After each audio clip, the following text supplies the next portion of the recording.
Hide the planet! Hide the planet!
We're in.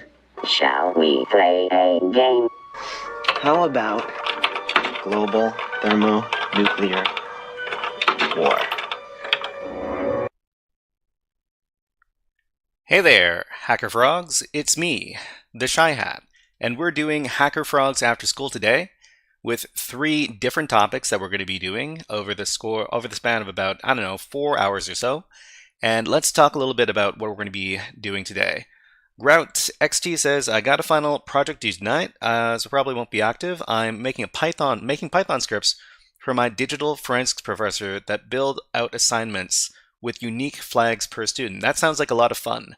Yeah. Well, good luck developing that stuff, Grout XT, and glad to see you here. We'll give you a Nyancat. Here you go, and good luck with your final project.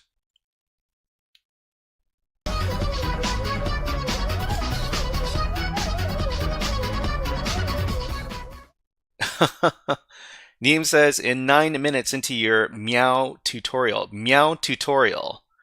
Meow tutorial. Did I do a meow tutorial? I don't know if I did. Wait. Meow tutorial. You're talking about Hack the Box, right? Yeah, Hack the Box. I did a series of videos on the starting point over at Hack the Box. It's a good place to start if you're getting into some offensive security topics. And yeah, let me just link the playlist below if anybody's interested.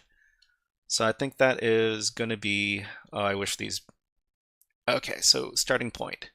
Yeah, this would be the playlist right over here. Okay, so what are we going to be covering today? So we've got 3 different topics as per usual. The first topic we're going to cover is we're going to be taking a look more at the at our puzzle game, and so this one is going to be Baba Is You. And if you don't have a copy of it but you want to try it out, there's a quote-unquote free version over here, which is basically a stripped-out version of the game. It works basically perfectly fine, only it's not as good. But it's a good it's a good way to figure out if this is the kind of game that you would enjoy. And we're going to be doing that in the first hour. We're going to be covering these levels, we're going to be taking notes, and we're going to be doing our comparisons between how the systems in Baba Is You are kind of similar to how hackers take apart systems and manipulate the rules, as it were. So that's going to be the first hour of today's stream. In the second hour of today's stream, we're going to be covering a topic that I thought was going to be a bit easier than I thought initially, and this is insecure deserialization. It's kind of a rare web app vulnerability. We're going to be taking doing a deep dive into insecure deserialization because last week on Wednesday I got my butt kicked by the insecure deserialization challenge over at the Natus CTF labs over there. And so in order to better understand this vulnerability, I'm going to teach what I know about it to you all and do some demonstrations over here. All right, so that's going to be the second part of today's stream, insecure deserialization. And for the third part, we're going to be going back to the Natus CTF labs Netis Overthewire. See if I can bring up the website over here. So this is a series of web app challenges where we have to hack until we get the password for the next level. And it's progressively more difficult, and boy, was the last level difficult for me. But it's not going to be difficult for everybody, especially if you've got a lot of web app hacking knowledge already. But we're going to be covering this topic over here. So the Netis game, I think we're on level 27 currently. So if we're on level 27, we don't have too many more levels to go. It stops at 34. So 34, 1, 2, 3, 4, 5, 6, 7. We've got about 7 levels to go before we finish off this entire series. Anyways, let's go ahead and start into our first topic.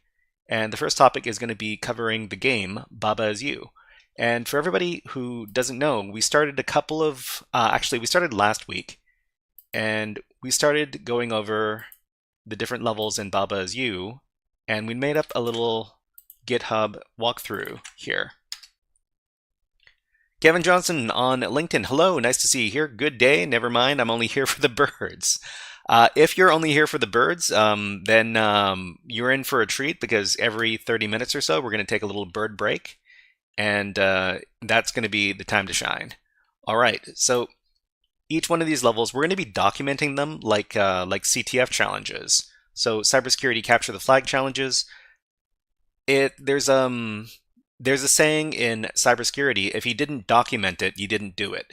So we're going to be documenting all of the ways we solve these levels over here, and we're going to be starting with level 12 in area number 1, and this is going to be called the lake level, or the lake area rather.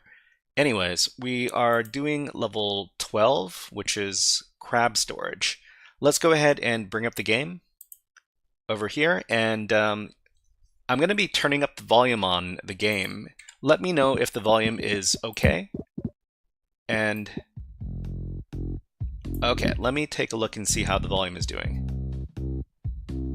Okay, that looks like a good volume. Okay, so let's continue on where we left off. So this is level number 12 over in the lake area, and this level is called crab storage. So let's go ahead and start the level, and we'll take a look at what is in store for us.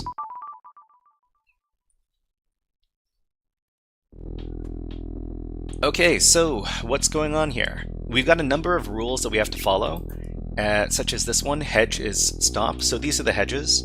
We can't move past them because they have the stop rule applied to them. We've got Baba Is You, and so we are Baba, this little guy over here. And in this level, since we don't have access to this outside area, we can't change the character that we're playing as.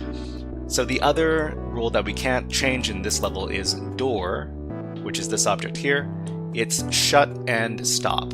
So the door, it is shut, we need to open it, and it is stop, we can't move through it. So if I move over here, whoop, I destroyed myself. Okay, that's fine. We're just gonna undo that.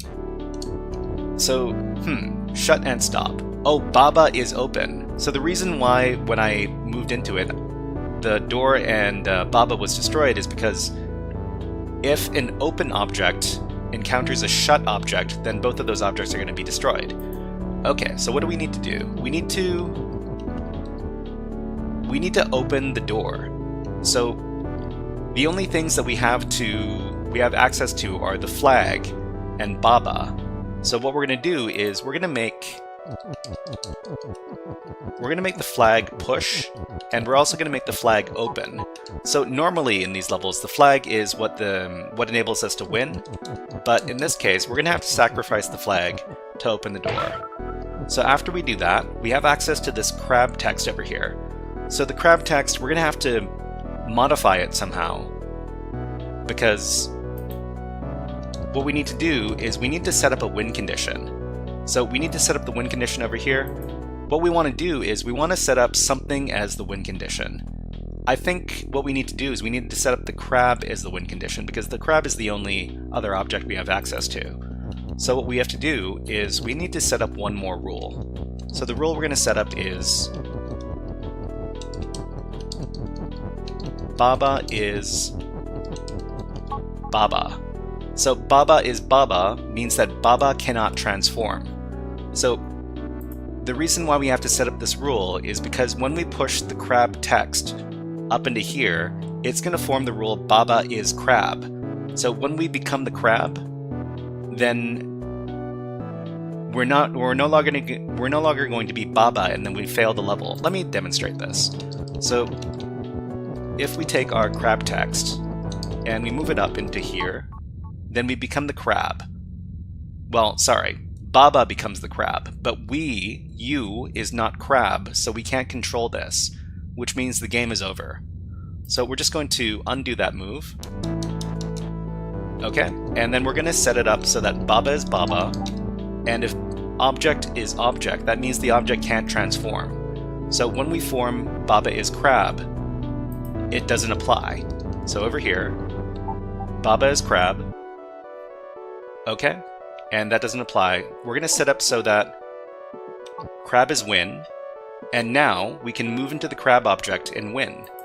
So let's go ahead and move into there.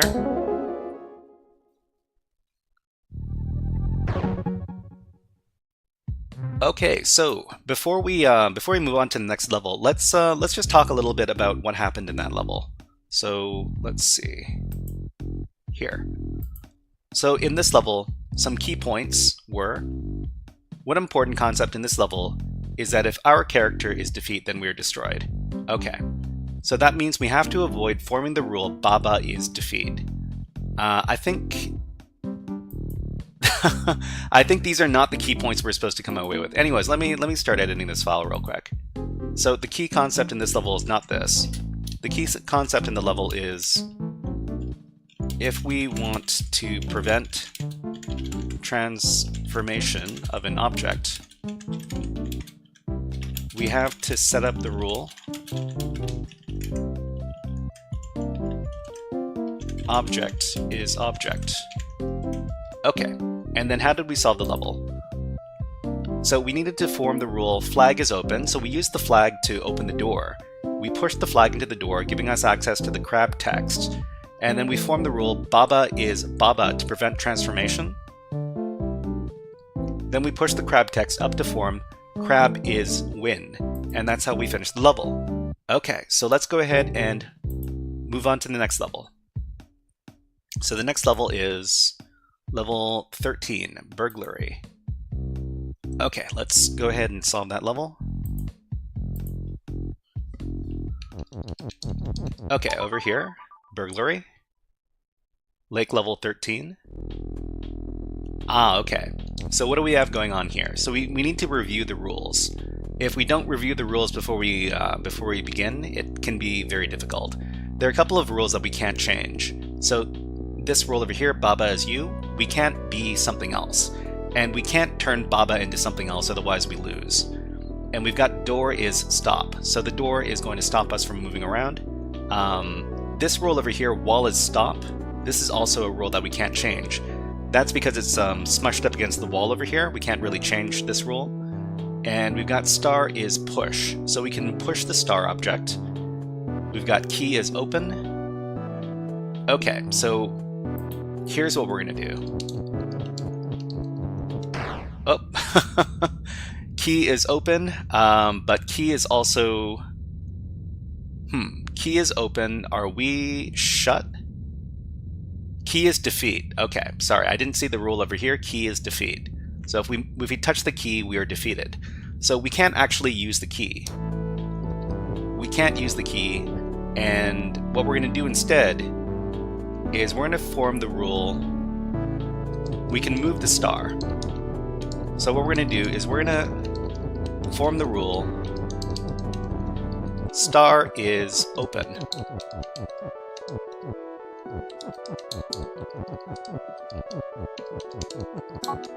So what we're going to do is we're going to use the star to open something.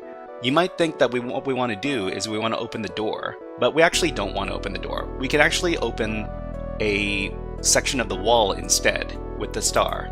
So we're just going to move this. Let's see. Star is open. Star is push. wall is shut. Okay, so we need to also set up this rule here. Wall is shut, which makes it so that the wall is something that we can open with an object that is open. So if wall is shut and star is open, if we move the star into the wall, then the wall will be destroyed. Okay, good. Alright, so from here, what we're going to do is we're gonna break this rule, key is defeat, and once this rule is broken, that means we can use the key for something. And what we're going to do is we're going to use the key to win. So what we're going to do is we're just going to move the key text, because the key is the only other object that we have access to. So we're just going to move the key text out,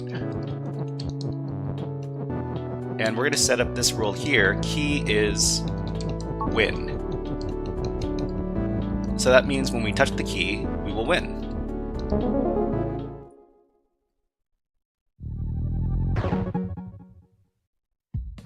Okay, so before we move on, let's just do a little review of what we did in that level. So over here. Okay, so this is level 13. It's called burglary. And the key point for this level is we can destroy any object by making it shut, then opening it with another object. So we were able to shut the wall and then open it up with another object. So form the rules, star is open and wall is shut. Push the star into the wall block to create an opening. Break the rule, key is defeat, and then form the rule, key is win, and then move into the key, and that's how we solve the level. Okay, let's move on to the next level. The next level is extra level 1. So in each one of these areas, we've got our numbered levels, and then we have some extra levels as well. So the first extra level in this area is called Submerged Ruins, and let's go ahead and solve that level right now. Okay, so this is number 1, submerged, extra level number 1, Submerged Ruins. Kevin Johnson says, "This is very interesting." Thank you. Well, I'm glad you find it interesting. It's this is a very good game for examining rules. So examining rules and systems and figuring out how to break rules and systems. And let's go ahead and take a look at what's happening in this level. So we got a couple of rules. We only have one rule that we can't break in this case.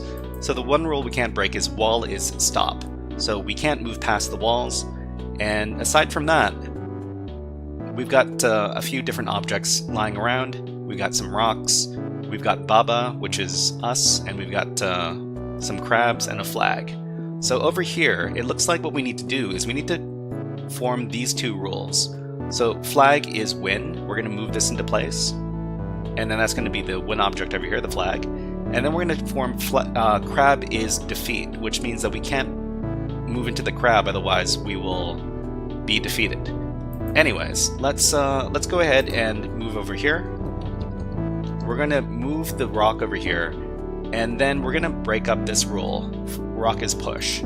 So over here, we're going to break rock is push, which means we can move through the rock now. And what we're going to do is we're going to become the rock. So something is you. We can set up the rule rock is you. So let's go ahead and do that. So over here, let's set up the rule. So rock is you. Okay, so now that rock is you, we're going to move Baba into this area here. The reason why we're moving Baba into this area here is because when I use the rock to form this rule here, flag is win and crab is defeat, after this rule is set up, we won't be able to move past the crabs. So we're going to move Baba in here, and we also control Baba, so that when we form the rule, we already have an object that we can use to access the flag. So we're just going to sneak it in here ahead of time. So let's go ahead and form the rule. So we formed the rule flag is win and crab is defeat. Because we moved Baba in here ahead of time, we can access the flag without any problems. And let's do that to finish the level.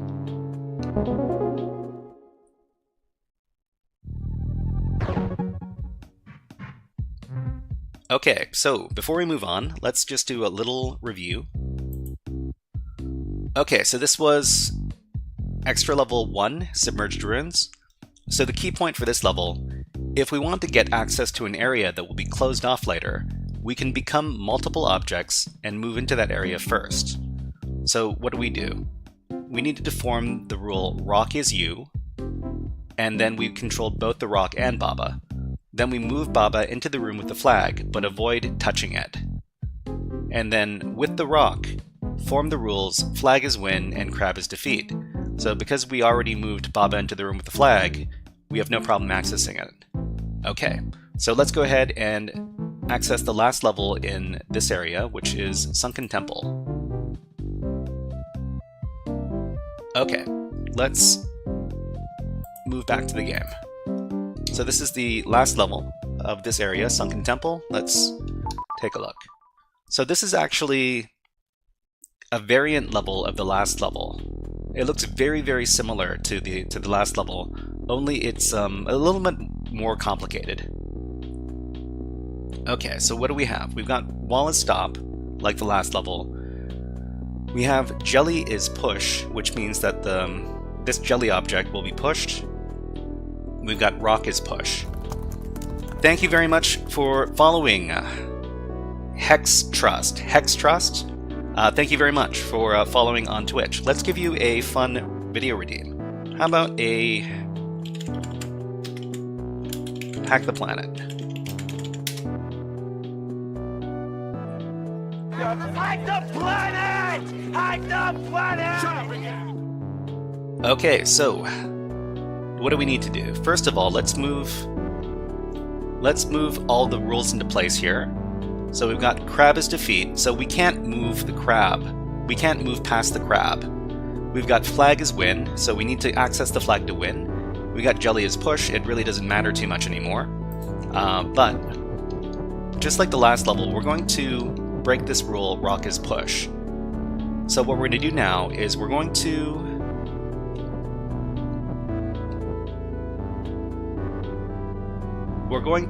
become the rock.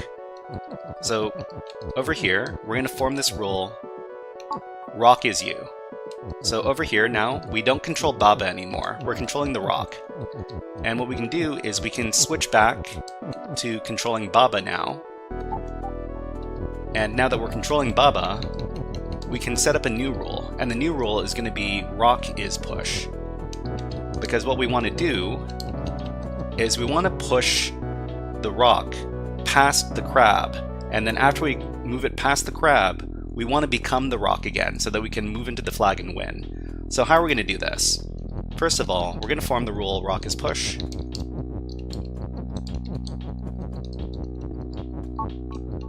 And then we're going to push the rock into the crab.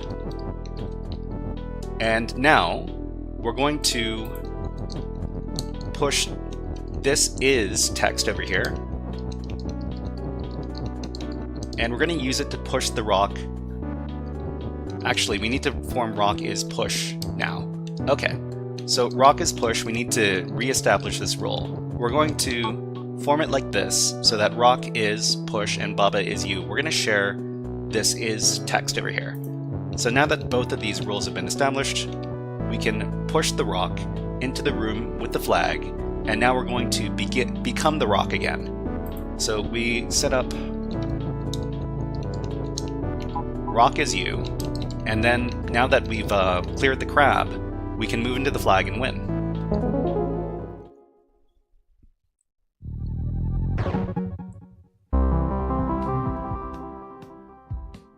Okay, and we just finished this area. Great. All right, so let's do a little review, and then we'll move on to the next area.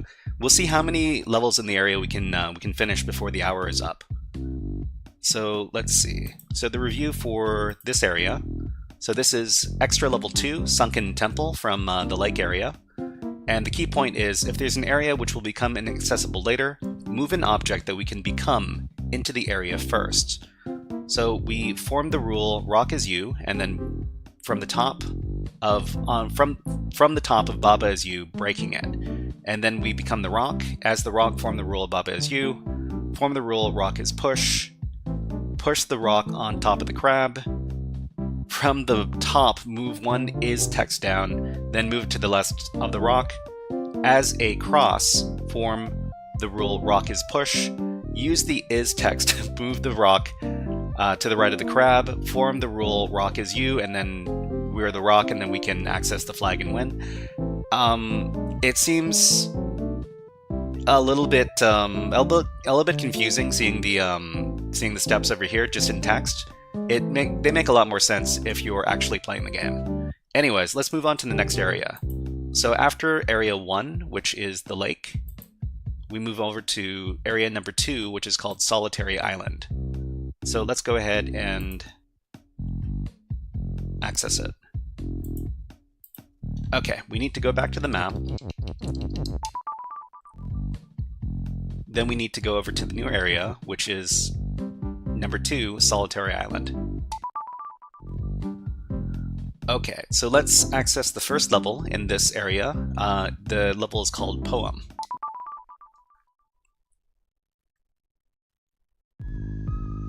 Okay, so we've got a little poem here.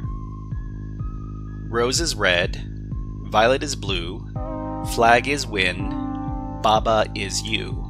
So we're actually introduced to some new objects in this area, in this level. So we've got our violets over here, and we've got our roses over here. And we're also introduced to 2 new modifiers. So the modifiers are red and blue. I don't think these really make too much of a difference from a gameplay perspective, but they do recolor whatever is in here. Max, hello, nice to see you here. Thank you very much. Hope you're having a great day, and welcome. Let me give you a fun little video redeem. How about this one? This one is Nancat. Here you go.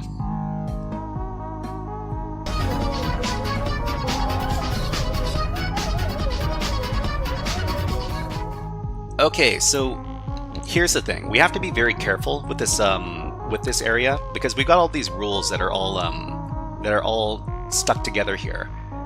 The only rule that we can't break is wall is stop. So obviously we can't move this column here from the top because when we move this, then U is no longer in play. So if U is no longer in play, then we lose. So we're gonna have to redo that. So what else can we do? If we move this column over here, then we become the flag. We form this rule, flag is you, but the problem is we can't do anything from here because the flag is stuck in this room. So we need to undo all this and reconsider. What we can do is we can move the is down. So this column of is text, we can move it down. So we're going to move it down 1, 2, and then we can move this violet text over to the left. Okay, we got ads running on Twitch. When ads run on Twitch, we also run them on YouTube. And our good friend Kevin Johnson is going to have a good time because we're going to be playing some videos while we take our little ad break. So the ad break will go on for about a minute or so. While the ads are running, we're just going to stop and have a little water break. While the water break is going, we're going to watch some birds because I love my birds and they are awesome. How about this bird? Okay, we'll be back in about a minute. Please enjoy the music and enjoy the birds.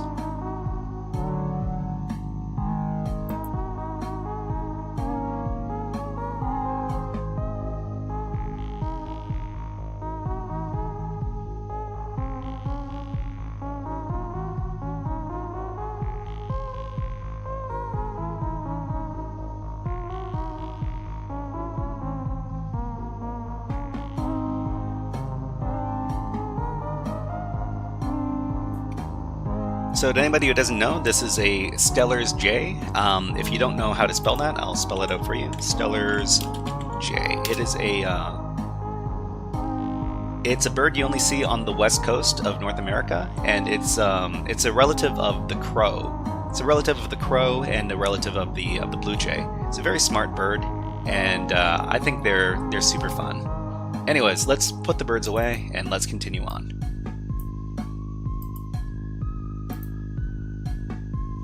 Okay, so from here, what we can do is we can...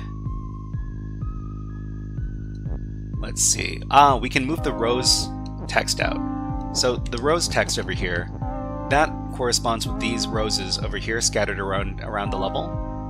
And we're going to become the rows.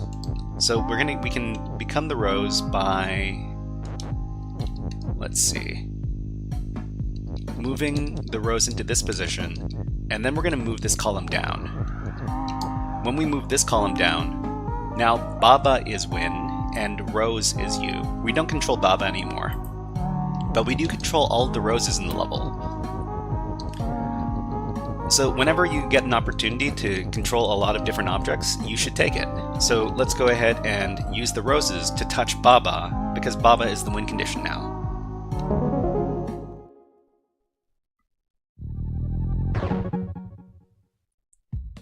Okay, let's do a little review and then we can move on to the next level. So in this level, we've got some key points. So this is the poem level from the Solitary Island area. So the key points are, this level introduces 2 new verbs. So the verbs are red and blue, which are cosmetic. So they just make whatever object red and blue. And it also introduces 2 new objects, which are the rose and the violet objects.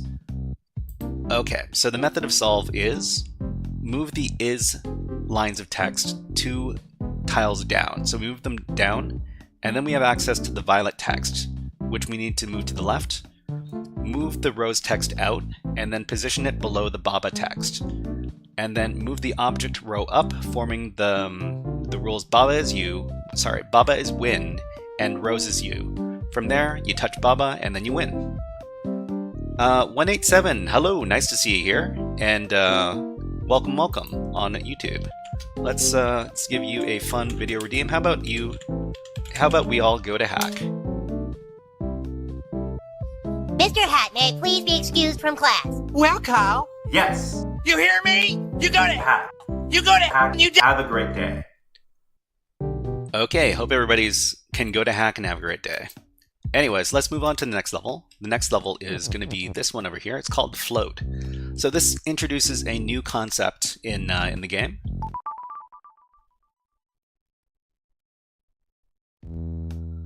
Okay, so this looks very, very similar to the first level of the game, except there's one extra rule. The extra rule is this one over here. Baba is float. So when objects are floating, that means that they can't interact with certain objects. So, but this is a little bit misleading. It says Baba is float. When Baba is float, or your character is float, you can actually interact with objects, such as the text. You can interact with text. You can interact with objects that have the push rule applied to them. So we can push the rocks, and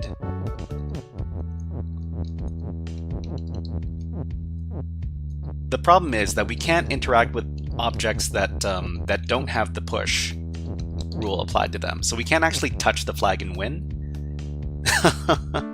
So we've got a little conundrum. We need to form a rule that is going to let us win. So what are we going to do? We're going to set up the rule that Baba is win, because if we are win and we are us, then we win.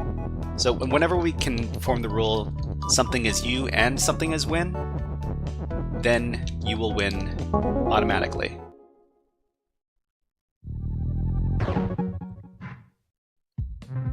Okay, so the float rule is actually very important for the rest of the levels in this area. So we should probably pay attention to them. We're going to be picking up a few different pointers about the float rule while we're moving through this area. But let's take a look at what's happening in this level. So this is level 1 float. So key points. So this level introduces the float verb, which text and objects that are not floating cannot interact with. If you are float, you are still stopped by objects with the stop rule applied, even if that object is not float. So stop overrides float. If you are float, you can still push objects with the push rule applied, even if that object is not float.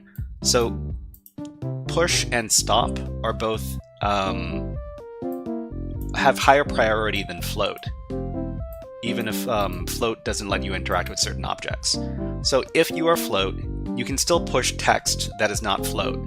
So floating text, or if you're floating, can still be moved around. So this is something we have to keep in mind while we're playing the game. So to finish the level, all we need to do is form the rule Baba is win. Because Baba is float, if we're also win, then we win. Let's move on to the next level. So this is level number 2, Warm River.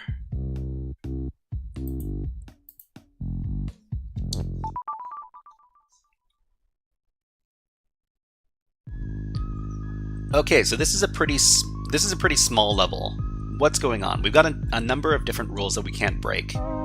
We need to understand these rules in order to finish the level. So water is hot. So remember, hot objects will melt objects. So water is hot and Baba is melt, which means that if Baba enters the water, then Baba will melt and will be destroyed. So let me demonstrate. No. Okay. So, okay. The reason why this doesn't destroy us is because Baba is float. So Baba is float, so we can actually move past the water here because we're floating above it. But the problem is that this rule is also in effect. Skull is defeat and float. So if we're floating and the other objects are floating, then we can interact with them. And skull is defeat, skull is floating, we're also floating, so if we move into the skull, then we are destroyed. The problem is this.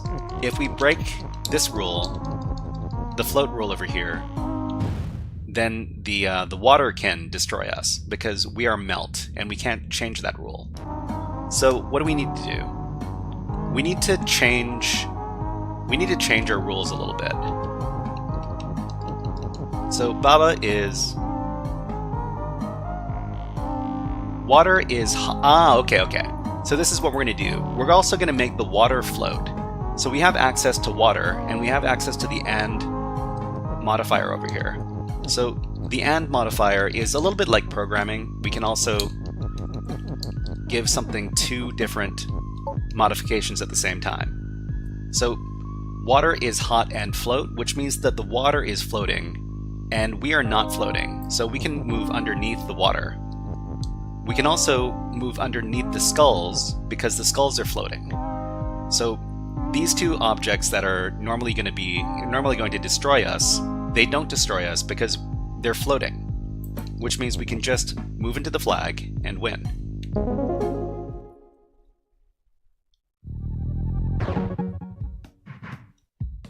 Okay, so let's just do a little review of that level before we move on. So this is the Warm River level, and the key points in here, if there's an obstacle in your way, for example something that's defeat or hot, apply the float rule to pass through. So we floated the obstacle that was in our way, and then we were able to move past the obstacle. So the method of solve is form the rule, water is hot and float. And that finishes the level. Okay, let's move on to the next one. It's going to be level 3, bridge building. Okay, let's go ahead and solve the level.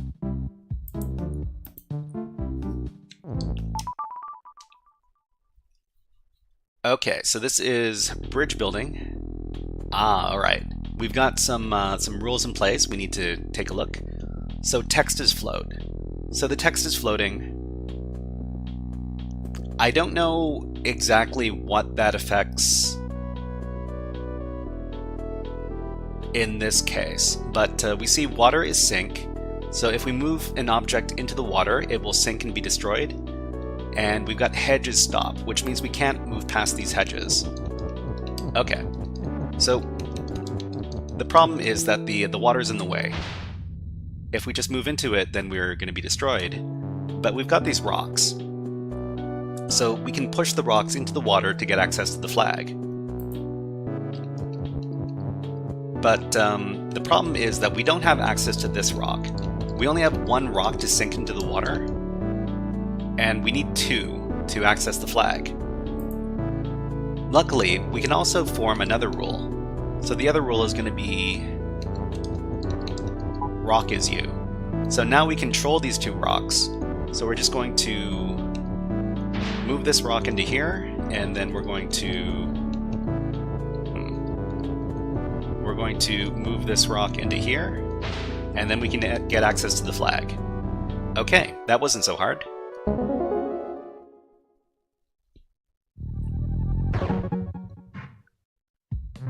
Okay, let's do a little review and then move on to the next level.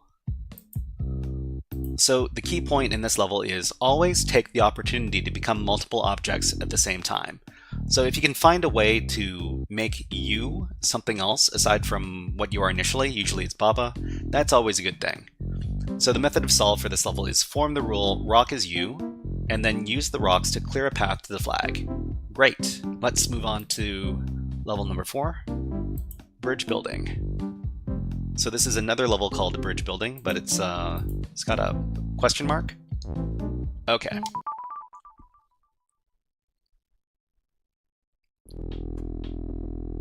Okay, so here's the thing. When we were talking about the previous level, I noted that there was a rule called text is float. And the rule text is float means that the text can't interact with other objects, which means if we move the text into, if text is float and we move it into an object that is sync, like this water here, it's actually not going to sync because it's floating above the water. So this level is different. So here it says water is sync, hedge is stop, rock is float, Baba is you. So in this level we have to take a different approach because the rocks float now. So if we use the rocks and we just try to use them to destroy the water, that doesn't work because the rocks are floating above the water. So what we need to do is we need to set up another rule. So we're going to become the rock one more time. So we're going to set up rock as you. We're going to get these rocks here. And the interesting thing is that we can use the text to sync into the water. So we're going to use the flag text here, sync that into the water. Then we're going to use the is text here. And we're also going to sync that into the water. Okay, so now that that's done, we're gonna stop being the rocks because it's a bit, they're kind of getting in the way. Okay, so we have access to this flag here. So unfortunately, we can't. Oh, you know what? I shouldn't have used the flag text. I should have used this push text instead. Okay, here we're gonna go back. So, fortunately, we have a very generous undo button over here. Okay, so we're gonna keep the we're gonna use this is over here, and then we're going to stop being the rocks. Stop being the rocks. And then we're going to use this push text, and we're going to use that to get access to the flag. Okay, so we have access to the flag, and we've got access to this win text over here. So let's see. We're going to let's do rock is you just for a little bit. We'll move it out of the water, and then we're going to make rock is win, and then we can move into the rocks.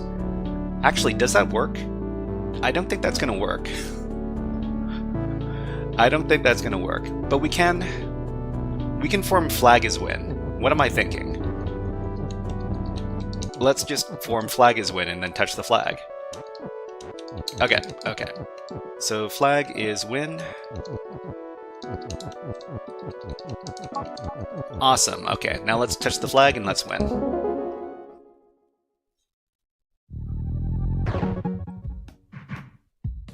Okay, that was a little confusing, but I'm just kind of winging it here. Let's take a look at the write-up and see what we need to do to win. Over here. Okay, so key points. Since rock is float in this level, the rocks can't be used to clear the water tiles. So to solve the level, use the rock text and the is text and the push text to clear the water tiles, giving access to the flag.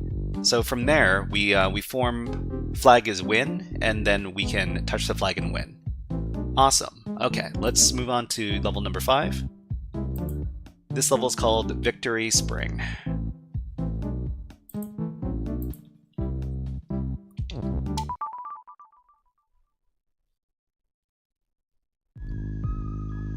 Okay, so this level is a little bit, there's not very much we can move around, so through process of elimination, we can probably figure this out. What rules are in place? So water is sink, so if we touch the water, then we sink, and that's it for us.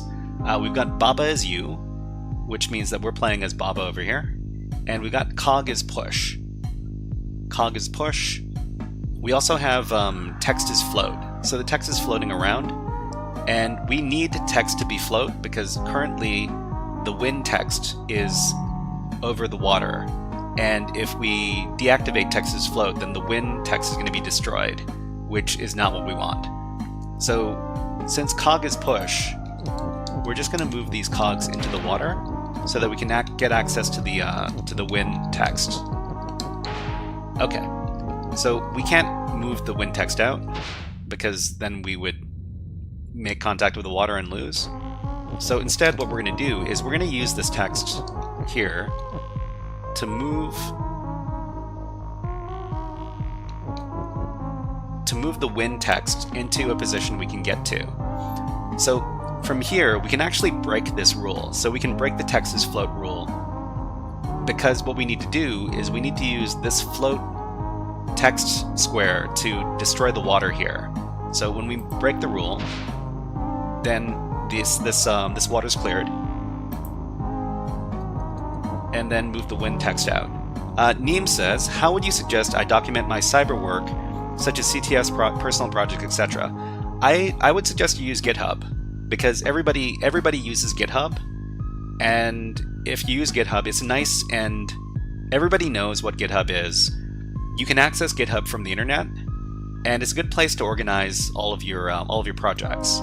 I've got a lot of stuff on GitHub, and it's good for keeping everything nice and organized. So my suggestion is keep it online so that you always have access to it, and use GitHub. If for some reason you don't want it to be public, you can also make whatever repositories private as well, if that's what you want. Okay, so from here, how do we win? So we need to set up something as win. We can set up Baba is win, and that's always a good way to do it. So let's go ahead and do that. So we set up Baba is win, and then because we are us and we are win, we win.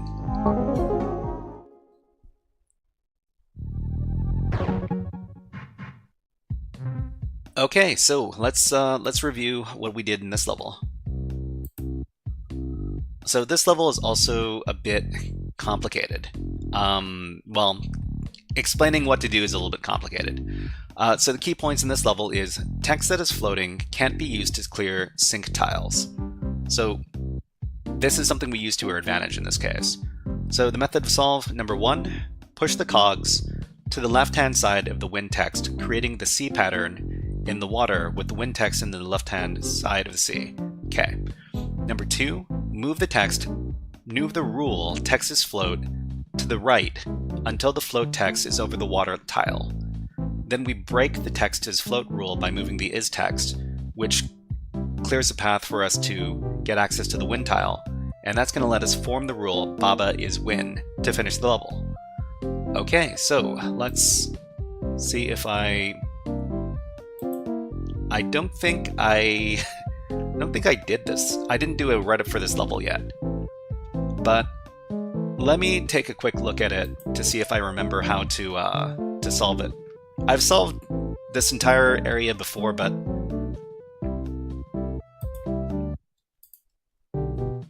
sometimes I forget the way I solved it. So let's take a look at assembly team. So this is level 6 assembly team. This is probably going to be the final level we're doing here. Okay, we got some robots now. Oh, we're introduced to a couple new things. So we got the robots. These are new objects, and we've got also these pipes. The pipes are also new objects. Okay, so let's see. The rules are robot is you. Oh, we're the robot. We're not Baba. Robot is stop. So we can't move through. The robots can't move through each other. Okay. Flag is win. So we have to get access to the flag here. We also have water is stop. Well, sorry. Water is sink, and pipe is stop. So let's see what we need to do. It looks like we might need to sacrifice one of the robots. I think what we need to do is we need to form the rule Baba is you, and then as Baba, we would move up into the flag and win. The problem is that if we move these robots, they both move into the water at the same time, which means they would be both destroyed at the same time. What we need to do is we need to line the robots up. And how are we going to do that? I think we can do it by...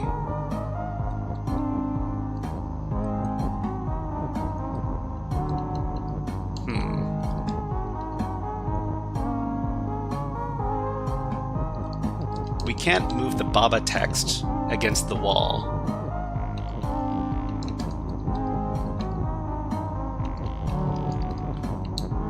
Yeah.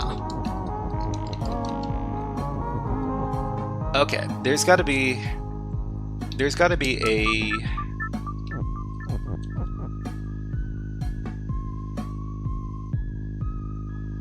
a way we can somehow shift these two robots so that they're not on the same line.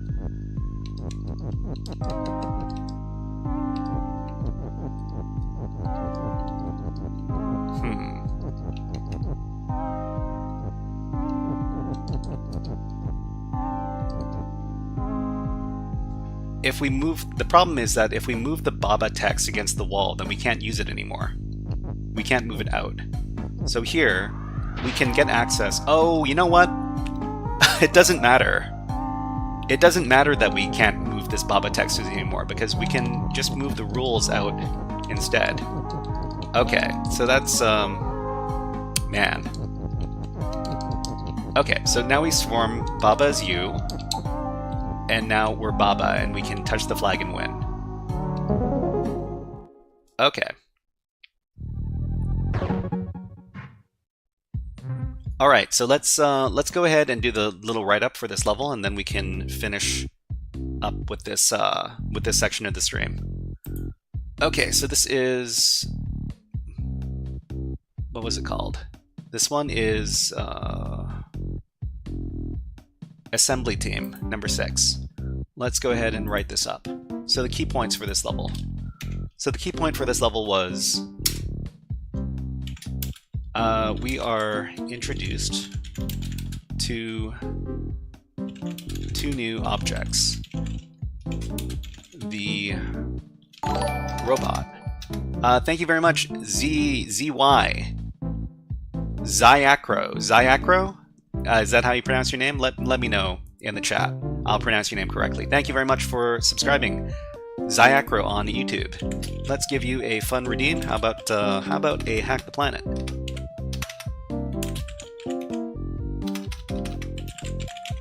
There you go.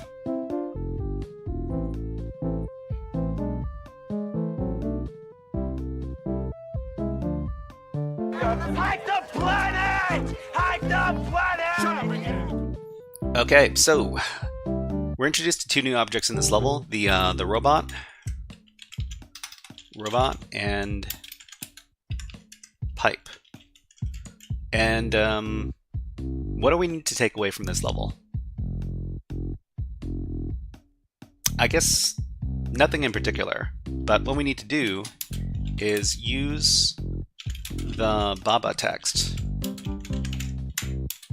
to act as a buffer so we can break the line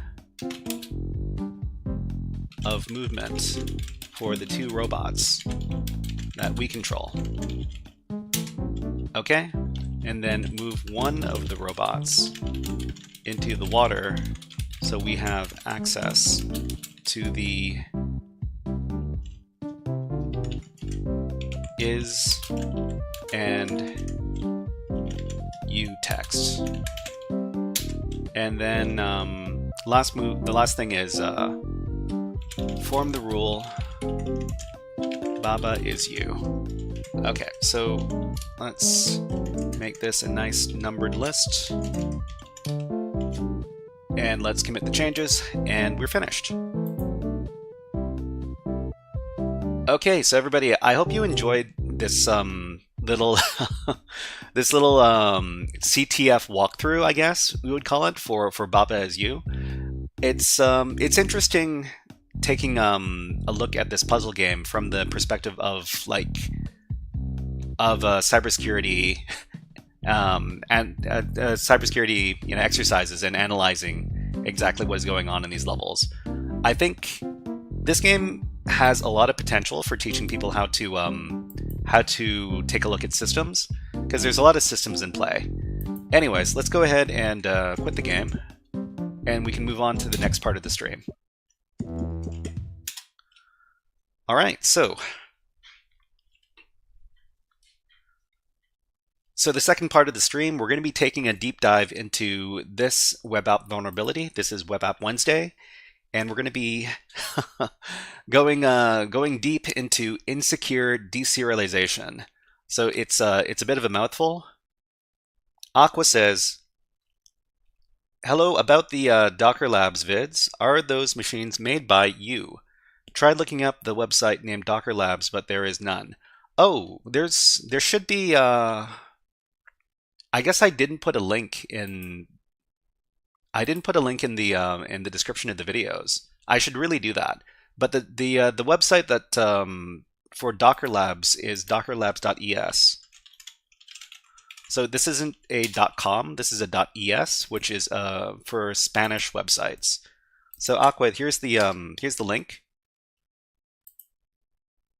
So for these machines over here, the video series covers these very easy machines.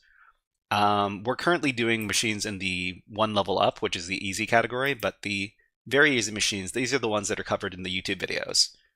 But yeah, so if you have any other questions, thank you very much for reminding me that I should probably put the link for dockerlabs.es in there in those videos.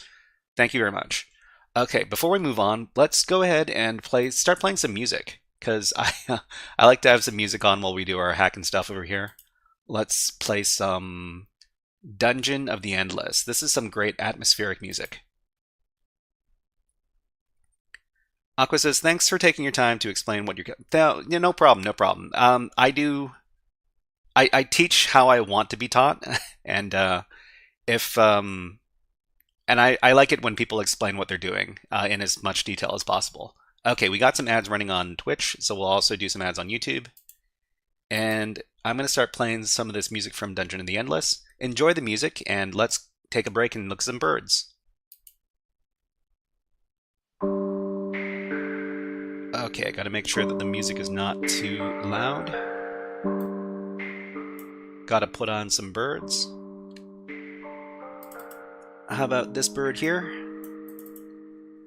And I'm going to take a little water break. We'll be back in about 40 seconds.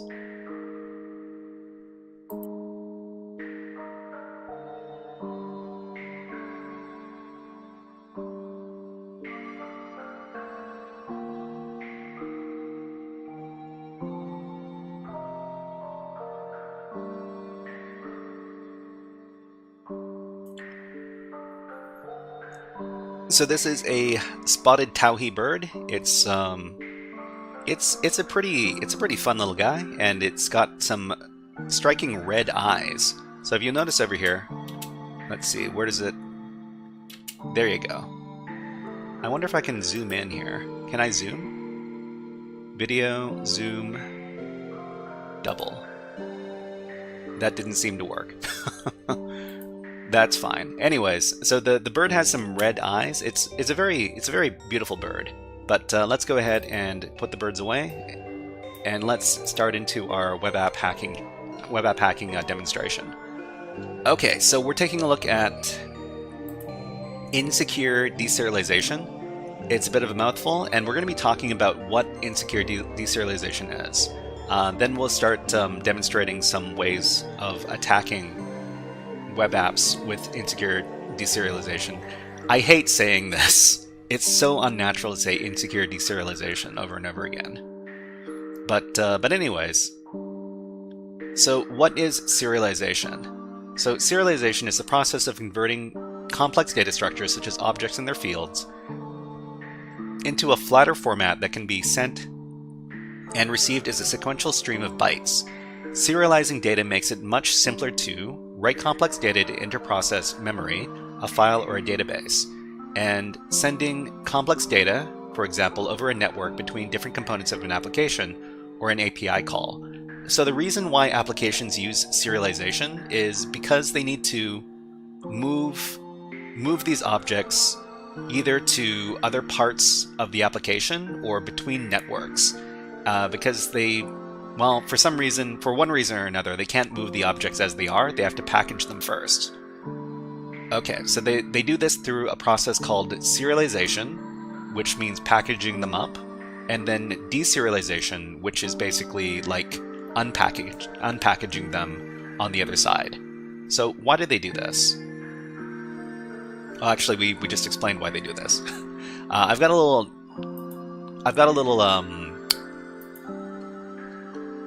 presentation here that I can show everybody talking about this particular problem. So what is insecure deserialization? Insecure deserialization is a web app vulnerability where the web app uses serialized objects in its function, but does not do so in a safe manner. So when the application is packaging up these objects and then unpackaging them, which is serializing and deserializing, there's the potential for somebody to get in the middle of this action and start modifying the serialized objects, and that could be a really bad thing. So what are these serialized objects? Serialization is the process of converting programming objects into formats better suited for transmission between applications or across networks. So when the app needs to use a serialized object, it will use the unserialized function to convert it back into a PHP object. So serialization it doesn't only happen inside of PHP. A lot of different programming languages can do serialization, such as Python or Ruby or Java, or most programming languages are able to do this process of serialization and deserialization. So in this case, we've got an example of a serialized object over here, which is this string over here, which is converted from these two variables. So the user is the name of the object. We've got the name value over here, the name parameter, which is equal to the string called Carlos, and the isLoggedIn parameter, which is set to true. So when we serialize it, we get this format over here. So a bunch of numbers and strings and stuff. We'll explain what this means in just a little bit. Actually, I think I should explain it now so that we're all on the same page. So over here. So if anybody's wondering what we're looking at this article over here from Portswigger.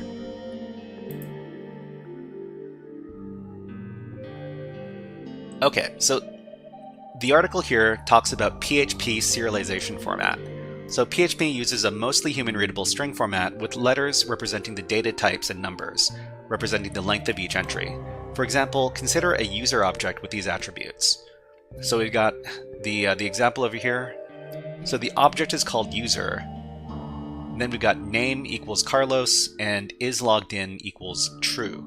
So when we serialize it, the object may look something like this. So we've got O:\, s:4, and then user:2, and then s:4 name, s:6 Carlos, and then we got a separate entry, s:10 is logged in, and b:1. So what do these mean? So the first part over here is O4 user. So an object with a 4-character class name, which is user. So the 4 in this case represents the length of these 4 letters. So next is the number 2. That means that the object has 2 attributes. We've got the first attribute, which is S4. So S4 means it's a string with 4 characters. And in this case, it's the word name, which has 4 characters. Okay, and then we've got S6, which is a string with 6 characters, and it's equal to Carlos, which is 6 characters. We also have this over here, S10. So this is a string with 10 characters, and the string is equal to is logged in. So is logged in is equal to 10 characters, so that's why we need to supply this number here. Okay, so the last thing is over here is B. So S stands for string, and B is a different type of data. So B stands for binary data. Actually, no, it stands for Boolean data. So B:1 means true. So if B equals 0, that would mean false, because 0 and 1 are the equivalent of false and true, respectively. Anyways, so the native methods for PHP serialization is serialize, the function serialize, and the unserialized function. So let's go ahead and go back to the presentation. So like we said, the objects are serialized, packaged up, and then they're going to be moved across to different parts of the application, or maybe across networks. If we're able to intercept these serialized objects, we can start manipulating them. Kevin Johnson says, Docker Labs machines are cool, I've been using them. Yeah, Docker Labs machines, they're very easy to work with, because if you have Docker installed in your system, you can just deploy the Docker containers to whatever system you're using and then start hacking against them. But let's get back to the insecure deserialization over here. So if we're able to get a hold of these serialized objects, we can start modifying them, and then we can send them back to the application, and when they're deserialized, then whatever new values we put inside these serialized objects are going to take effect, which is an attack. So why can deserialization be insecure? So if users can get access to the serialized objects and modify them, the app could be vulnerable to an insecure deserialization attack. So in this case, we've got our serialized object, and we can change our isAdmin value over here to Boolean true, which means that we are the administrator. So, and such an attack could lead to unauthorized access, denial of service, remote code execution, and more. So you can actually do a lot with insecure deserialization depending on how the application is configured. So you might be able to get access to administration functions or any other number of sinister things. So let's go take a look at a laboratory where we can take a look at how we can interact with the insecure deserialization. So this is the link. I will provide it to everybody. So to do these labs, you're going to need to have an account over at... oh, that doesn't work.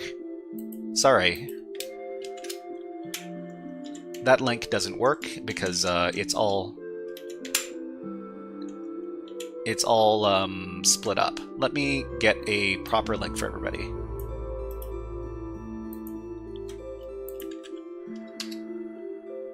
Okay, that should be the proper link that I provided in the chat just now.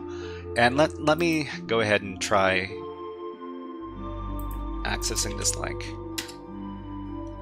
So like I said, you're going to need an account over at the Portswigger website over here to participate. You don't need to worry too much about making an account over there because it's free. Everything's free over at portswigger.net. And you can just use these laboratories. It's actually very, very generous. So we got a lab. It's called Modifying Serialized Objects. So this lab uses a serialization-based session mechanism and is vulnerable to privilege escalation as a result. To solve the lab, edit the serialized object in the session cookie to hack this vulnerability and gain administrative privileges. Then delete the user Carlos. So the goal is to take advantage of the insecure deserialization and then delete the user Carlos. So it says you can log into your own account by using the following credentials, and we're given the credentials Wiener Peter. So Wiener is the username, Peter is the password. So we can click on the green, on this yellow, oh man, on this orange Access Lab button. We can just put this in a new tab. And if you're following along with us in your own browser, let us know, because I'm always interested to see who's following along with these labs. Okay, so after that, we get access to the vulnerable web page here. So this is pretty typical for Portswigger Academy. We've got a shop page in this case. So what we want to do is we want to log into the application. So we got some links. We've got the home link and then we've got the My Account link. So we're going to go over to the My Account link. Then we're going to log in using the provided credentials. So if you remember, the provided credentials are Wiener and Peter. So use those to log in. And now we have access to our home page. So My Account, your username is Wiener. Great. Okay. So what we're going to do now is we're going to take a look at the serialized object in the cookie and the session cookie. So we're going to access the cookie inside of our browser. So if you don't know how to do this already, this is a good place to learn. What you want to do is you want to go over to the corner of the web browser, and there's going to be this little hamburger menu over here. You can click on the button, and then you can click on, go to the bottom here. There's going to be an option labeled More Tools or Web Developer Tools. Go ahead and click on that, and then click on Web Developer Tools. This is kind of similar between Firefox and Google Chrome. It might be slightly different in whatever web browser you're using. But go ahead and click on Web Developer Tools. You're going to see a bunch of different tabs over here. So these are all the Web Developer Tools. What we want to do is we want to locate the Storage tab.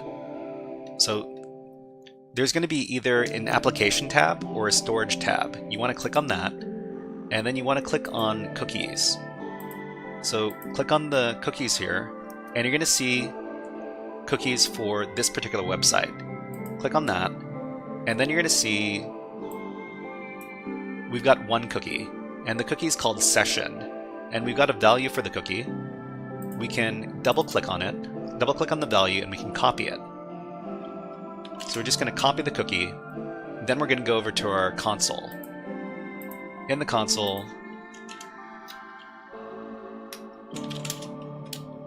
we're going to paste in the cookie here. So the interesting thing about this cookie is that this looks very, very similar to base64 encoded data.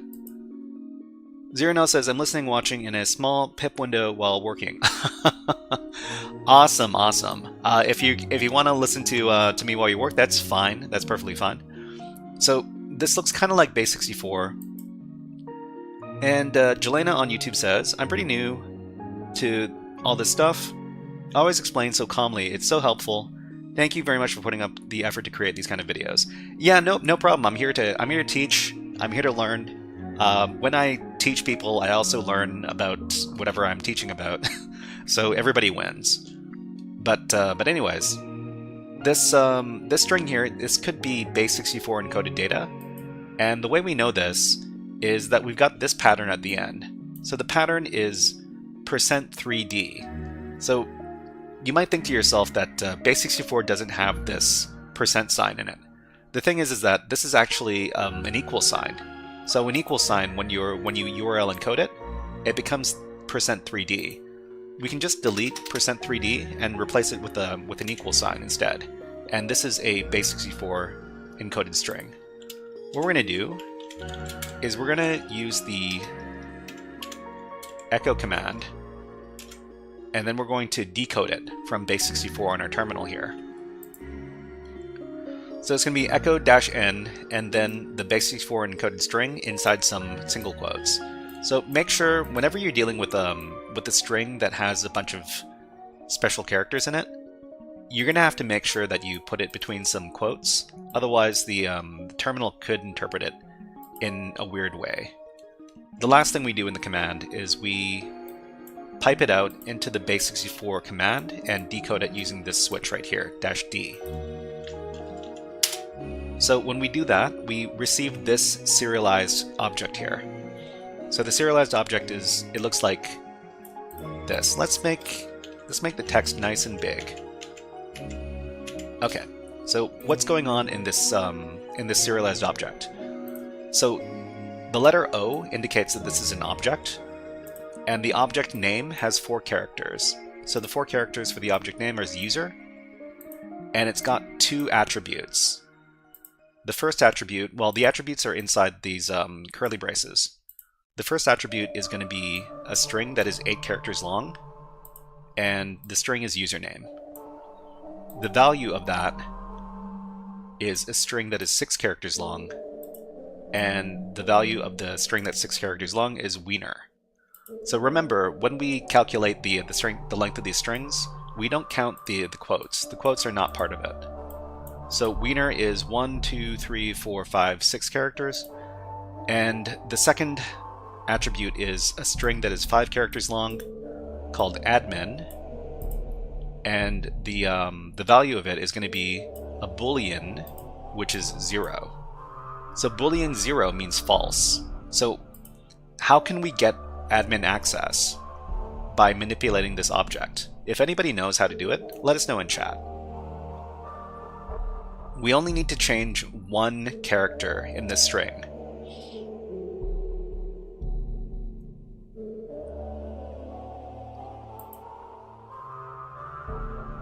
So in this case, if we want to give the user, wiener, admin access, all we need to do is we need to set the boolean for admin to 1 instead of 0. Remember, for boolean, 0 equals false and 1 equals true. So admin true is going to give us admin access.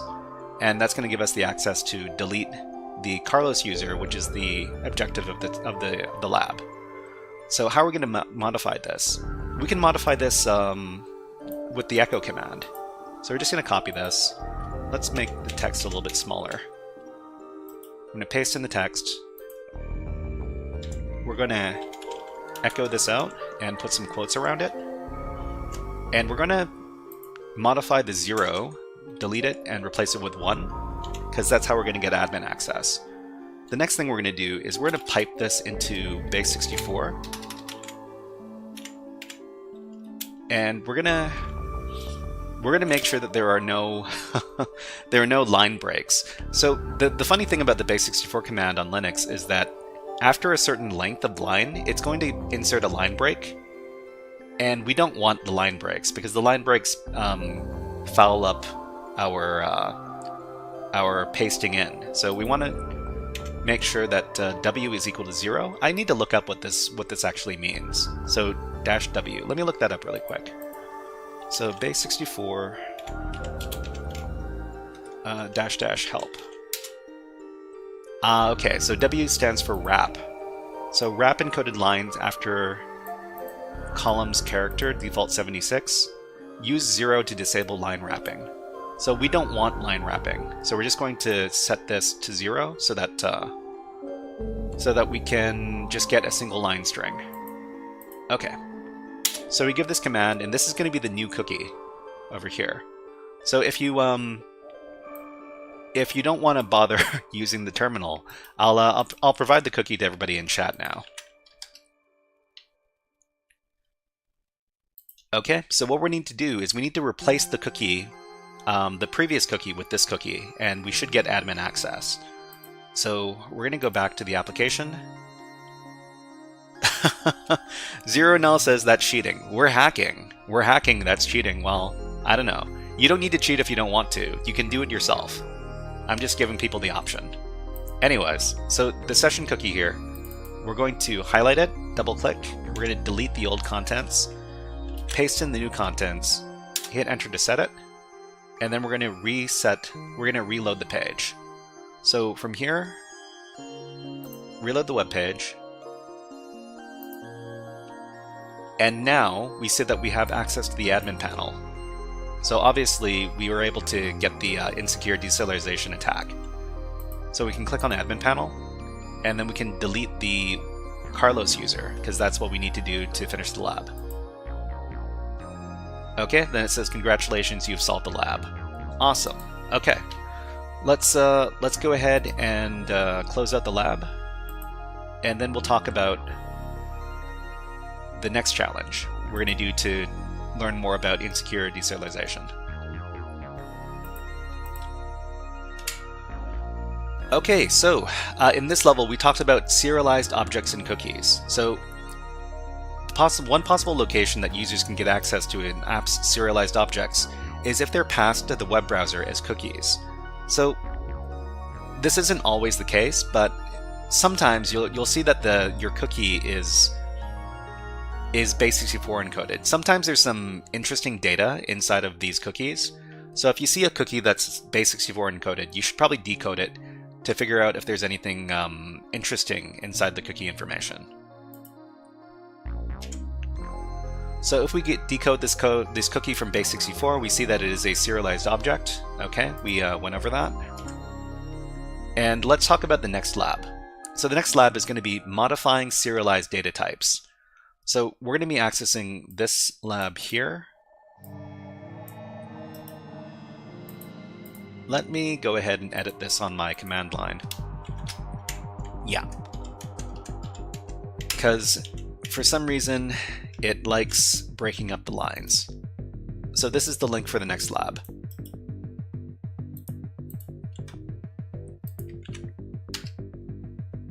Okay, and let's go ahead and access the lab ourselves.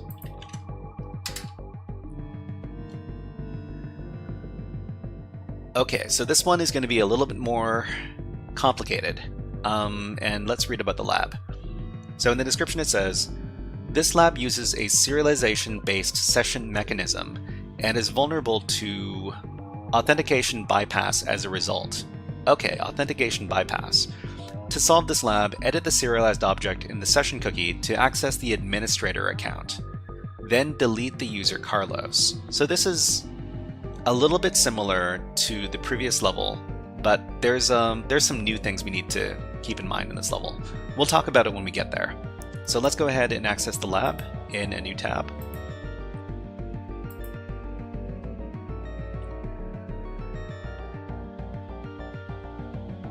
Okay, so in just a second, we get access to the lab. We got our shop. Let's go ahead and go to the My Account button over here. And then let's log in. So as usual, our username is Wiener Peter. We use that to log in. And one more time, we're going to take a look at the cookies for this level. So go to the hamburger menu, click on it, go to More Tools, Web Developer Tools, and then navigate to the Storage tab and access the cookies over here. We're going to copy the cookie value one more time. Then we're going to go over to our console. Okay, let's clear the screen. Let's paste in that cookie value. So one more time, we see that this is probably a base64 encoded string. We've got some %3D, so this is 2 equal signs. So we're just going to replace those %3Ds with 2 equal signs. And then we're going to wrap it in quotes. And we're going to echo this out. And we're going to pipe it out to base64 to see what the original string looks like. Whoops, we're going to... I did the opposite. Okay, so we're going to do base64 D for decode. So -D for decode. So this is a much longer string over here. So this one is O for object with 4 characters. and the object is called user. It's got two attributes. So it's got two attributes, a string that's 8 characters long called username. The value is a string that's 6 characters long called wiener. And then the second attribute is a string that's 12 characters long called access token. And then a string, the value of that is a string that's 32 characters long, which is this long string over here. So we need to do two things. We need to become the administrator user, and we need to change out the access token, because the administrator's access token is not going to be the same as this access token. Kmark, hello, nice to see you here. Welcome to the stream, and let me give you a fun video redeem. How about a Hack the Planet? Hack the planet! Hack the planet! Okay, so we can change. So this is where we have to change out some values, and when we change out the values, we also need to change out some details inside of the serialized object. So we're just going to grab all this stuff here. I'm going to copy it, and we're going to paste this out. Paste this in the console. What do we need to do? The first thing we need to do is we need to change the username. So to change the username, we're just going to go over to where wiener is. We're going to replace that with administrator. The problem is that administrator is not 6 characters long. We need to match the number of characters with the string. So administrator is how many characters long? 1, 2, 3, 4, 5, 6, 7, 8, 9, 10, 11, 12, 13. So this is 13 characters long. Kmark, hello, nice to see you here. So let's make the string 13 characters long to match this. The other thing is we need to change out our access token. So the access token here, this is 32 characters long. We don't know what the administrator's access token is. So what we can do is we can cheat. And the way we're going to cheat is we're just going to set the value of the administrator token to a Boolean value. And the Boolean value is going to be true. So 1 equals true. And the rest of this, we're just going to delete. Mulgars, hello, nice to see you here on Twitch. So we're just going to delete the access token value that we already had. Okay, so this is all we need.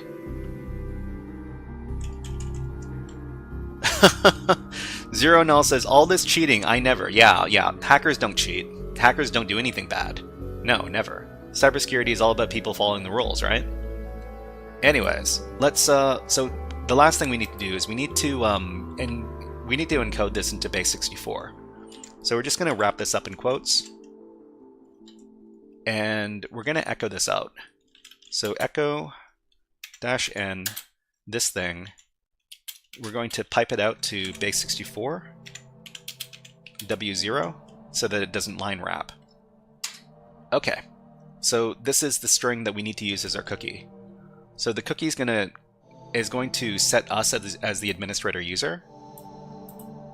And oh, yeah, so this is fine. This is fine. Access token is going to be equal to a Boolean value equal to true. So access token is true, which means that we have access to the token. Let's go ahead and feed this cookie to the application and finish the challenge. So we're just going to copy this, and you can use this one too if you want. You don't have to, just giving you the option. Okay, we got ads on Twitch. When ads run on Twitch, we run them on YouTube, and we also put on some birds. How about this bird? That's a happy little guy. Okay, we'll be back in about half a minute. I just need to take a little water break.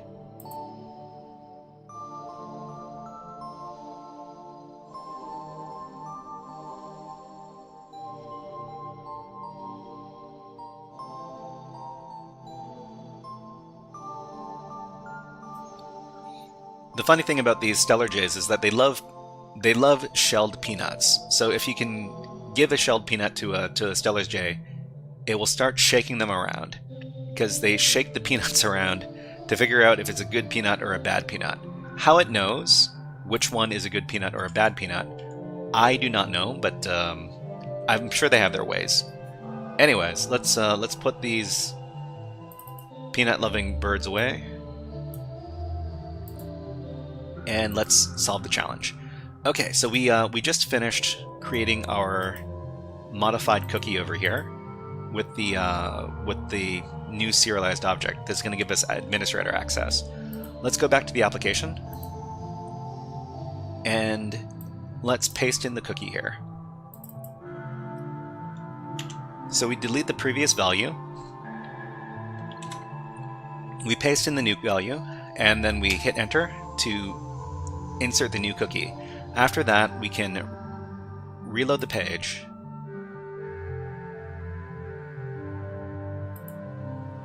and then now we're logged in as the administrator. So the way we know that we're the administrator, if we go to my account, it says your username is administrator and we have access to the admin panel. So let's go ahead and use the admin panel and delete the Carlos user to complete the lab. Okay, congratulations, you solved the lab. Great. So we've got a couple more labs to go before we finish with this topic for today. Let's go ahead and go back to the presentation here. So modifying serialized objects. So in this lab, the serialized object needed to be modified, and we need to modify the username and access token value as well, since the administrator user doesn't have the same token as the Wiener user. So the access token, we need to change that. We changed it from a string to a Boolean value equal to true. This isn't always available for us to use, but in this case it was. And so the username, we need to change it from Wiener to administrator. We also need to change the length of the string because we need to supply that. Okay, let's go ahead and move on to the next level. So we're going to be modifying serialized data types. Let's learn more about using deserialization with app functions using a lab from Portswigger. Let me get the link and fix it before I pass it to everybody. Okay. So this link is all sorts of messed up. Okay, let's put it back together. And hopefully this is all now a single string. Let me test this out first so that I make sure it works.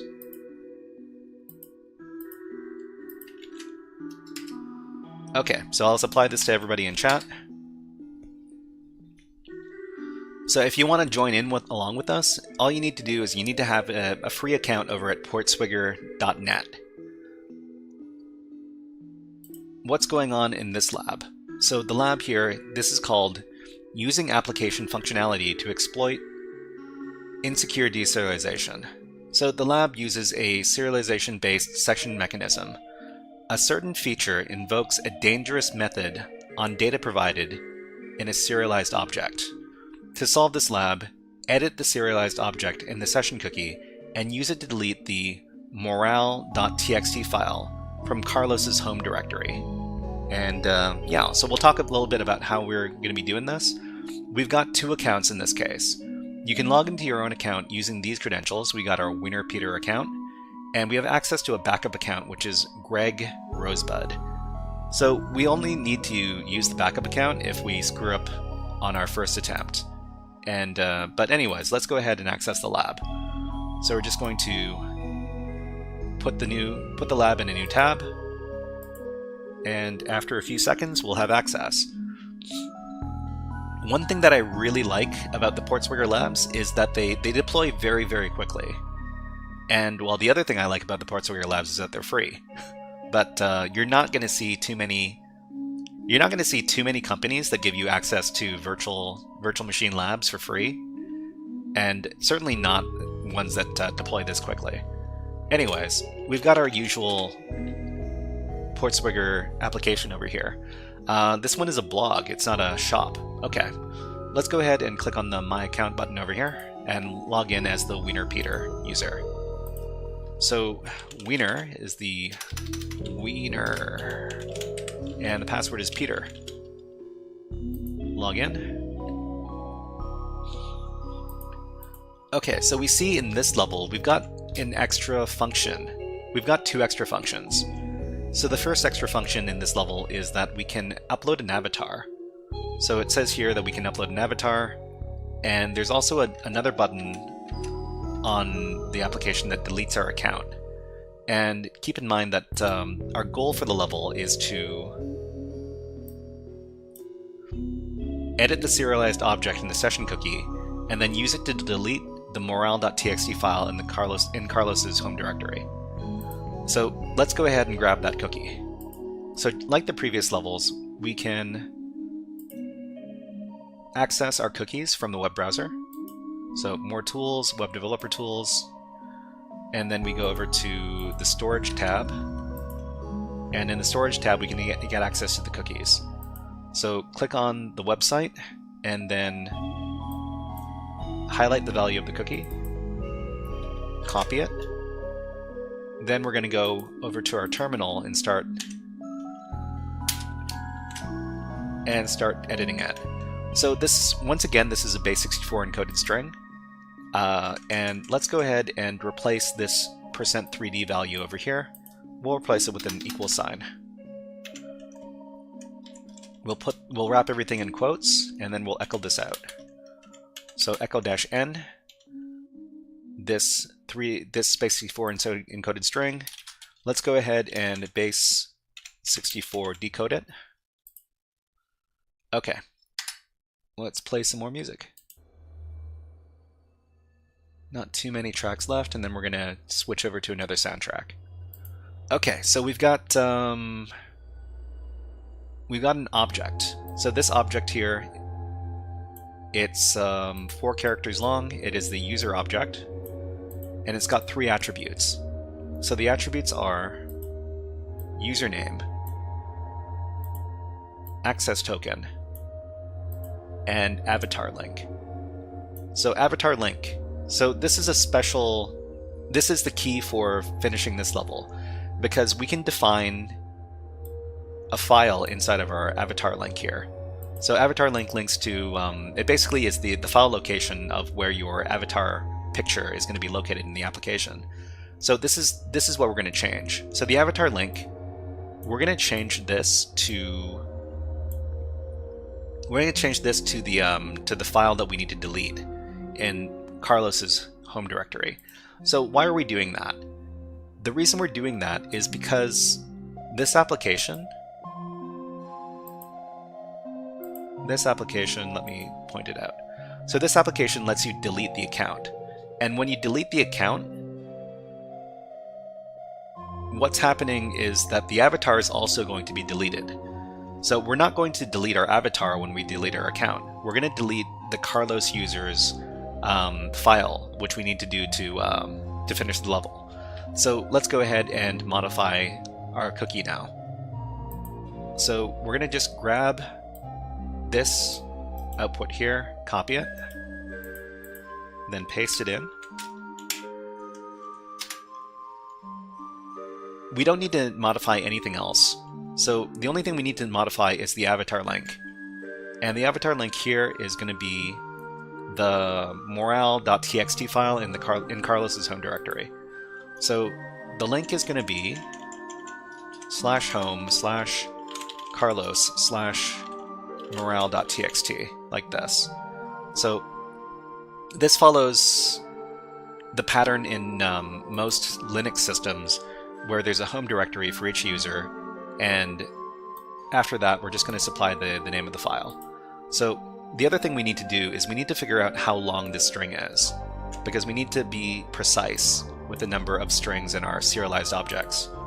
So in this case, let's count the number of characters. 2, 3, 4, 5, 6, 7, 8, 9, 10. 1, 2, 3, 4, 5, 6, 7. I need to start counting again. 2, 3, 4, 5, 6, 7, 8, 9, 10. 1, 2, 3, 4, 5, 6, 7, 8, 9, 20. 1, 2, 3. Okay, so that's 23 characters long. So we're going to replace the 19 here with 23. And then let's wrap this up in quotes. We'll echo this out. And we'll base64 encode it. with wrap equal to 0, so we get a nice long string. Okay, so this is the string we're using.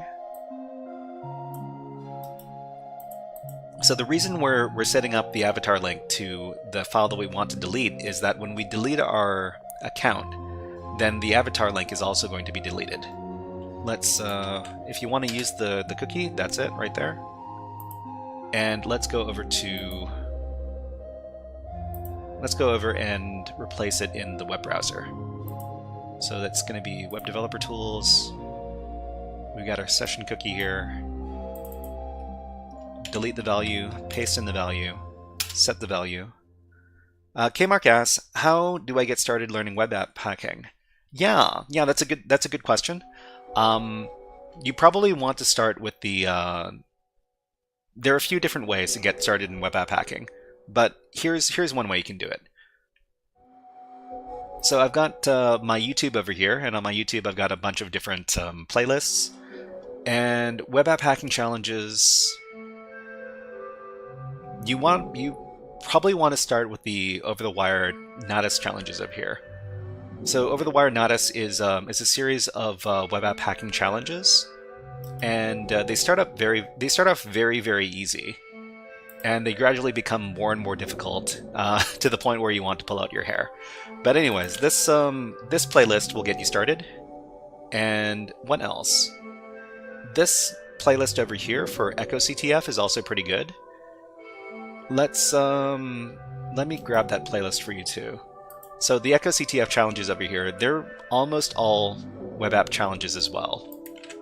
So don't feel bad about using like walkthrough videos when you're first starting out, because it's important to struggle. It's important to do your own research, but you can't be expected to know something you know nothing about when you're first starting out.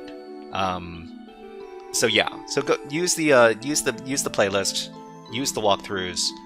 Hopefully it'll get you started in web app hacking.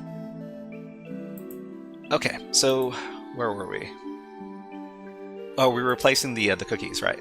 Okay, let's grab this cookie. No worries, Kmark. Hope you have fun and hope you learn a lot. Let's go back to the application.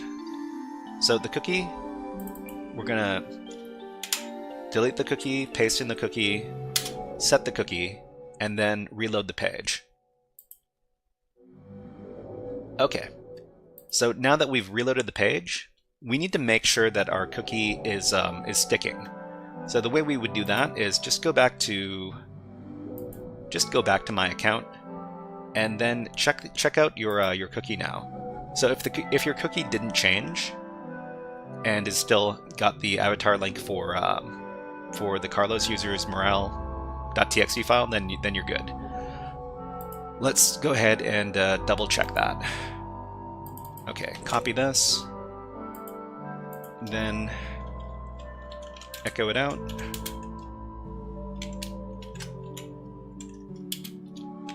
Base64 decode it. Okay, so your cookie still has your avatar link pointed to home Carlos morale.txt. So that means when you delete your account, then this file is going to be deleted and you finish the lab. Okay, let's go over and delete our account. So my account, go down, delete the account, and that's going to delete the file that we want. Okay, congratulations, you solved the lab. Awesome. Okay, so let's go ahead and do a little review before we finish before we do the final lab for today. And the final lab is a little bit more complicated than the previous ones. So in this lab, the app deletes all files associated with the user when the delete account function is used. We can also specify a file path through the serialized cookie that we use, and that's the way we manipulated the cookie and got the file that we wanted to be deleted. Okay, so we're going to be doing arbitrary object injection in PHP. So this is a level that mirrors very closely the one that we were pulling our hair out doing last week for the Natus CTF labs. Let me grab the link.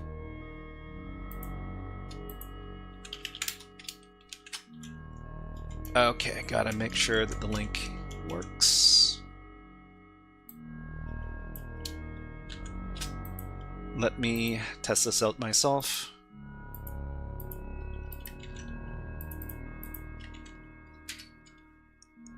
Okay, seems to be working. Here's the link. Okay, so this is a more complicated level. What's going on? So the lab is called Arbitrary Object Injection in PHP. So this lab uses a serialization-based session mechanism and is vulnerable to arbitrary object injection as a result. To solve the lab, create and inject a malicious serialized object to delete the morale.txt file from Carlos's home directory. You will need to obtain source code access to solve this lab. So you can log into your own account using the following credentials. So this is the usual Wiener Peter account. Let's go ahead and access the lab. So put this in a new tab.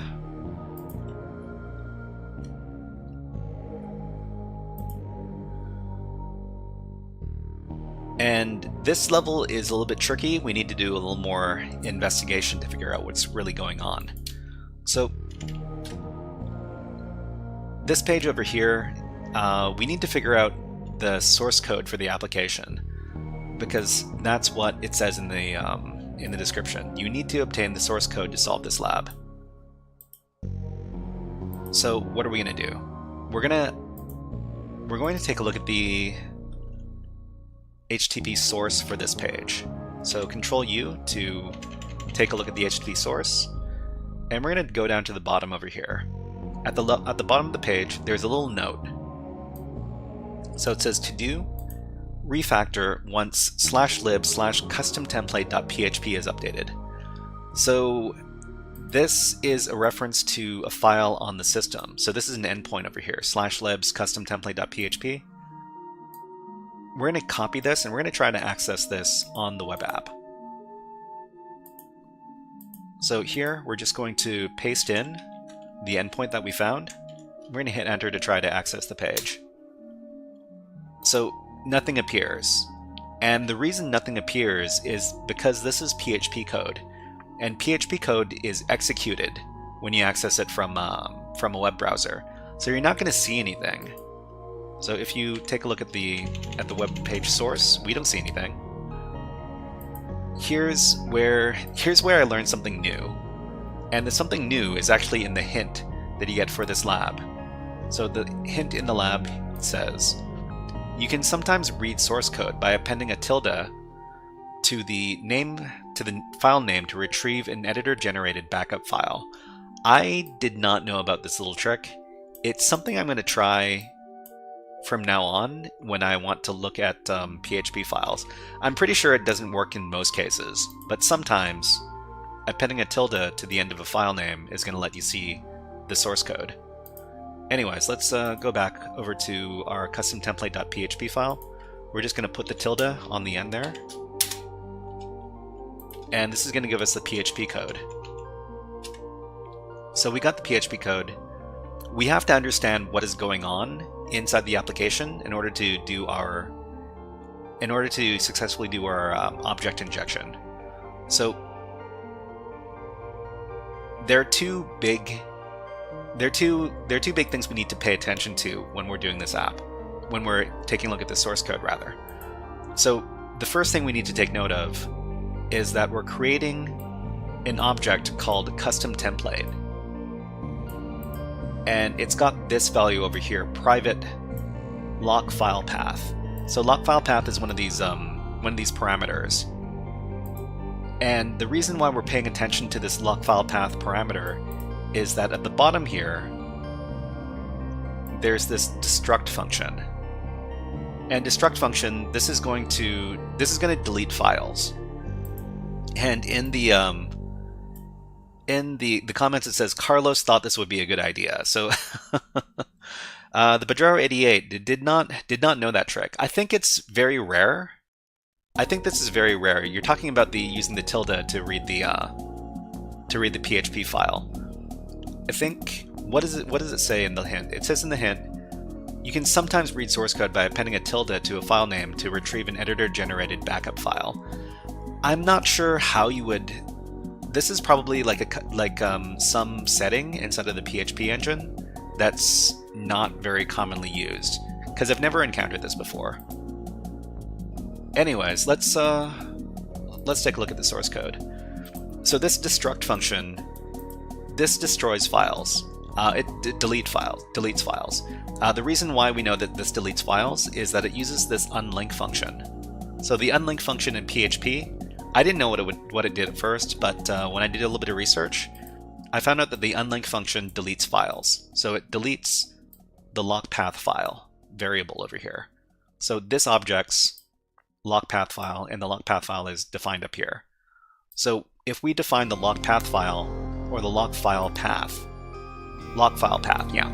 If we define this as the file that we need to delete of Carlos's, then we can successfully complete the lab. So let's go ahead and try this out. So what we need to do is we need to log into the I need to open up the lab again. So the Pajaro88 says, would it be something misconfigured in the init.php? I think it's some sort of debug function. It's probably some sort of debug setting or something inside of PHP. The Vault 1999 says, when you edit a photo with certain editors, they say they create the tilde file. Okay. Normally you would never edit photos right on the web server. Well, I think in this case they're creating a purposefully vulnerable application. So I guess this is just one of those tricks that we need to add to our pentester toolkits. Anyways, we can go over to my account and we can log in as our Wiener Peter user.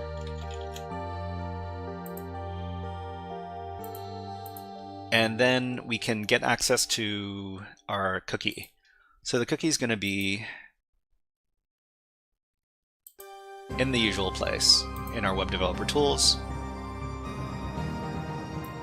Let's go ahead and grab the cookie. And then let's echo this out. PHP. Oh, okay. PHP files. Oh, okay. You're talking about PHP files, not photo files. Awesome. Now that makes more sense. Okay. So we got our cookie here. So the %3ds, this is URL encoding. We need to replace the %3ds with the equal signs. So that's 2 equal signs. Echo this out, and then base64 decode it. Okay, so this is the object. So the object we've got is the user object. Let's see. Vault9999 says repository normally filters out what file it is pushing stuff to the live server. The repository server normally filters out that file when pushing stuff to the live server. I'm gonna take your word for it. I don't work in production environments. I'm just a web app hacking person. But you know what? I should probably get some more developer experience because it'll help me be a web app hacking person. Okay. Anyways, let's hold on. Let's go ahead and change up the music. Here's some more. Actually, let's play some cyberpunk music. Here you go. Hope everybody enjoys this smooth jazz-like stuff. Okay, let's go back. So we've got our object over here. We're not going to be using this user object. We're going to be using a new object. And the new object, well, okay. So the new object is going to be the custom template object. So we know, where's the custom template? It's at, let me grab that source code one more time. So the source code is at libs custom template.php. I need to take a look at that because I need to create a new object.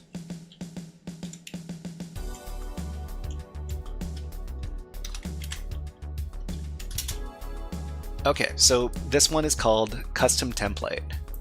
So we need to create an object that's called custom template. So O, instead of user, this is called custom template. And we need to count the number of characters in here. So this is 1, 2, 3, 4, 5, 6, 7, 8, 9, 10, 11, 12, 13, 14. So this is a 14 character object name. We need to fill this in. I think for this, we just need to set one parameter. I think the only parameter we need to set is the log file path here.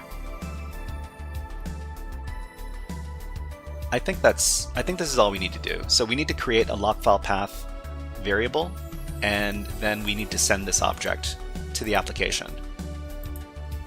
So this is just going to have one parameter. It's going to be, let's see, log file path. How many characters is that? Log file path 1, 2, 3, 4, 5, 6, 7, 8, 9, 10. 1, 2, 3, 4. That's 14. Okay, so that's going to be 14 characters, and we need to set this to the file path for Carlos's file. And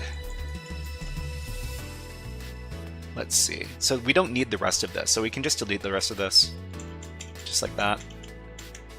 And the log file path is going to be home/home/carlos/morale.txt. Okay, so how long is this? 1, 2, 3, 4, 5, 6, 7, 8, 9, 10. 1, 2, 3, 4, 5, 6, 7, 8, 9, 20. 1, 2, 3. So this is 23 characters.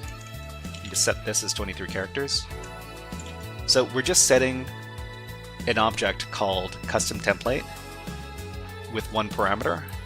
It's log file path, and we set the log file path value to homecarlosmorale.txt. So the reason why we do this is because this particular class, the log file path is going to be deleted. So log file path we see at the very bottom of the object class is that it destroys something, and it destroys anything that is in the log file path. So when we send this, the object is going to be created, and when we create the object, it's going to run the destruct function, and that's going to destroy, or it's going to delete the whatever file we specify there. Yellen BS, hello, nice to see you here. And thank you very much for the compliment for the music. I like this soundtrack a lot. Okay, let's go ahead and create this object here. So we're just going to wrap everything in quotes, echo it out. Okay, we got ads on Twitch. When we do ads on Twitch, we do then on YouTube as well. And let's go ahead and let's take a look at the birds when they're having a fight. Here you go. We're going to be back in about a minute. I just need to take a little water break. Enjoy the music and enjoy the birds.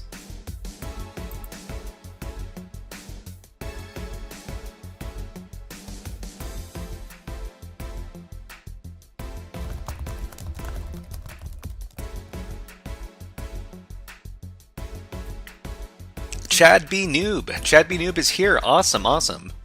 Chad B Noob is a Chad B Noob is a very, very cool person in the Twitch infosec streamer scene, and they started up the infosec streamers list. And welcome to the stream, Chad B Noob. I don't know if you can hear me or not because you're probably watching an ad right now, but we'll talk about it in just a little bit. But anyways, enjoy the birds. Here's a little chickadee. Okay, and we'll be back in about 10 seconds or so. These guys are awesome.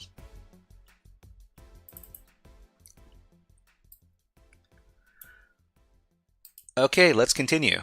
All right, Chad B Noob is here. Chad B Noob is well, let's give him a shout out. Shout out Chad B Noob.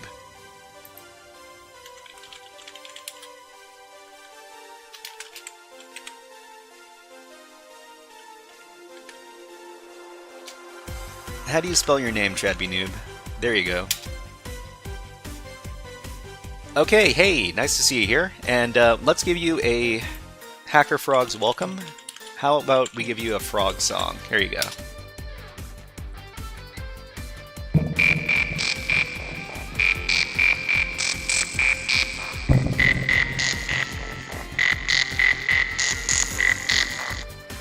Okay, so let's go ahead and create this custom object that we're going to feed to the application. So let's do this. So we're going to be creating a custom object using insecure deserialization.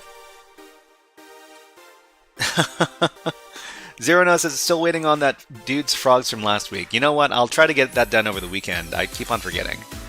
Let's see. Yellen BS says, what made you go with all this froggy stuff? So the reason why we use the frog is because, well, people on Twitch, there's a lot of frog stuff on Twitch. There are frog emotes. There are a lot of frog emotes. People call people who like stuff frogs. Like if you're a person who watches Twitch, you're a Twitch frog. If you're a person who likes hacking and watches Twitch, then you're a hacker frog. So that's where we're frogs. Anyways, have I eaten a frog? Yeah, I have eaten frog before. It tastes kind of like a mixture of fish. A little bit like fish, a little bit like chicken. So it's kind of like a chicken fish. I guess they say a lot of seafood kind of tastes like chicken. That's a great, I don't know if that's a frog emote or not, the Vault 1999. Am I Pepe's cousin?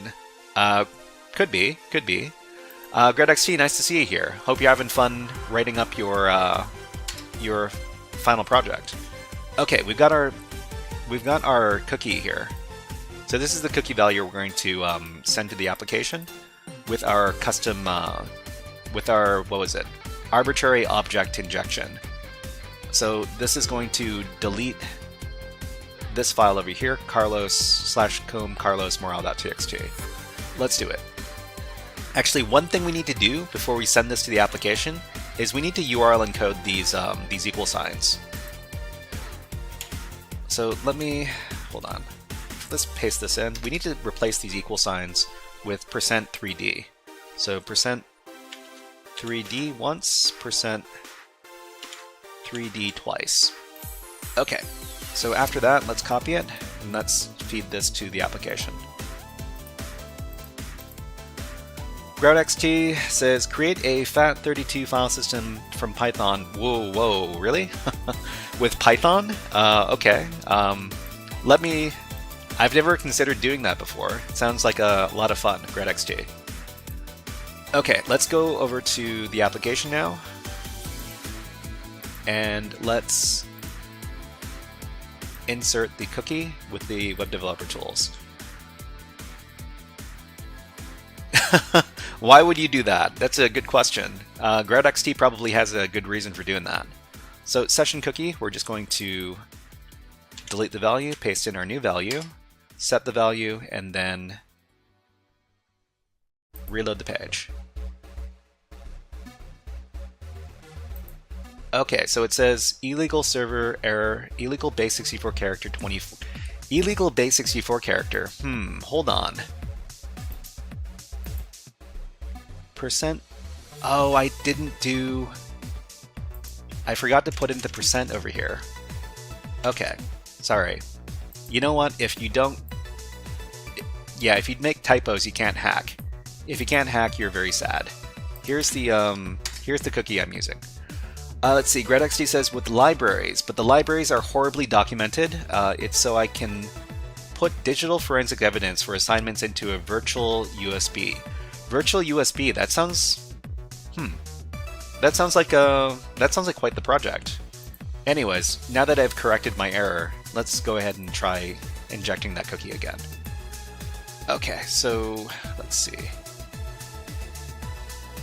Go back to the web developer tools. go back and inject the cookie, paste in the cookie, set the cookie, reload the page. It still says illegal base64 character. Maybe I need to keep the equal signs. Or maybe, did I make a... Did I make a mistake over here? So the object here, need to make sure there are no typos in here.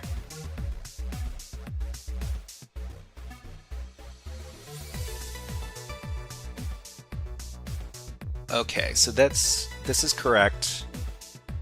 This is correct.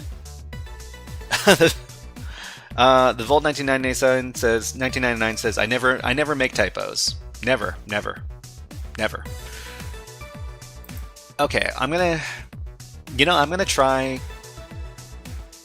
keeping the base64 characters as is and not URL encode them, and let's see if this works. Okay, let's go back to injecting this cookie. Remove the %. Oh, yeah, Defus, you're right. I accidentally put in a $sign there. I guess that was my typo. Yeah, Defus, thank you very much for pointing that out. I looked it over. I didn't. Okay, let me paste in the cookie into chat again. Man, I'm making mistakes. Let's go ahead and change out that cookie. Okay, reload the page. Congratulations, you've solved the lab. Okay, it was done. It got done. Okay, the problem is fired. Yeah. My boss is going to be really mad at me. Good thing I'm my own boss, so I can be as bad at my job as I want. Okay, so when we gave this particular object to PHP, it gave an internal server error. So PHP fatal error, uncaught exception, etc. on line 7. It's fine. So this is when you're doing this kind of object injection, you're gonna get a bunch of errors from PHP, but it executes anyways, so it's completely fine. So Defus says, I do a lot more typo mistakes when I stream too. Thank you very much for your vote of confidence, Defus. Thank you. Anyways, let's go ahead and finish up this lab. So we're done. We finished the lab, but we've got our presentation over here. So in this lab, through the deserialized cookie, we can inject a new object to achieve our goals. So we created a new object from the old object in our cookie, and then we got it to deserialize and execute on the PHP app. So in this case, we took advantage of the fact that we knew about the source code, and in the source code, we got this class custom template. We've got this variable lock file path, and the lock file path is going to be unlinked at the end of the object instantiation, which means we're going to delete whatever we put in the lock file path. So that's how we finished this lab. Awesome. But yeah, so I did all of this because I got really mad when I did the previous level over at the Natus Labs over here. Which was, well, level 26, I think that was. But anyways, it's a good motivator. Getting your butt kicked is a good motivator for learning about something. Anyways, we're going to be moving on to the last part of today's stream. And in the last part of today's stream, we're going to be doing new challenges from the Natus CTF lab over here. We might be pulling our hair out. If you have some experience with web applications, you might be able to help us out. Anyways, but before we start, we should probably get the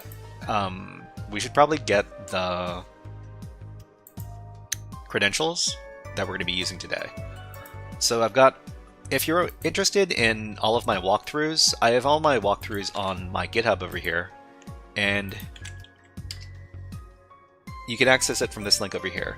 YalenBS asks, how can I be like you? How can I be like you? Study a lot. Study a lot of stuff. Don't be afraid. Don't be afraid to look up the answers if you're having a very, very hard time. The one thing that is really bad about the whole try harder mentality inside of cybersecurity, that you never look up how to finish a challenge, you always do it yourself, is that you're gonna waste a lot of time being stuck on a challenge for days and days, spending like dozens of hours. If you've done a challenge and you've done a bunch of research and you haven't finished it in maybe a few hours, you're probably not going to finish it for a long time. In that case, go ahead and look up the write-up for look up the solution for the challenge. It's fine. It's a learning opportunity. But then again, don't look up stuff immediately if you just get stuck, after a few minutes, because you don't learn that way either. It's all about striking a balance. If you really need to, get the answer and then learn something new, that's fine. Don't look at the answers too quickly, because you don't learn anything that way either. Go ahead and challenge yourself. But yeah, try to learn a little bit about everything, and eventually you'll be able to start a live stream like this as well. Who knows? Anyways, let's see. We're doing Overthewire, Natus, and we're doing level number 27 today. Okay, so the username is Natus27. The password is this. So I'll just provide this to everybody in chat who wants to work along with us. This is Natus27. This is the password. Let me get the link. So this is the link over here.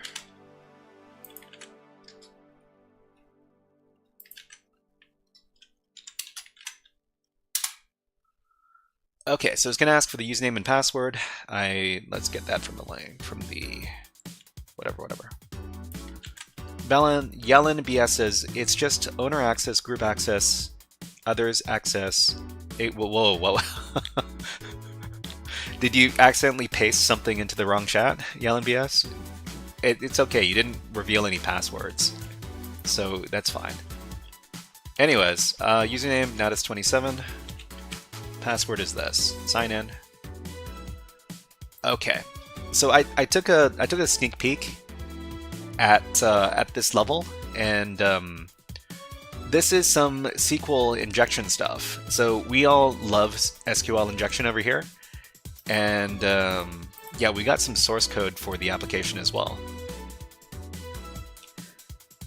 Okay.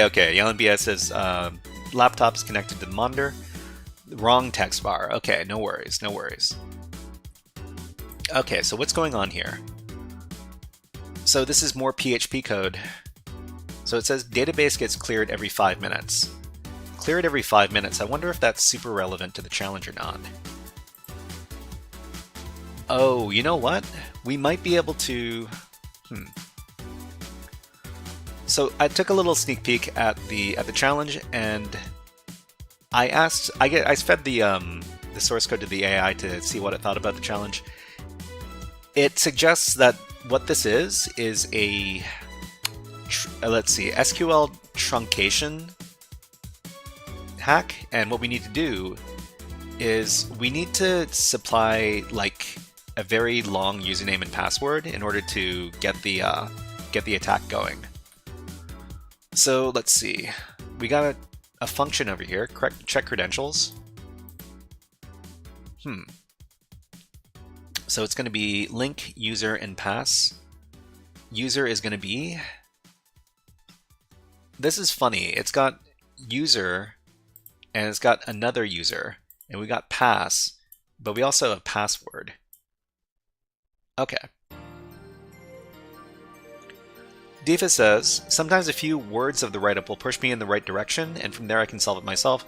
There are times where I don't know about the technique, so it's necessary to read and learn about it first. Yeah, sometimes you'll read the first few words of or see which tool they're using, and that basically tells you exactly what direction it's going to go in. So Sometimes you can spoil yourself without completely spoiling yourself, but yeah, use your own discretion there. Okay, so the query is going to be select username from users where username is this and password is this. So is this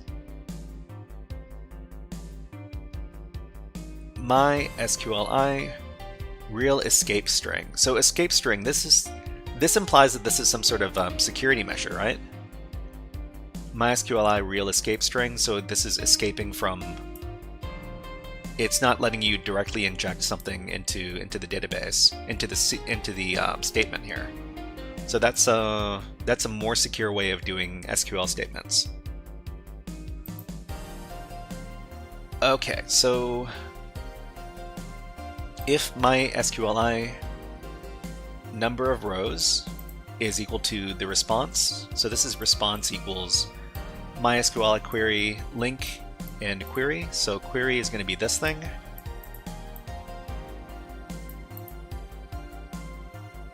So if it is more than 0, it's going to return true, otherwise it returns false. Check credentials.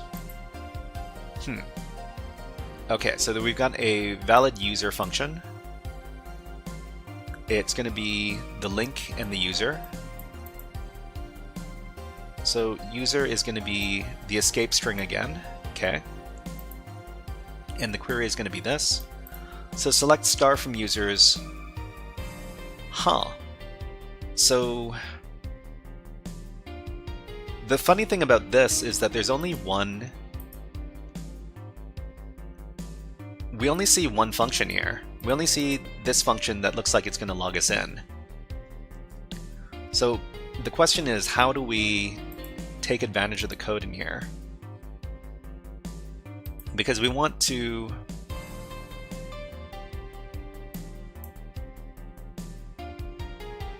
we probably want to run this function. So the function is dump data. Dump data. Because if we dump the data, what does it do?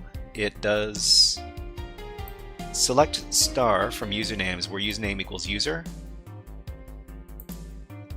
And in the response,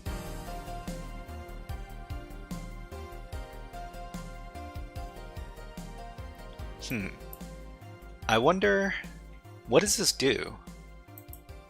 I'm not super familiar with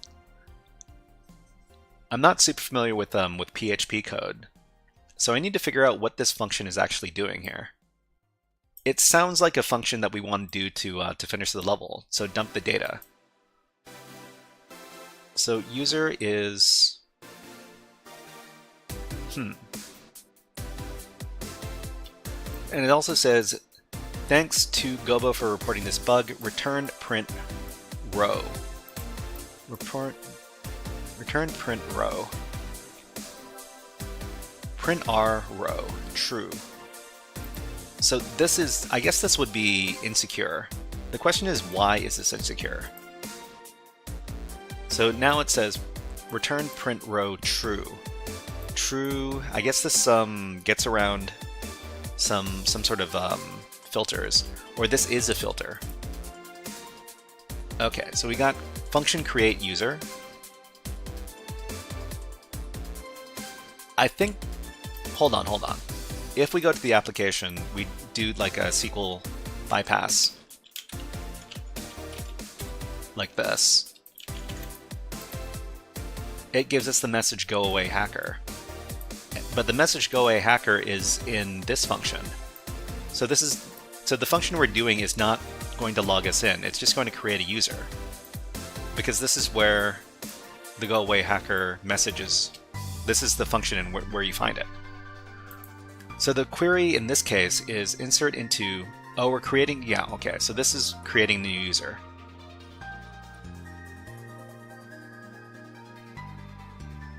Insert into users, username, password, values, user, password.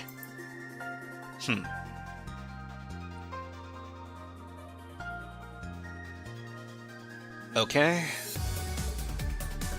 So if the only function we can use in the application is the create user function, how do we use it? How do we use that function to to get extra information from the application.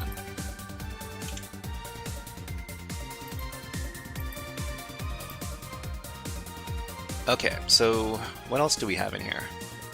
So if array key exists, username request, and array key exists, password equals request, then we're going to do what? We're going to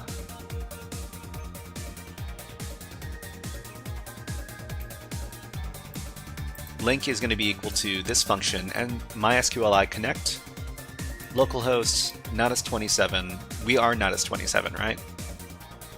Okay, then we're going to do link.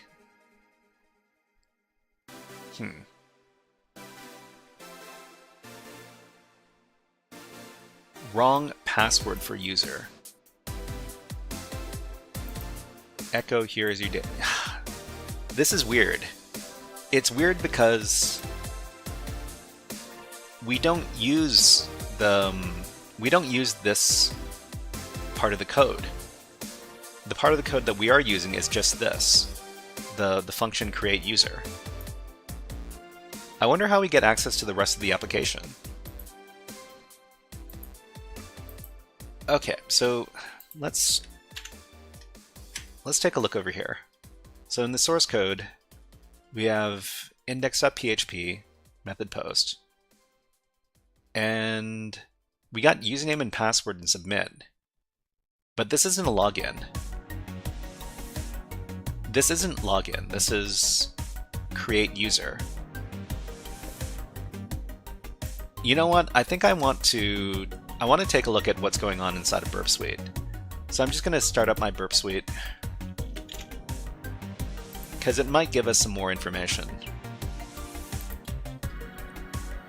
Okay, so let's start up Burp Suite, and then let's start up the Burp Suite browser. Let me get the link for this. Okay, let's go ahead and go to our proxy and then our open browser. Paste in the level, and let me get the username password. So this is natus27, password is this, sign in.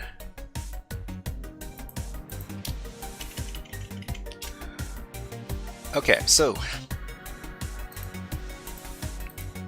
I'm just going to do test and test, then log in. User test was created. Okay. User test was created. Great. We're now on index.php. So if we reload. Oh, okay.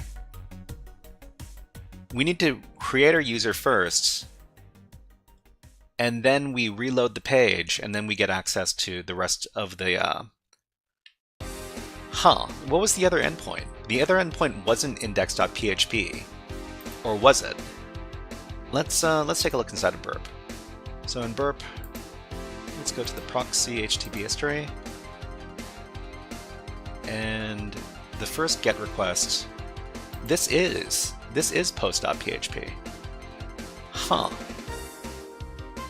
So the first thing we need to do is we need to create our username, and then we need to reload the page, and it'll log us in as that user.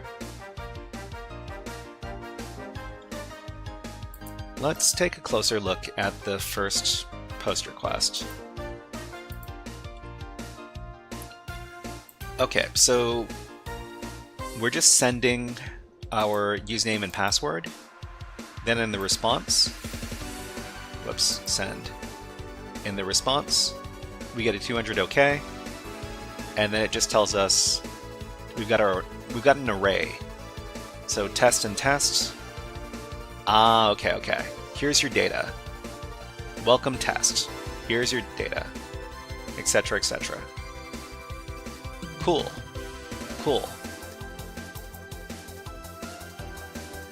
Where are we? We're here.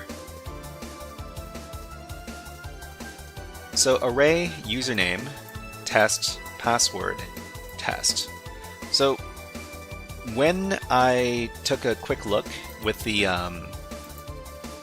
with the LLM helping me out, it said that this application was probably vulnerable to an SQL truncation attack. And the reason why it said it was vulnerable to a truncation attack was because they set a maximum number of characters for the username and password.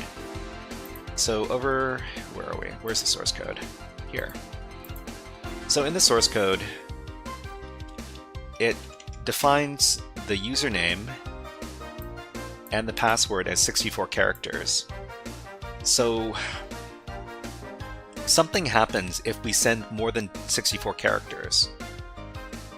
I should probably figure out where the truncation takes place and how it messes up the application after that. So let's go ahead and try over on our console. So on the console we can do, what is the tool that lets us create a pattern? So I think Rag2. Sick in the Mind says sup Sick in the Mind, nice to see you here. We're doing more SQL injection over at the Nataslavs. This is Natas level 27. Let me get if you want to join in yourself, let me get the username and password.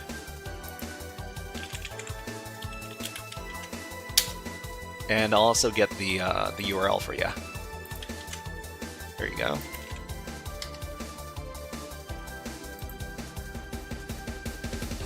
So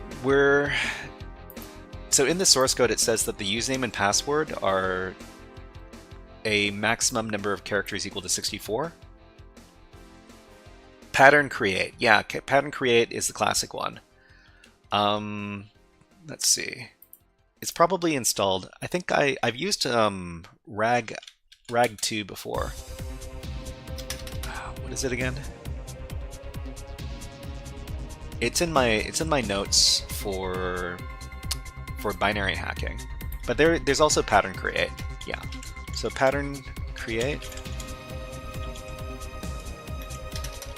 So pattern create, is it not installed by default?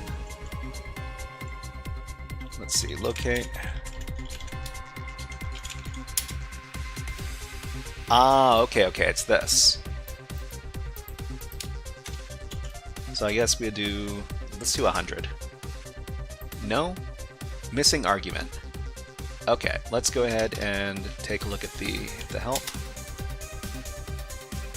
You need -L. So -L 100, okay. So let's go ahead and send this to the application and see what happens. Okay, so over here, we're going to set our username as this, our password to this, and then log in. It's good when it goes off the page. Alright, so let's reload the page and see where it cuts off.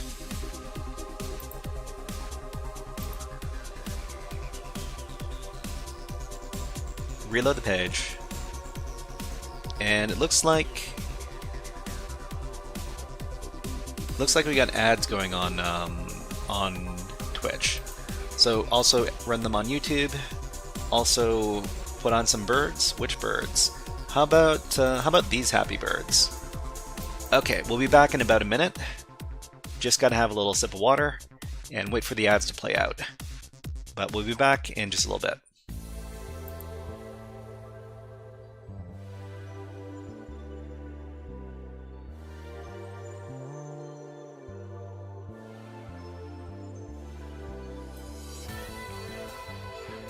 So ZeroNell says cyclical patterns, yeah, mostly used for buffer overflow stuff. Yeah, mostly used for buffer overflow stuff. Let's see. ZeroNell says, I guess that's sort of what this is. So this is a truncation attack, and I haven't done very many of these. I think I've done one or two, like in the last 4 years or something. I need to remember exactly how we perform these kind of attacks. But I can probably do a little bit of research, a little bit of Googling. We might be able to get the application to show some stuff that it shouldn't be. Okay, let's go ahead and put the birds away. Let's reload this page.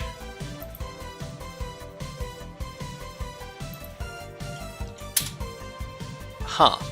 It didn't record. So the user was created, sure. Now let's reload the page.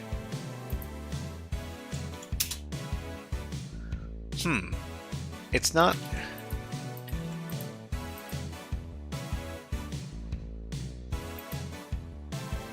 It says the user was created.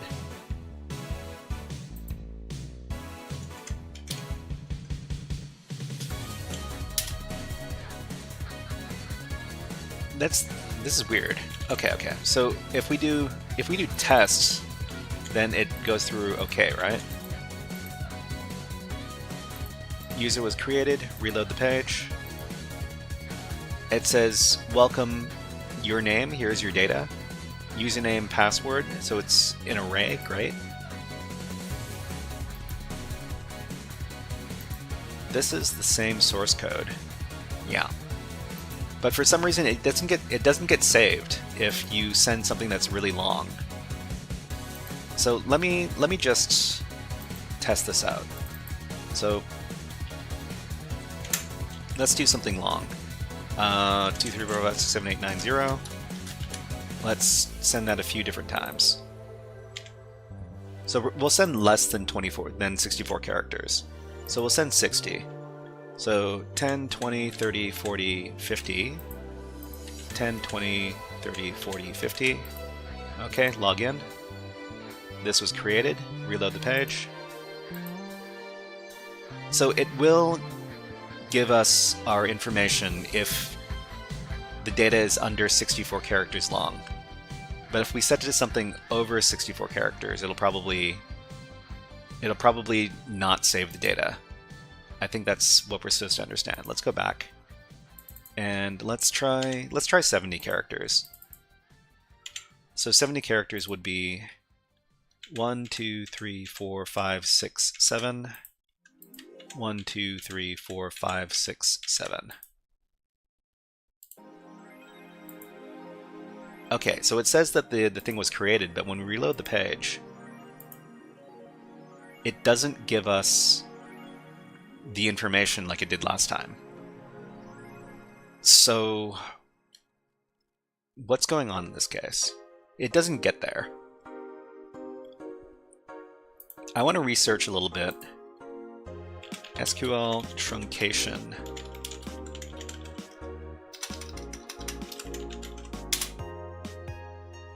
Okay, so we got truncation attacks. Bypass authentication with truncation attack. This seems like it could be okay. I'll just link it to everybody, just in case you're interested in taking a look. That's a bad looking link. How about we get a good looking link, and then we send it to you guys. Okay.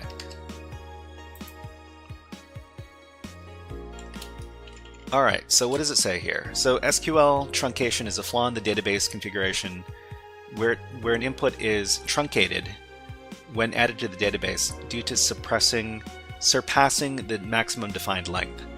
The database management system truncates any newly inserted values to fit the width of the designed column size. So let's see. If the database considers spaces as valid characters between inputs and doesn't do any trimming before storing the values, an attacker can create a duplicate account of an existing user, like admin, with many additional spaces and characters. Okay, what is this? So admin +++++ random, that is too long to be stored in a specific column and gets deleted after passing the max length. Okay, so instead of storing this thing as an entry, the database will truncate the second half to fit it in the column. So just this. So it'll save this, but not this, because this is the truncated version. Okay, so what does that mean? The next time an attacker logs into the application with the admin account, the database will search for all matching Let's see. You're going to use your cyclical pattern to determine the character length, right? I think we know what the character length is because we have access to the source code. It should be 64. I'll try 64, and then I'll try 65 just to make sure we have the value at which time the application doesn't save the thing. So what is it? Let's do pattern create 64. So this is pattern create 64. This should be able to be saved to the application. So we got, where are we at? This one. So we'll just go back.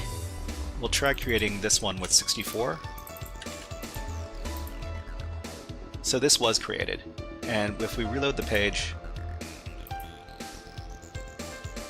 oh, that's funny. So 64 is already too long.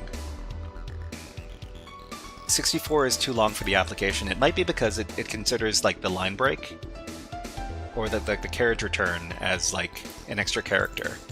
So maybe we should try 63. It might save 63.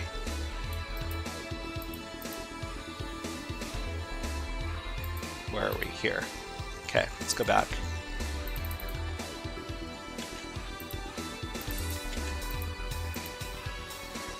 Okay, and we'll try reloading. So it saves 63, but it doesn't save 64. 64 is already too long of a string.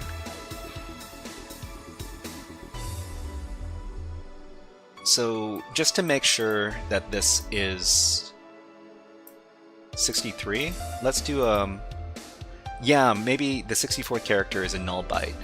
That could be it. So let's echo n this pattern, and we'll just pipe that into word count. So that's 63 characters. So 63 characters is the maximum amount that we can send. Anything after, if we send more than 63, then it's not going to save it out to the database. So how can we use this? Next time an attacker logs into the application with the admin account, the database will search for all matching entries and will consider them valid for logging in.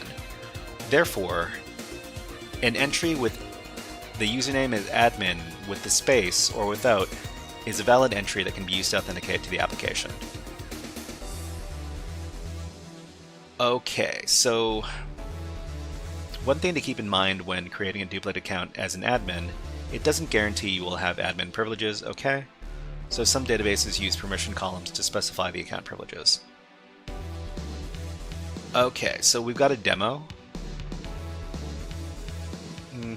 Okay, so we've got enumeration checklist, forgot password, signups, injections, okay? So I'm still not too sure how we would actually do injection in this case.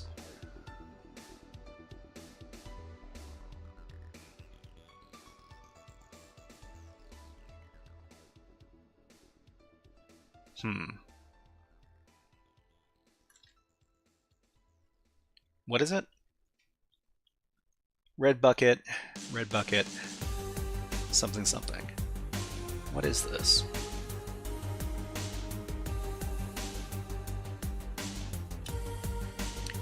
Furnosec says, is there a difference in checks in the source code?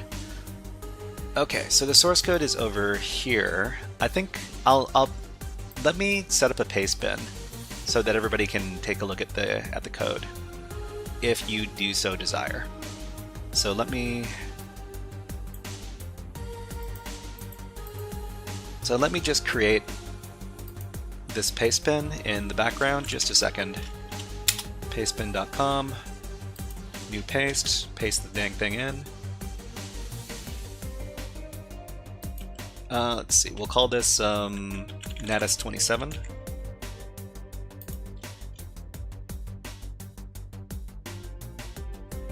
And let me get the link. So this should be the link for the source code. let me go ahead and test this out. Yeah, okay, so the source code is here.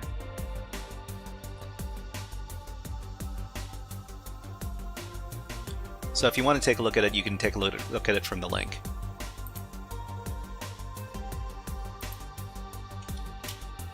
Yeah, Fernosec asks, is there the differences between the checks in the source code? So the first thing we need to do is we need to set up our user. So the user, so the function is this one, function create user. So I think create user is defined in the main function in the code. Create user. So there should be,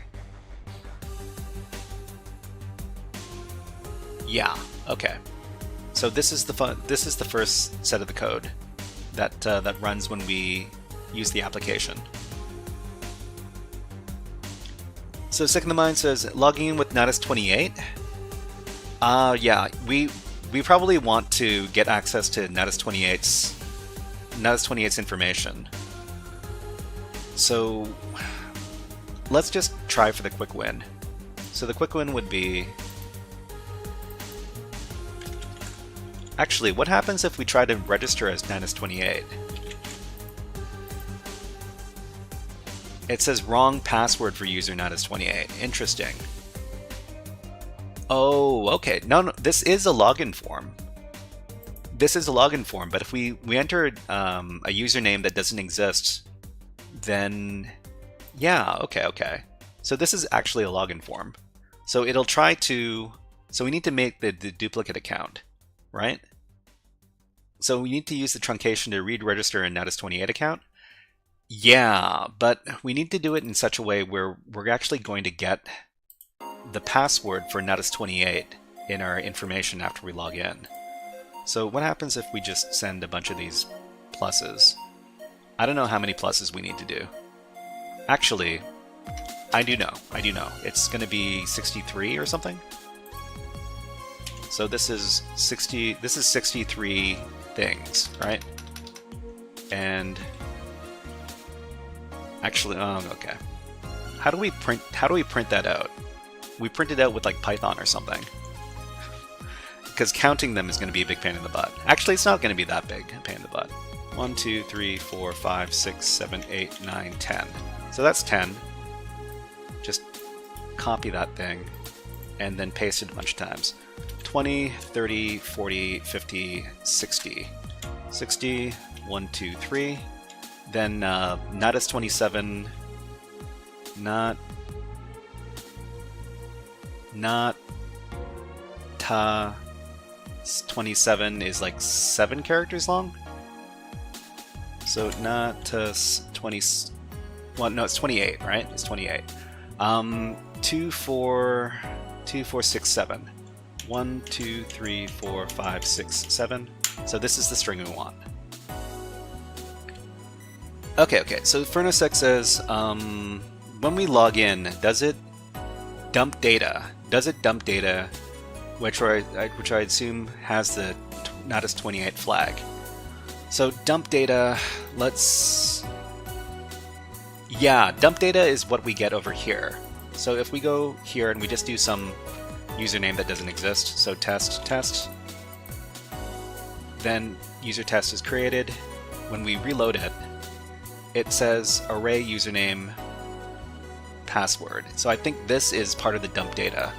So array, here is your data. Let's search for here inside the source code. Yeah, so is check credentials. Oh no, this is part of check credentials. No, this is not part of check credentials, but it does check credentials. And if it returns true, it says welcome whoever, and here is your data. Oh, it does dump data. It does dump data, yeah. Right. It is dumping the data. So after the creds are verified, it dumps the data. So let's try this thing. So Natus28 with a bunch of these pluses. This is the maximum length. Okay, and then let's send it. Password, I don't know what the password's going to be. Let's just do test. So the username was created. If we reload the page... Okay, so the pluses... That doesn't work. Maybe we need to send more characters. We'll try sending one more.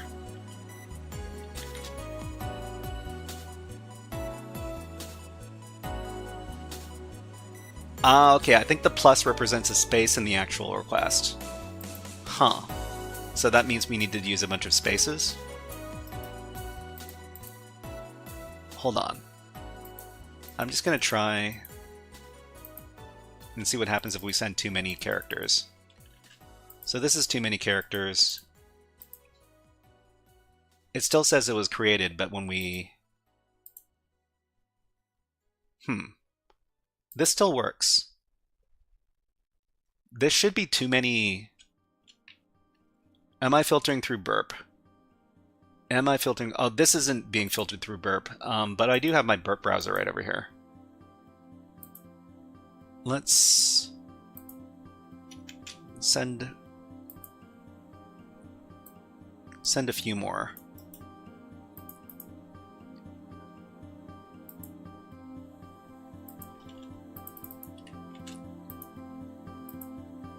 Okay, it says it's created. Reload the page. Yeah, this doesn't save. If we send too many characters, it doesn't save to the database. Oh, right. So Furnace says, friendly creative seal, hello, login. Login? Hello, nice to see you. So we need to send some spaces. So what are spaces? Okay. Spaces are tough. We can't exactly... Well, okay. 1, 2, 3, 4, 5, 6, 7, 8, 9, 10. So that's 10, right? Jeez, this is tough. Okay, paste in the spaces. That's 10 spaces, 20 spaces, 30 spaces, 40 spaces, 50, 60, and then 1, 2, 3. Yeah, we could do it like that. Let's see. Let's do 1, 2, 3, 4, 5, 6, 7. That is 28.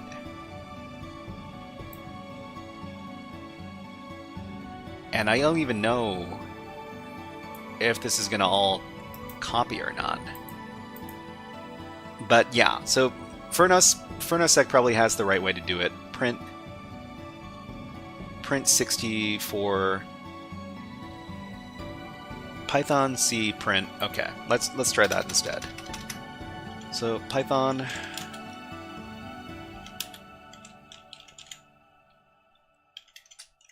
what was it? Blank string times 64.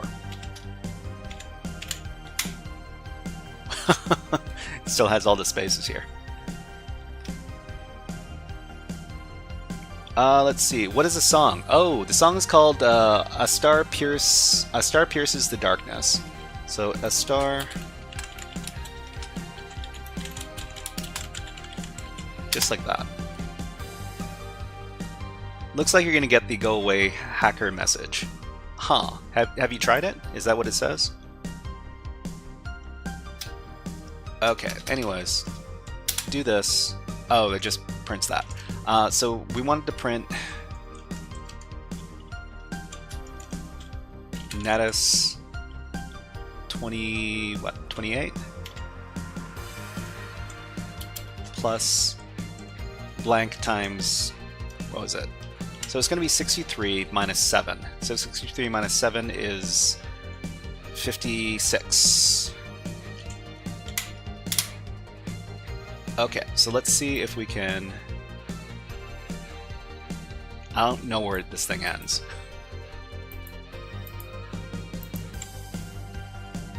Yeah, that was the previous one. A star pierces the darkness. I would honestly wrap that in a single quote. Yeah, probably. Actually. Okay, so...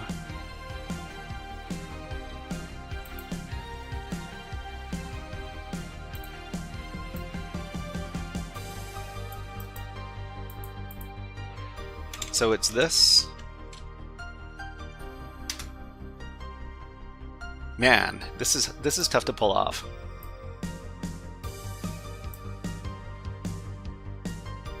Okay, so like what? Not as 28, and then add plus slash after 56. So print this, and then just use spaces and submit the request in burp repeater. You know, that might be the easier way to do things. Pluses. Okay, let's do burp repeater. So we got burp repeater over here. We've got our request. We've got our submission. So that's going to be Natus 28. And then let's do this. Oh man. 1, 2. So that's 10. 20, 30, 40, 50, 60. 1, 2, 3. And then subtract 7. 1, 2, 3, 4, 5, 6, 7. You don't want to submit actual spaces. We can use plus here or the %20. Plus here or %20. Okay. I'm not very used to doing this. Okay, so is it... Sorry, I gotta count. 2, 3, 4, 5, 6, 7, 8, 9, 10. It seems very, very precise. So it's 56, I'm pretty sure, right? Let's copy.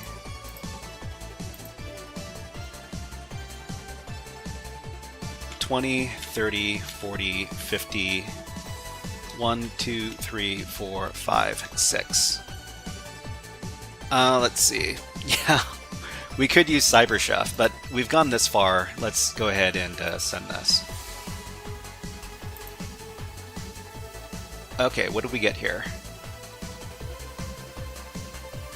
The response says... Well, we didn't get anything in the response. We just got an OK.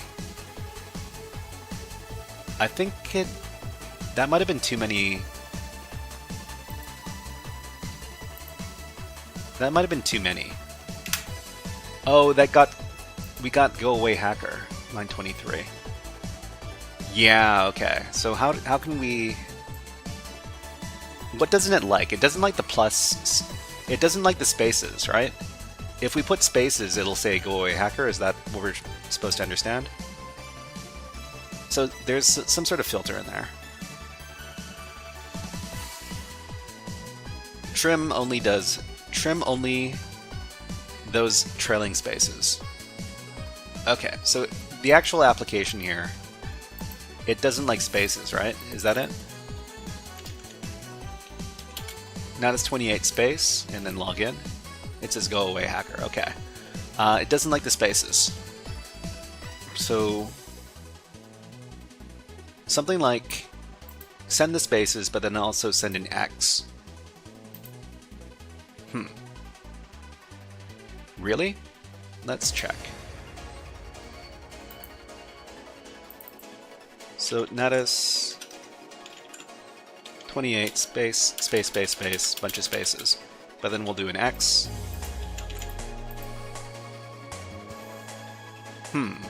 Oh, it trims out the spaces. It trims out the spaces?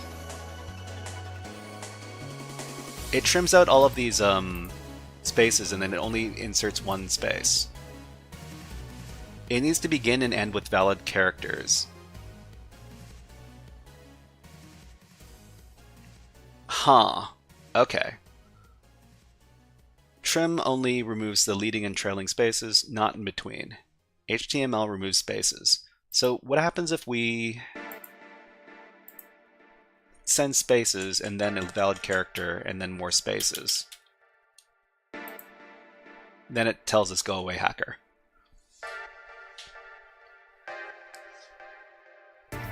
View source with that. You'll see the spaces. Okay, so let's go over to source code. We'll look for spaces.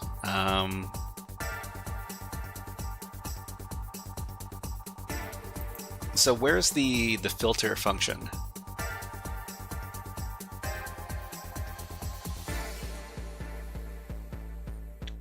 So the filter function is probably going to be valid user, or maybe it's part of this function here, MySQLi real escape string.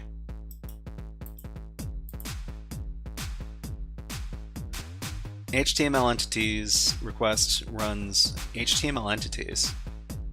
Okay, HTML entities. What is this?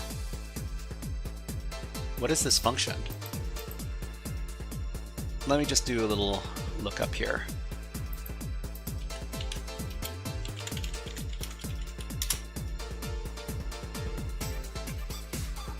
Okay, so the function is identical to HTML special characters in all ways.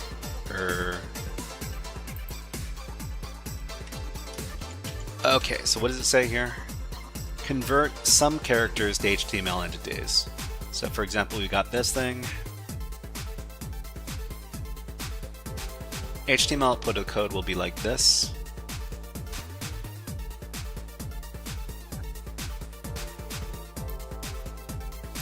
The browser of the output will be this.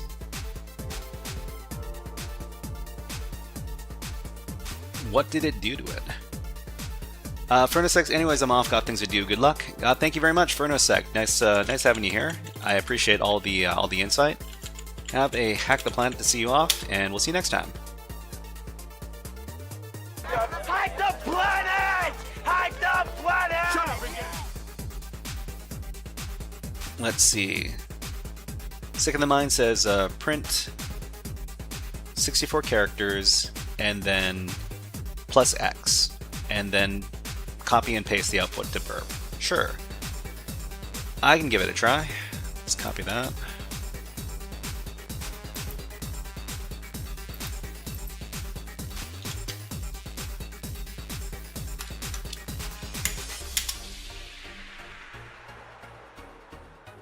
Okay, so this is...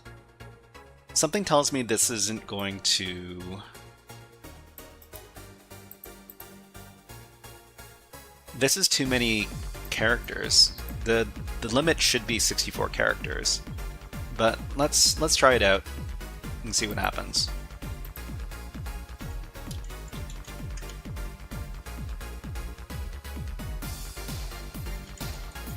Okay, so this is what we supply.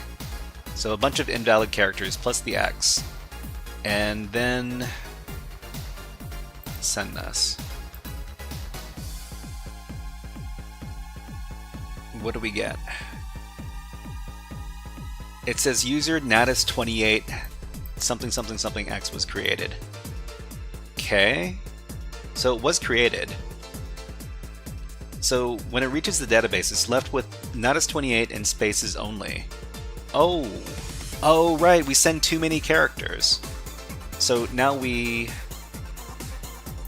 resend. Well, we just get a post. We just got to do a GET request to the same endpoint.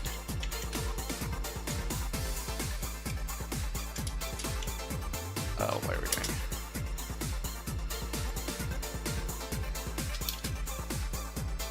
And we'll see what we get.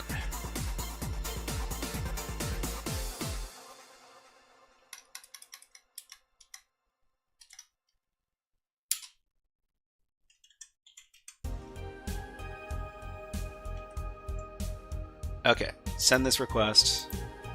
In the response, we get what? Something tells me that this isn't the correct information.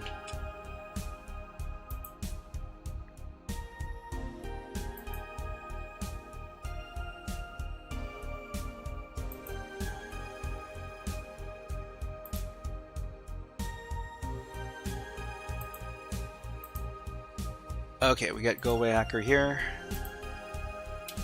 So we just send a bunch of stuff, and then the X at the end, password, whatever.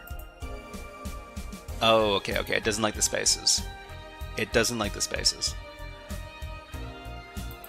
Okay, so back here. So if we send...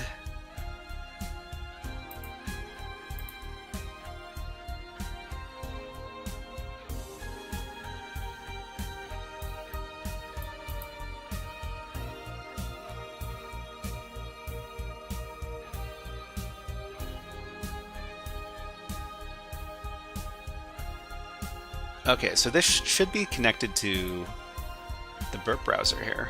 So we'll just reload the page.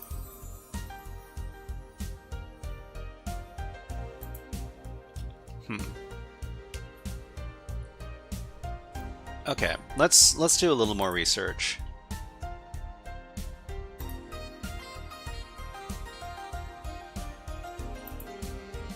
So according to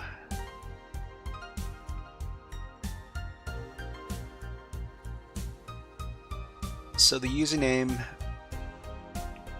oh, okay, maybe what we're supposed to be doing is we're supposed to be attacking the password. So we try to log in as Natus28, but then we supply, I don't know, you know what, I'll give it a try. So Natus27, we'll try logging in as just Natus28. Right? And then for the password, we'll just send a really long string. This isn't going to work. But what was our string over? Hold on.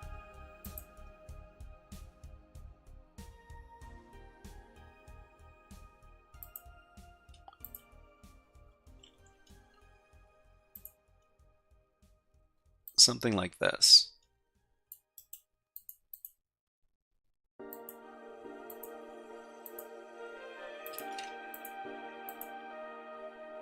Wrong password, okay. But what if we send one more character?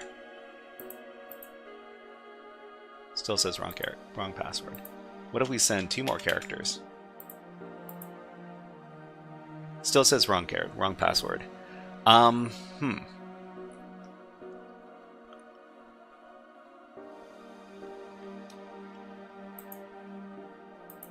Okay, so I guess...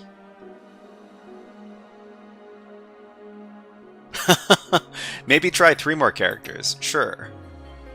Maybe try 3 more characters. Where are we? We're here. Maybe try 3 more characters.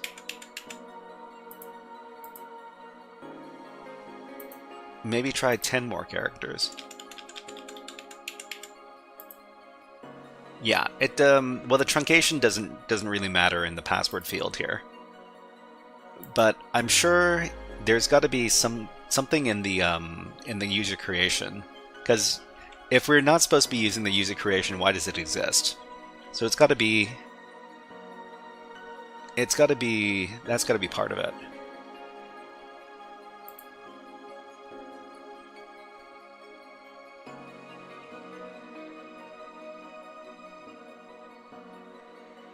Okay, so it says, so in the prevention section in this article, it says remove spaces from inputs before storing them in the database. So this application does remove spaces from the inputs before storing them in the data. Well, does it? Reject storing long inputs that surpass the maximum length of the column.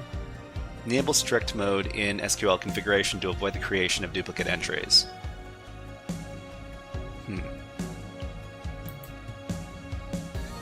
Let's do a little bit more research on these truncation attacks. Actually, maybe I'll ask the AI what exactly. So we want to do a SQL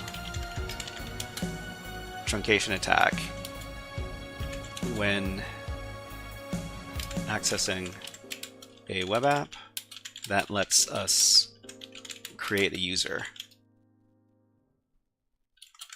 And the username we want to access is Natus28. What do you suggest?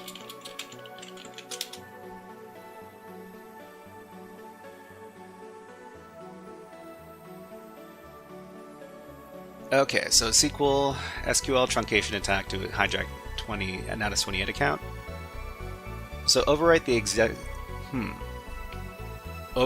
existing Natus28 account if insert allows duplicates, or trick the application into treating your account as Natus28 during login. Okay. So the app truncates usernames to 64 characters. Sure. Valid user checks for existence without truncating first. If you submit a username that is less than 64 characters, the stored version will differ from the login check.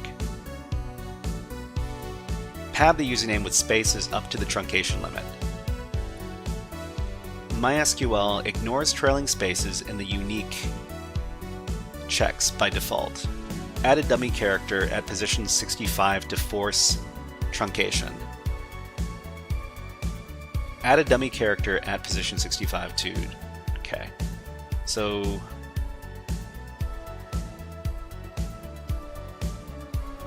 Wait, Natus28 is not 6 characters. And 1, 2, 3, 4, 5... This is 7 characters.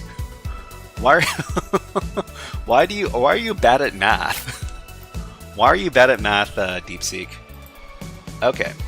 Stored version truncated to Natus28 plus 58 characters, which is 64 characters. I think we need to subtract 1. Login check uses the full 65 character input.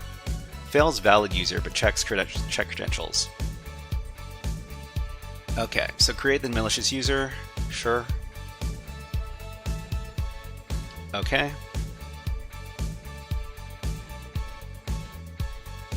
Log in as Natus28. Login. There's no login.php page on this application. I'm pretty sure there's no login page. That's not. This is all index.php. Yeah, this is all index.php.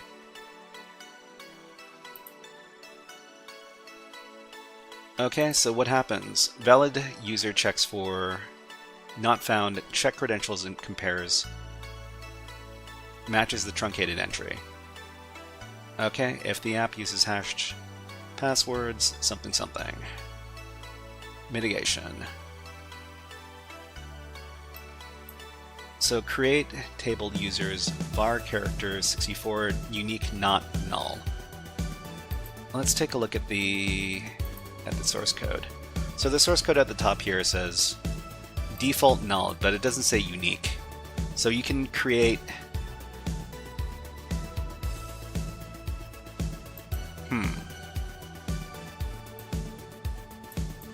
Interesting. Okay, so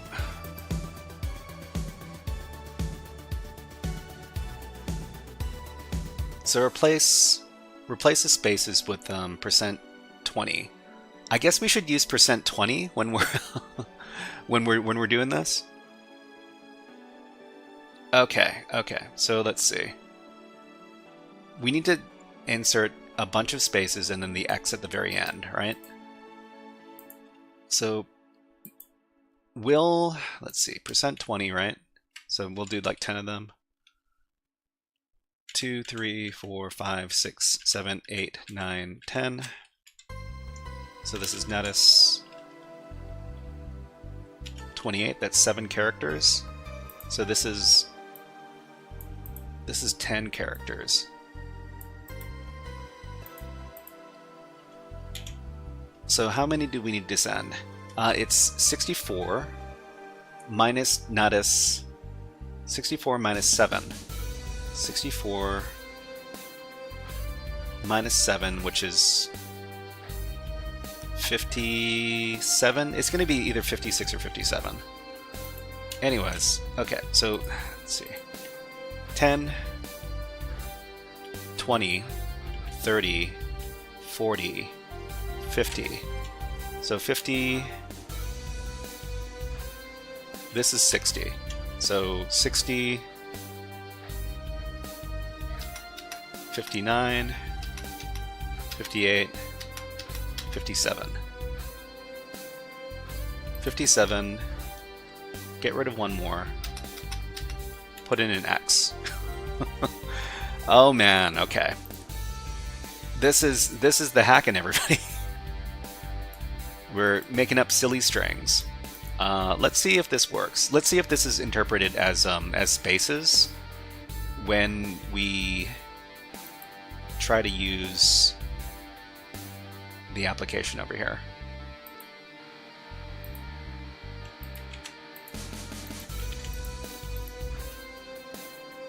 Okay, so this interprets the %20s literally. It doesn't interpret these as spaces. So let's do it with Python, because man, not as 28 plus empty string times, let's say 55 plus X, or let's just say X. Okay, and then yeah. Why did this? Oh man, hold on. How about? Yeah, okay, that works.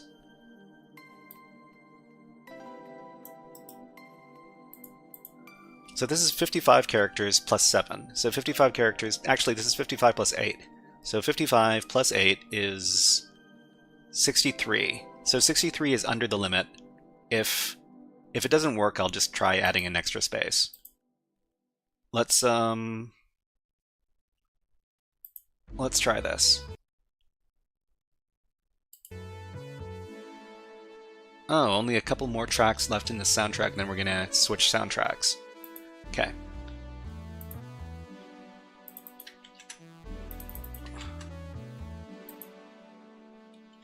Okay, so we'll try this payload. So it truncated all of the it trimmed out all the spaces. Okay, so we'll try doing it with one more space.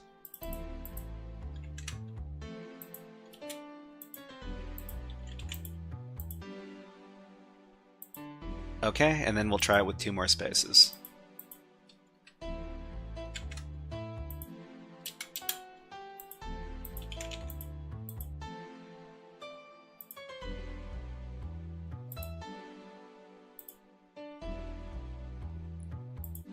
This wasn't recorded.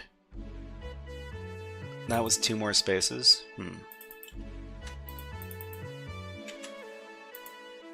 Okay. Alright, so this was recorded. We'll try it with 1 more space.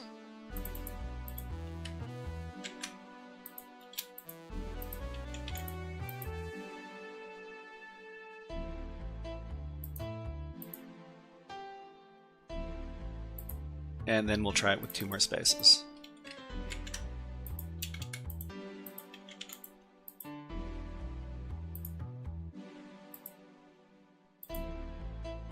So the thing is if we send too many characters, it just doesn't get recorded in the database. The truncation doesn't work in this case because it trims out all the white space.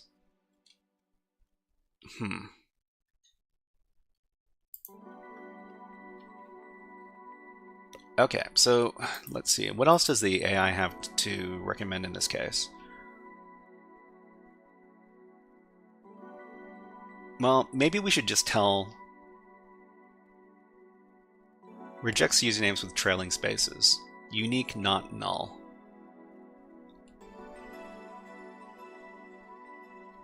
Okay, so this application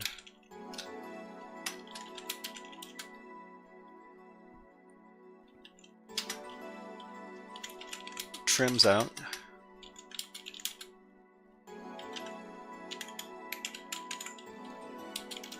white spaces in the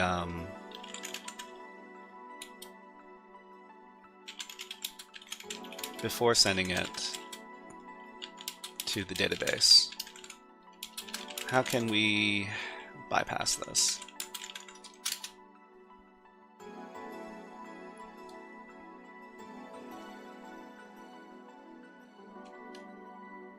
Okay, so the app trims white spaces before sending it to the username to the database.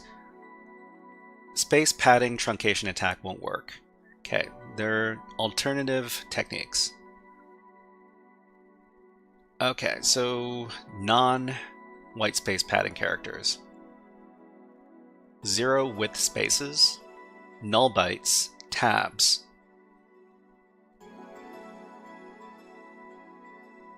Unicode non-breaking spaces.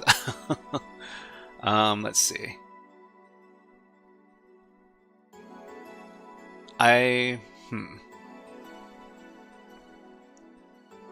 0 width spaces. I wonder what happens if we start sending some of these to the application. So we'll try this in Burp Suite. So let's see. So it's going to be Natus 28. We'll just get rid of all these spaces. We'll put in some of these... What are they called again?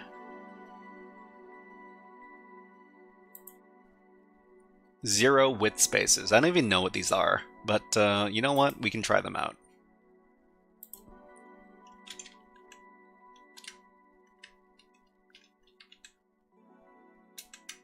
Okay, we'll send a few of these. We'll send the request and see what happens.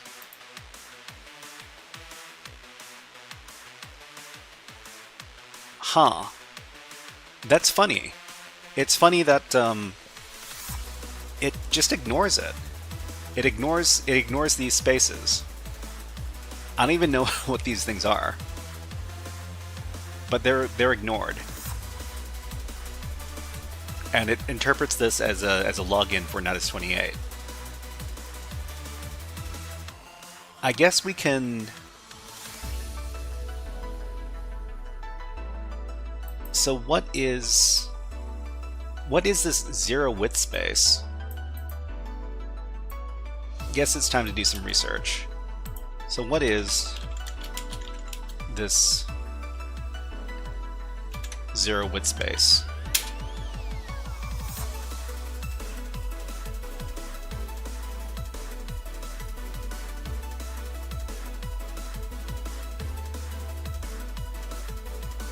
Okay, so let's see. 0 width space is a non-printing Unicode character that takes up no visible space but is treated as valid characters and strings. Okay. Treated as a valid character by databases and programming languages. Bypass trimming. So they trim regular spaces but miss these ones. Sure. Evade length checks. So this is 8 characters, but can be stored as something as this if truncated to 8 bytes. Okay, so if we're using these 0 width spaces as our padding, then I guess we need to just paste a bunch of them in.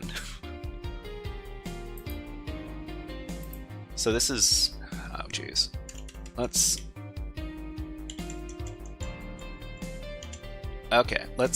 get to work.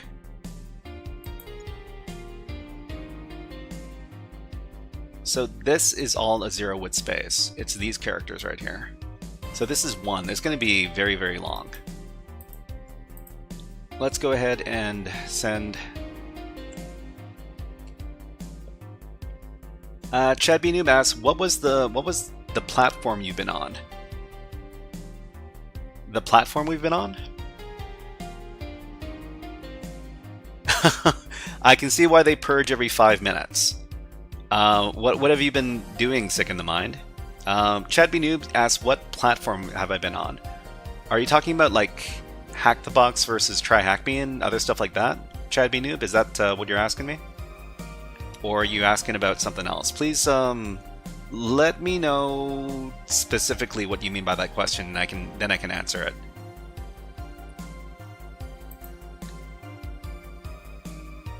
Oh, okay. This is Over the Wire. So this Over the Wire, the Nata CTF. So it's the same platform that does Bandit. I also did Portswigger Labs a little bit earlier, and yeah, so I'm mostly sticking to. I'm usually not on Try Hack Me and Hack the Box. I don't know why. I guess I'm a bit of a hipster like that. Okay, let's try adding these zero width characters. 1, 2, 3, 4, 5, 6, 7, 8, 9, 10. Okay, so this is 10 of these zero width characters. Let's start pumping out a bunch of them. So that's 10, 20, 30, 40, 50. This is 60. So it's got to be 60 minus Natus 28, which is 7 characters. But Chad B. Noob, what have you been up to? Have you been super busy with work? I'd love to see you on stream again sometime soon. I think a lot of people would. But anyways, let's see what happens if we send this.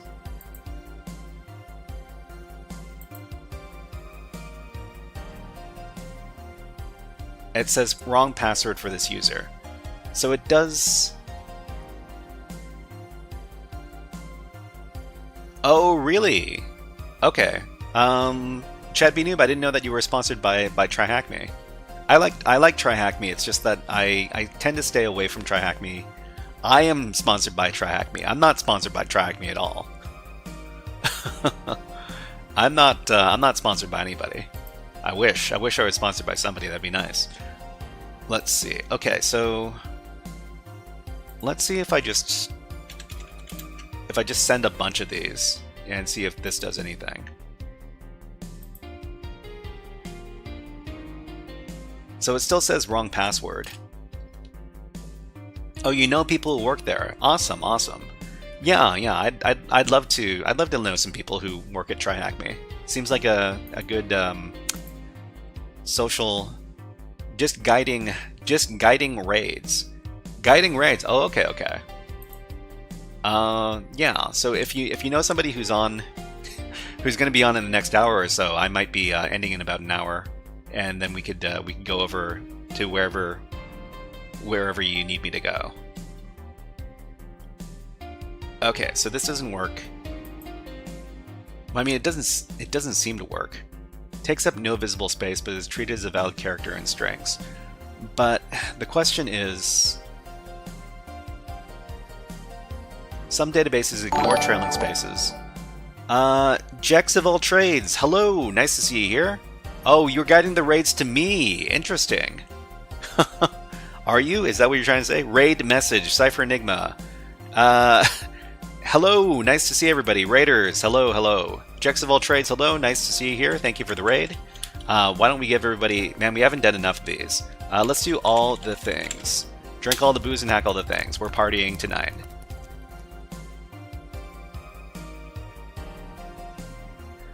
It's gonna take a little while. People are following and everything. Raid message, GoPro Slowyo, hello. This one's dedicated to all the hackers. Okay, so if anybody here has done the Nata CTF labs, we're currently on level 28 and we're stuck. We can't. We're trying to do an SQL truncation attack and create an extra Natus 28 user. Doesn't quite work. Whoa, what is going on? Jex of all trades has gifted a gift sub to HD Gamer GTS. Thank you very much for the gift subscription, Jex of all trades. Let's give you a fun video redeem. You are, hey, in my heart, you are Root. So let's give you this. What are you? I'm System Root. Okay, wow, thanks everybody. Jeez. But anyways, yeah, we're hacking. We're doing web app hacking. We're currently on level 27 of the NataCTF labs. They're a bunch of web app hacking labs. We're trying to do this SQL truncation attack. It's not working, but maybe we'll get there eventually. If anybody has done this level, if you could give us a little hint, that would be much appreciated. So we're trying to do Natas 28, and then a truncation attack. We need to send a bunch of spaces to try to create an extra Natas 28 user. The problem is that all of the white space that we're trying to use as our padding for the truncation attack is being trimmed out, so we can't use it. So we've been asking for some alternatives. So bypass trimming.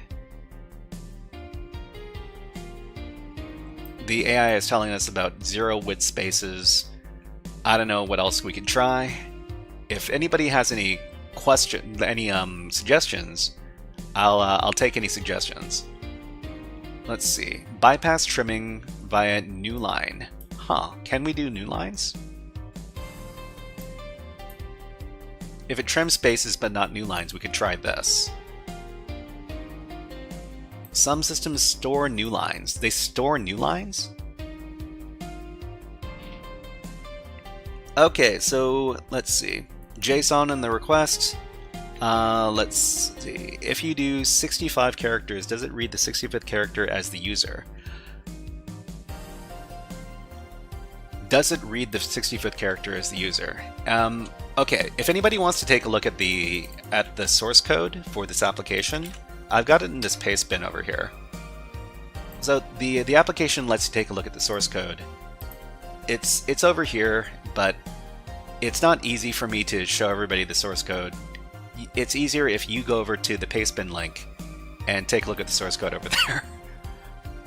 But yeah, what we're trying to do is we're trying to duplicate the Natas 28 user by using a truncation attack and create a new user. Then we can log in and get the actual Natas 28 user's password.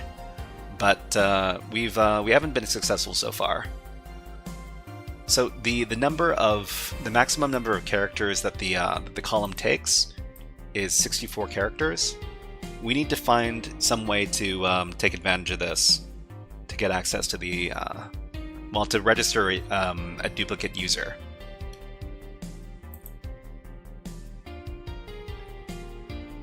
Okay, let's go ahead and change up the music, because this music's been going on for long enough. Let's try some moody music from Independence War 2, a great sci-fi action game where you blow up ships in space.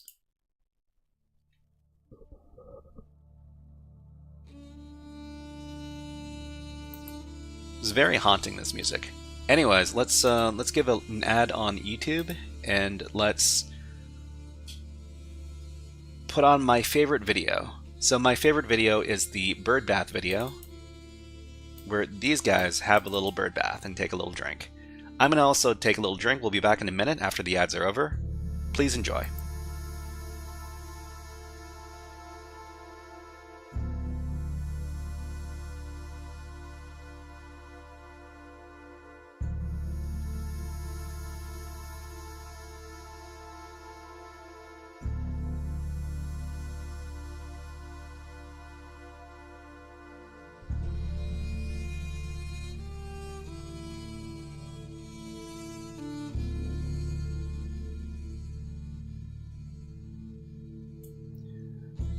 This is this is a weird juxtaposition.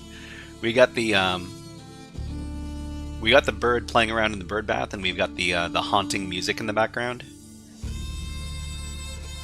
It's like a surrealist film. Okay, we're back.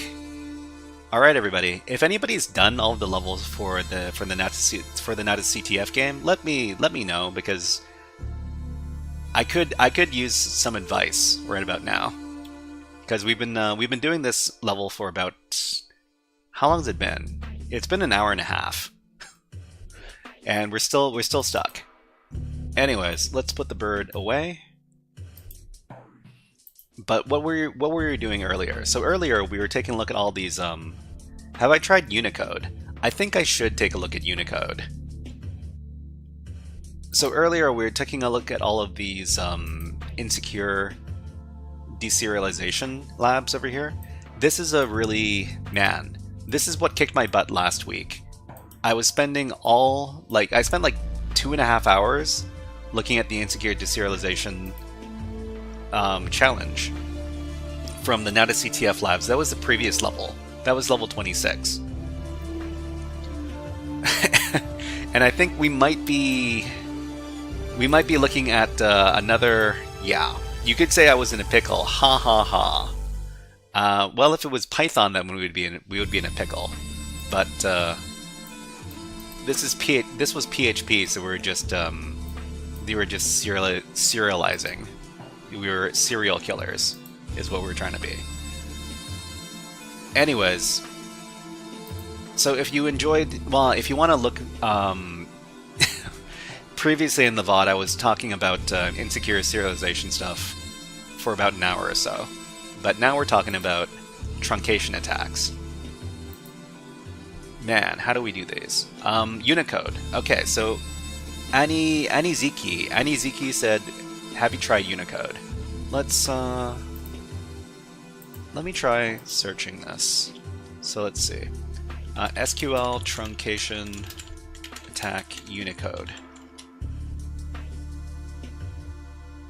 Okay, so bypassing character block lists with Unicode overflows. So this is from Portswigger. Maybe let's take a look at this article. So what do we got? Unicode code point truncation, also called a Unicode overflow attack, happens when a server tries to store a Unicode character in a single byte. What? Because the maximum value of a byte is 255, an overflow can be crafted to produce a specific ASCII character. So here's a couple of examples that end with 0x41, which represents A. If you perform a modulus operation on the code points above, they will produce the character A. It's not only bytes that have this problem. JavaScript has a code point overflow in the from car code method. Allows you to generate a character between 00 and XFFF, but if you go above this range, it will be overflowed and produce a character by the overflow amount. I don't know if this applies to us. Hold on. This seems cool, but I want to see if I can. Leo J, hello, nice to see you here. Thank you very much for the follow on Twitch. And why don't I give you a fun redeem? Let's do Hack the Planet, because that is what we do. Hack the planet! Hack the planet! Shut up and get in. Okay, so how safe is TSQL after you replace the escape character?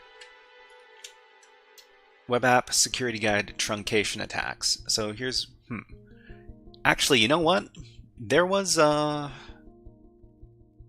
think there was a website called like Hacker Recipes. I've heard a few things about this. So Hacker Recipes.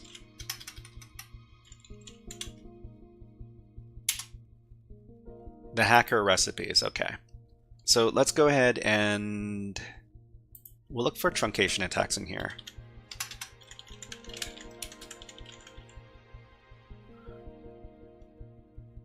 Huh, the word truncation doesn't appear.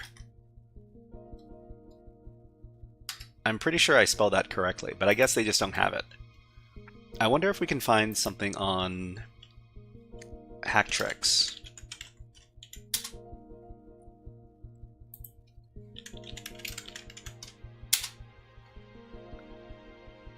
Okay, it looks like we don't have anything here.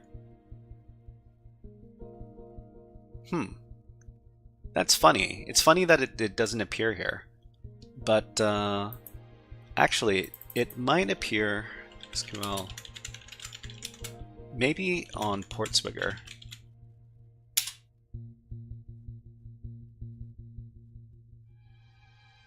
Bypassing character block lists. Okay, we take a look at that.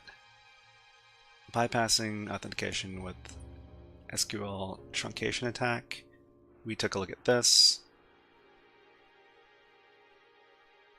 New SQL truncation attack. So this is from Microsoft. Maybe Microsoft knows what is up. Let's take a look.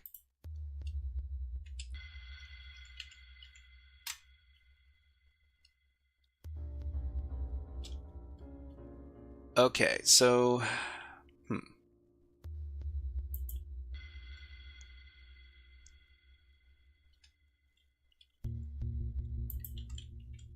where does the word truncation occur?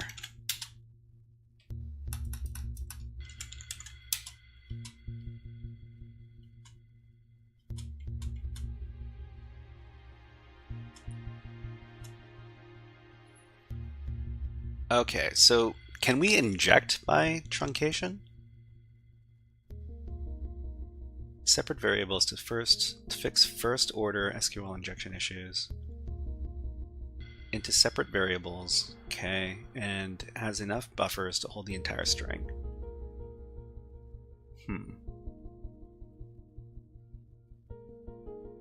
You know, I'm kind of surprised that I don't see other. I've never encountered this this vulnerability before.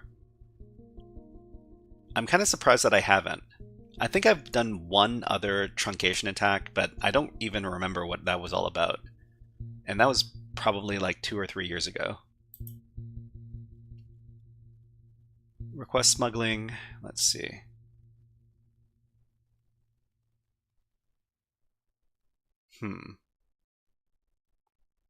Truncation table.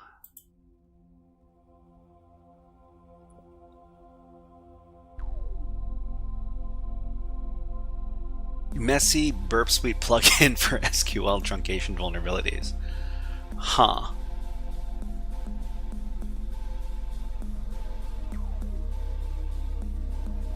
Let's see. Visible error-based SQL injection. Okay, well, we've got a Vietnamese article. Hopefully it's in English. Okay, so what does this say? The website has a register page and the vulnerability, okay, so context of the MySQL database. Why does the attack work? The attack works because of the nature of the select and insert query of the MySQL database. Before passing data into the insert query, the select query matches the username with the previous entries to reveal any redundant entries. For example, the username we created is admin ____ 1. So let's see, ZeroNull asks, so dump data is in a while loop. Is it in a while loop? Let's look that up. Dump data. So what's the dump data function here?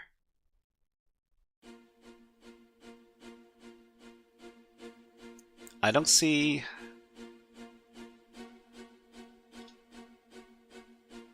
a loop.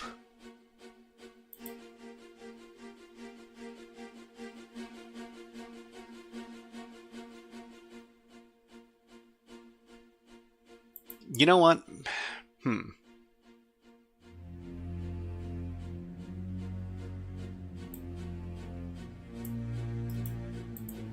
So let's feed this to, actually let's just feed the whole dump data function over here.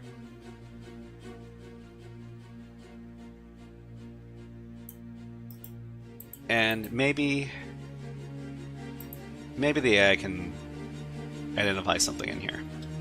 So this is the function that will give us the password if we do the attack correctly.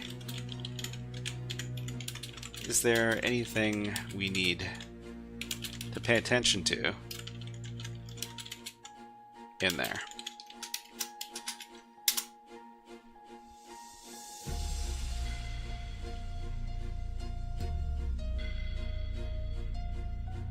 Did I? Man, my eyes are starting to go. Oh, the while loop is here. So while row... Yeah, okay, you're right, Zero Null, you're correct. You want to create a duplicate Natus28 username with spaces. That's a while loop. Yes, Aqua. Let's see. They'll both be dumped with your password. So I guess this is probably... If that's the case, this is probably something we need to pay attention to. So the row is going to be MySQL fetch associated with the response, okay? Then return print.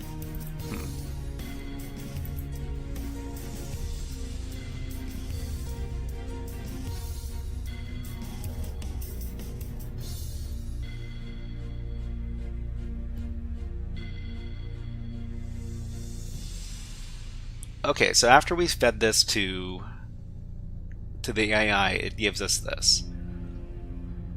Okay, the dump data function retrieves user data based on the username. Thank you very much, Matt9. Matt9? Is it Matt9 or something else? Let us know how to pronounce your name. Thank you very much for following Matt9. Let's give you a Nyan Cat. It's a blast from the past.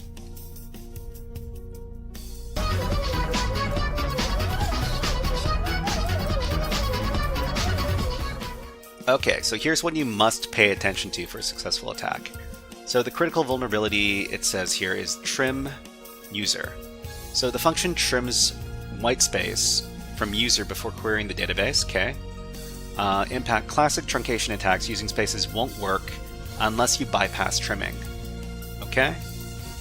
Use zero width spaces or other non-trimmed characters. So this is a tab over here. Huh. I've never heard of using tabs, but that's interesting. We might be able to use tabs.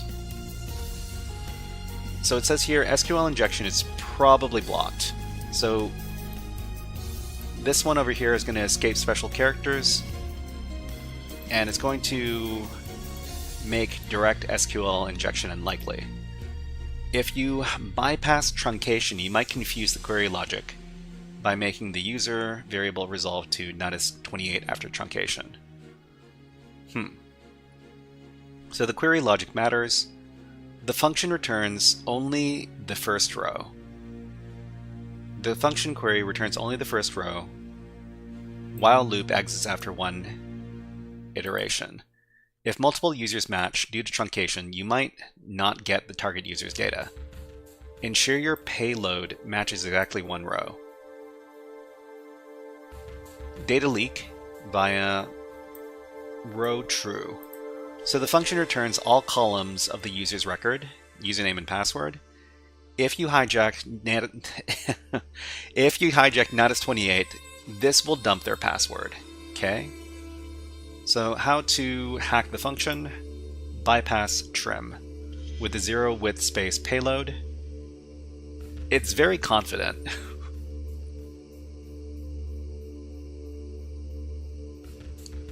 If the database truncates to 64 characters, it might store Natus28.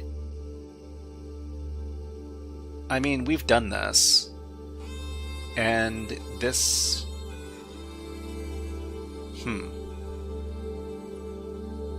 Force a truncation mismatch. Okay. Log in. Dump data. Yeah, we do want to be the Natus28 user, and we want to use our own password. And then when it dumps the data, it should dump the legitimate Natus28 user's password. Okay, so let's see. Trim spaces keeps zero width spaces.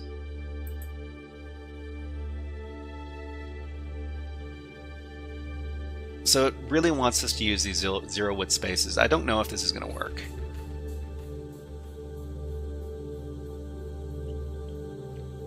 If the database truncates this to not as 28, you win. Okay, that's...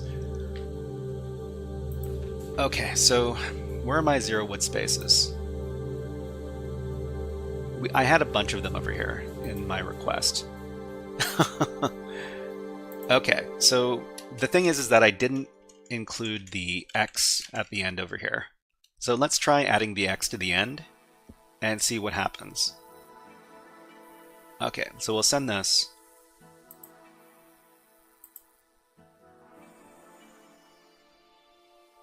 It says this thing was created.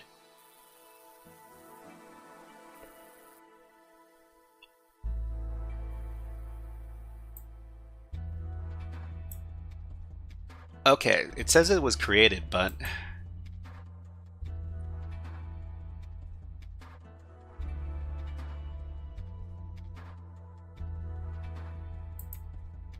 Can we send this inside of our Burp browser? I think we can send this to the Burp browser or something. That was one of the options in Burp Suite. Let's see. What was the option again? Show response in browser. Okay. So copy this, and then we'll go to the Burp browser.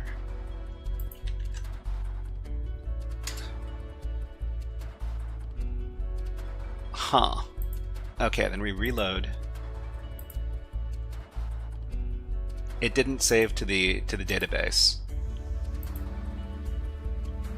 We need to send less characters. So let's see.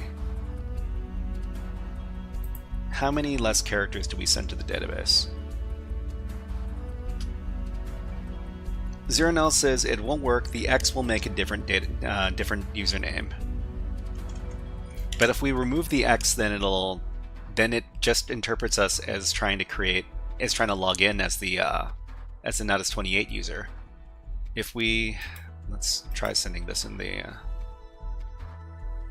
show response in browser. Okay.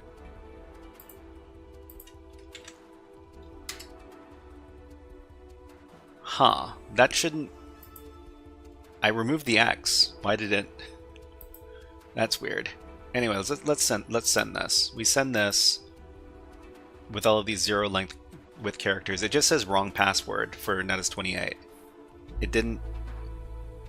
We need to find a different character then. Okay, so before we abandon this, I just want to make sure that we're sending the right amount of characters. Because I'm pretty sure if you just send too many, it might not go through. So let's see. The pattern is, oh gosh, what's the pattern? %E2. So it starts with %E2. No, it's %E2 88B. So each one of these is one character. So we'll delete one character, then we'll send it. Wrong password. We'll try deleting another one. I'll do this maybe...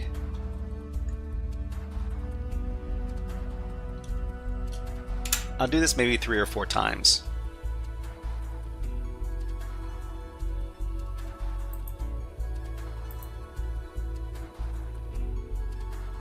Still says wrong password.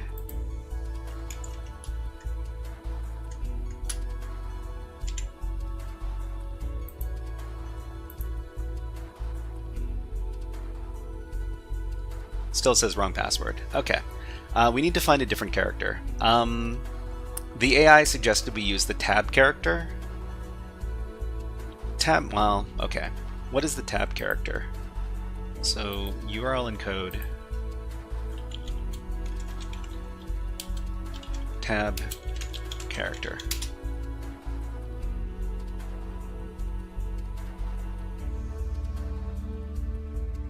So is this one the tab? Let's just take a look at the search for tab. So the tab is %09. Okay, let's create the payload in Python.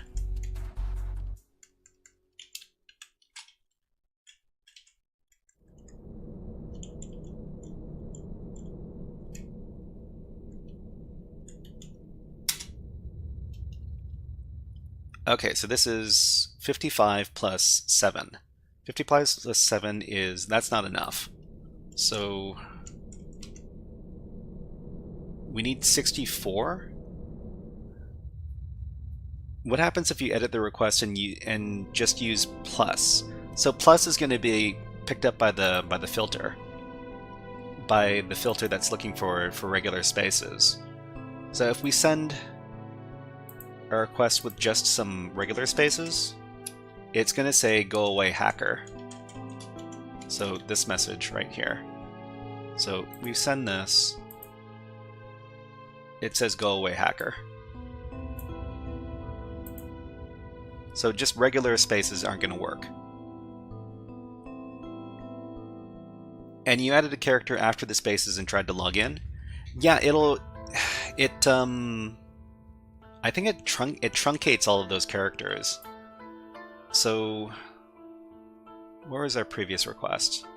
Let me take a look. So in a previous request, we had all of these 0 with spaces. Then we added an X on the end. And when we sent the request, it registered us.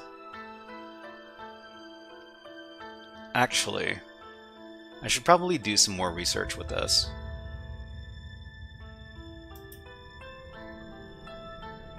Let's save this to show response in browser.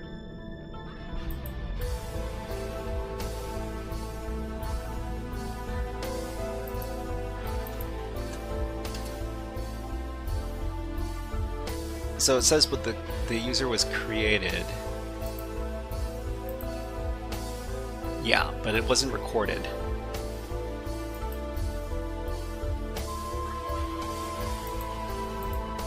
You know what? Let me just delete a bunch of these. If I delete a bunch of these,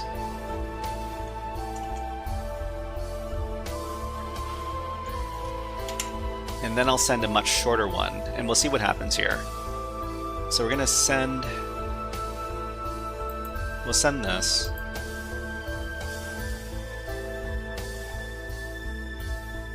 It says the user was created. Let's go ahead and get this response. Actually, no, we'll get the request.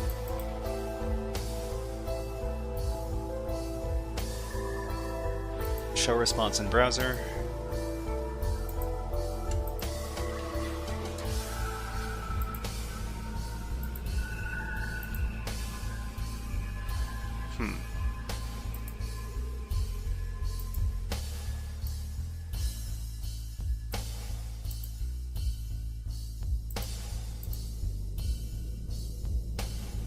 So the problem is we can't print out these 0 with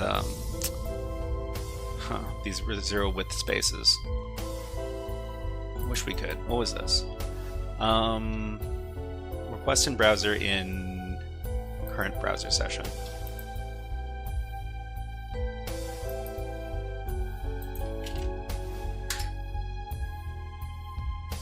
Okay.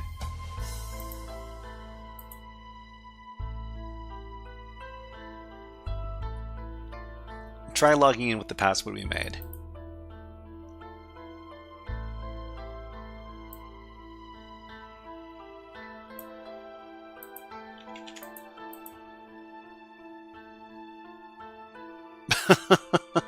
What? Oh, wait. I need to trim out everything here. Okay. Oh, wow, it worked.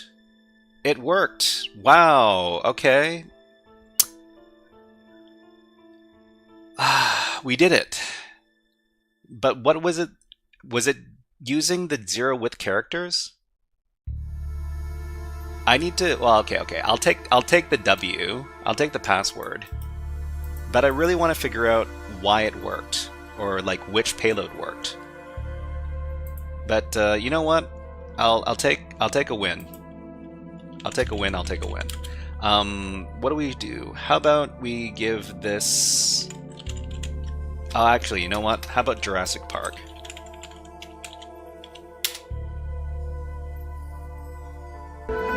It's a Unix system. I know this. It's all the files of the whole park. It tells you everything. Okay, I'm gonna start doing my little write-up. I'm gonna do a little write-up over here. So all the spaces and the X, get trimmed to 64 characters max. So we need to make sure that the X is after the 64 characters. I think that's what we're supposed to understand here. So I'm just going to record the password in a new file. We'll call it, oh gosh.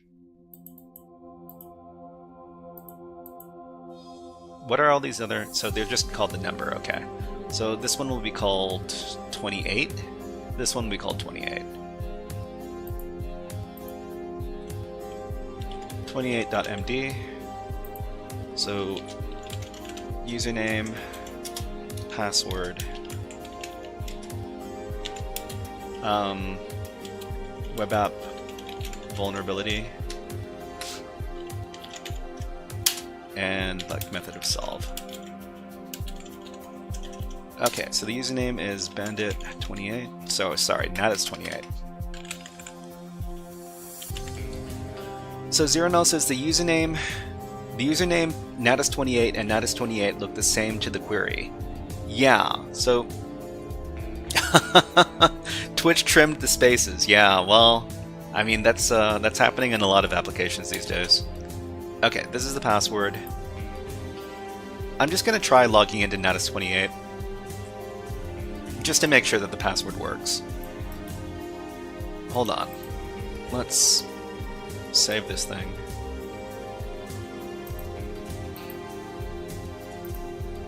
So here's the thing. I don't really consider this level solved until I can recreate the attack. So this is natus28. Let's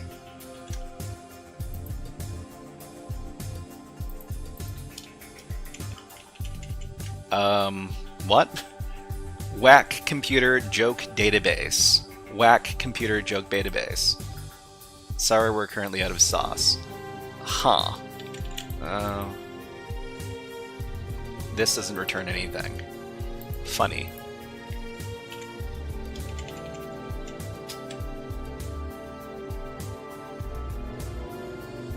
Yeah, that's a new challenge. I just wanted to log in to make sure that the credentials work. But anyways, let's go ahead and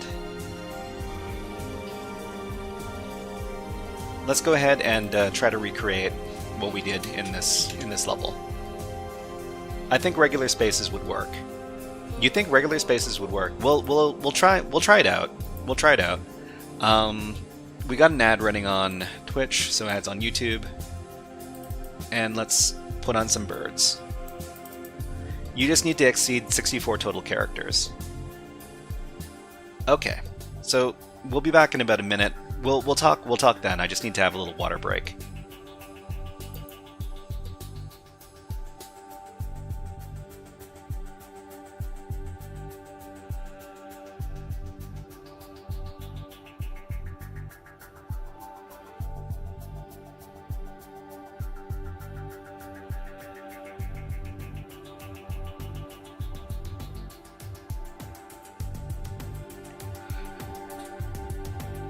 You know, I'm happy we were able to get there without without actually like looking up the solution, but I really want to understand what exactly was going on in the application.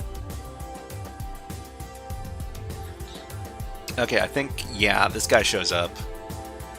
That's a little squirrel.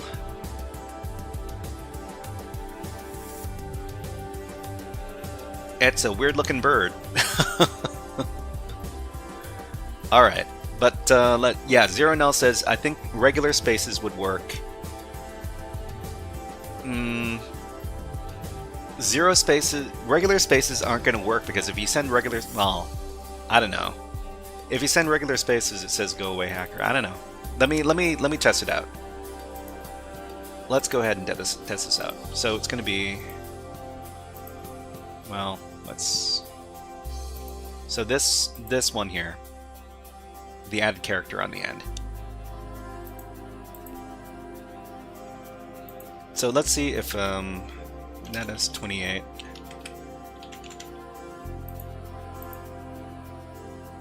Wrong password. So this hasn't been compromised yet.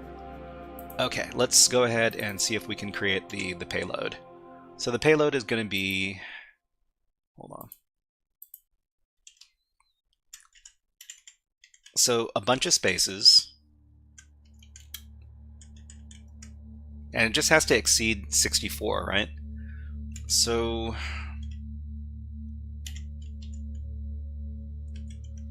and then we add the X.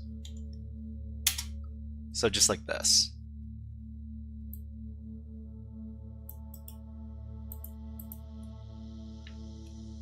Okay, so if this payload works, I'll be surprised actually if this payload works, but let's try it out. So there we go. Password is test. We created the user, then we go back. Then we log in as regular Natus28 with the password that we set. It says wrong password.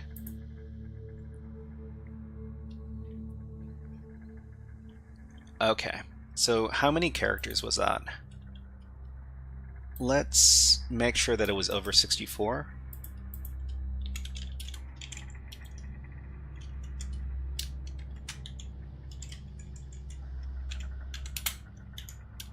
Type this out to word count.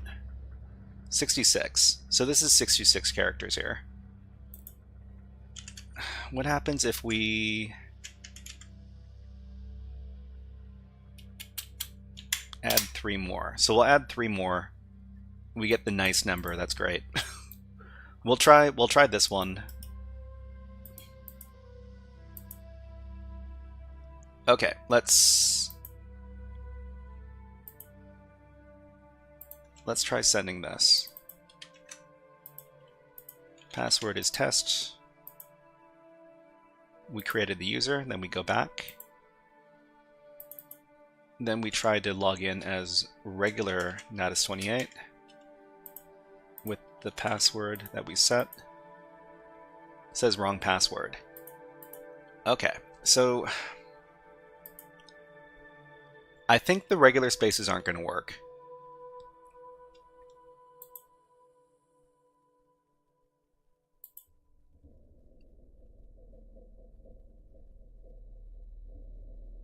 That wasn't the same. Hack Smarter just rated with 15 viewers. Hack Smarter, not harder. Hack Smarter, not harder. Welcome to the stream, and thank you for the raid. Hack Smarter, not harder. If anybody here is not subscribed, or sorry, not following Hack Smarter, not harder, Hack Smarter rather, let's give them a shout out. Let's see, Hack Smarter. They run a great cybersecurity channel over on Twitch. There you go.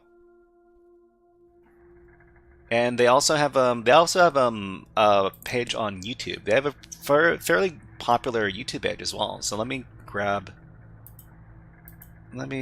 Tyler. Actually, what is he? I'll just look it up on InfoSec streams. So Hack Smarter's YouTube is over here. Just paste it in. Tyler Ramsby on YouTube. There you go. We just finished a level over at the Natus CTF labs. We're trying to understand how exactly it works, because this is an SQL truncation attack, and we were able to duplicate a user, but we just need to understand what the payload is. So we've been using some special characters to try to understand what's going on with the application.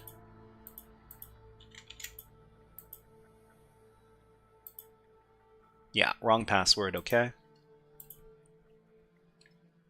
Capture the request and look at it before it's sent. Capture the request and look at it before it's sent. Okay, so this is, I think this is the correct payload. So we're using these zero width spaces. They're this weird thing that that we discovered, and we're just sending a bunch of them to the application. So we're gonna copy. So record in request in browser, current browser session. Copy this. Burp browser, paste in the thing. So this user was created. Okay, then we go back.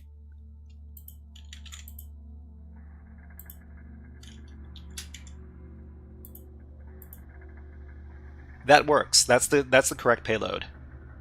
The correct payload is using, we can't use regular spaces, because when we use regular spaces it doesn't go through. But welcome to the stream, everybody. We're doing web app hacking today.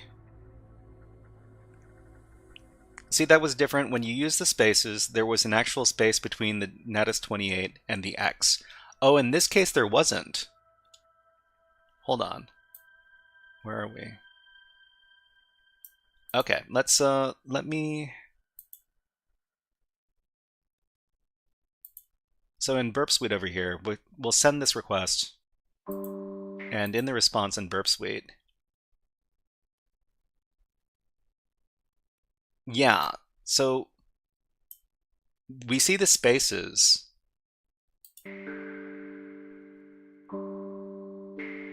We see the spaces in Burp Suite, but when we look at it in the rendered view,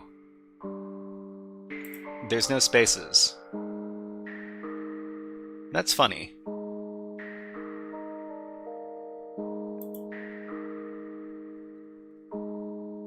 Okay, so let's see. Let me put on some new music. Enough of this, enough of this moody music. Let's put on some. Geez, let's put on some Faster Than Light. We haven't listened to that in a little bit. It's a great sci-fi game. It's got a great soundtrack. Okay, let's go.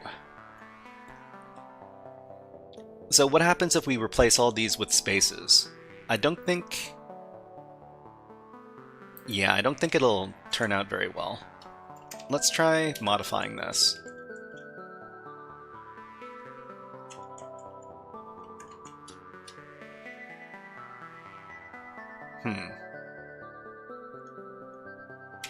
Okay, so the spaces are going to be... What are spaces in... Is it %20? %20 is the space, right? %20.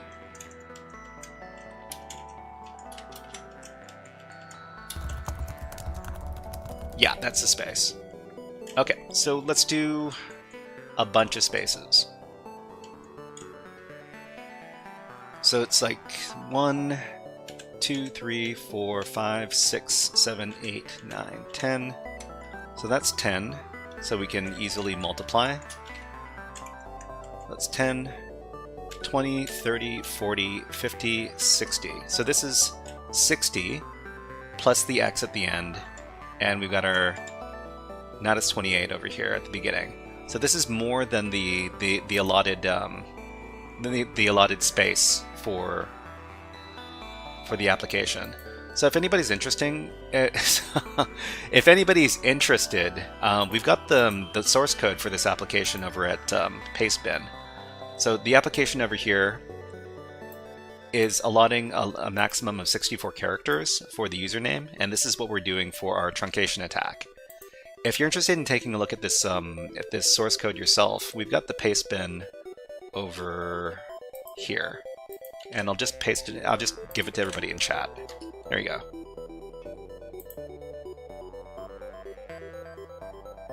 Okay, so what were we doing? So we were just sending normal spaces, and I'm pretty sure normal spaces won't work in this case. We'll try sending it. We'll see what happens in the response. It says Natus 28 was created. Let's take a look at.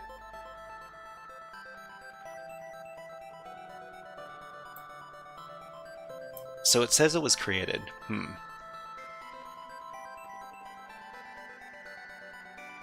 And well, let's go ahead and request this in the browser, the current browser session. Render it. So when we render the response, there's a space between the 28 and the X.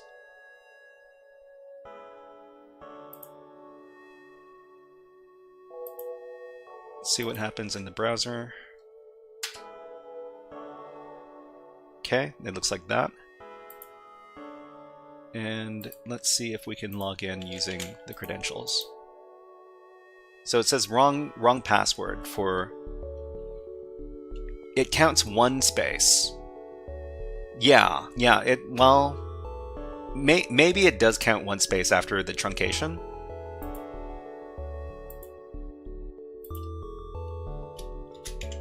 I'm gonna try the working payload one more time just to confirm it.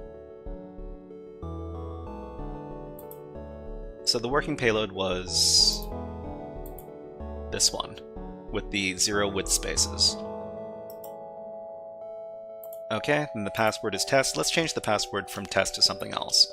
We'll change it from test to frog. So the password is frog. Let's let's send this to the browser in the current browser session.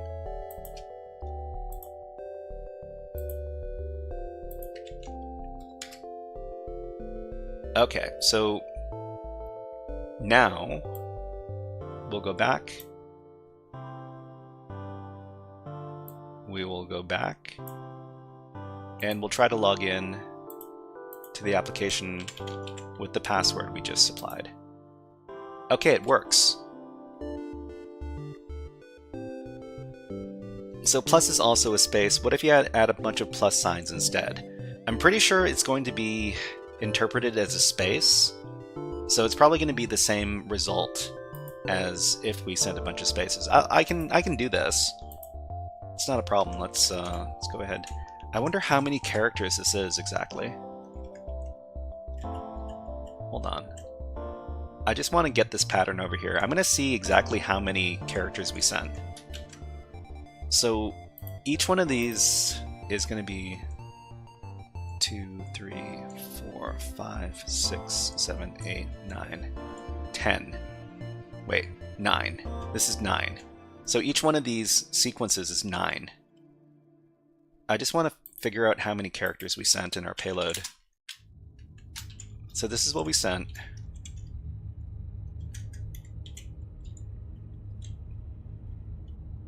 And let's get a word count on that. So that's 477. We need to divide that by 9. So echo 477 divided by 9.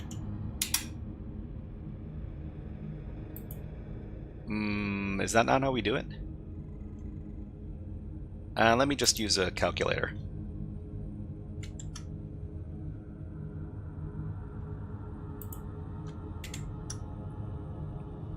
So 477 divided by 9 is 53. So that's 53 of those 0 whatever characters. So 53. We didn't even send. We didn't even send more. We didn't even overflow the truncation limit. That's 53 characters plus 7. That's 60. Plus the X. That's 61. Huh. That's interesting. But you know what? I'll record this in my little write-up.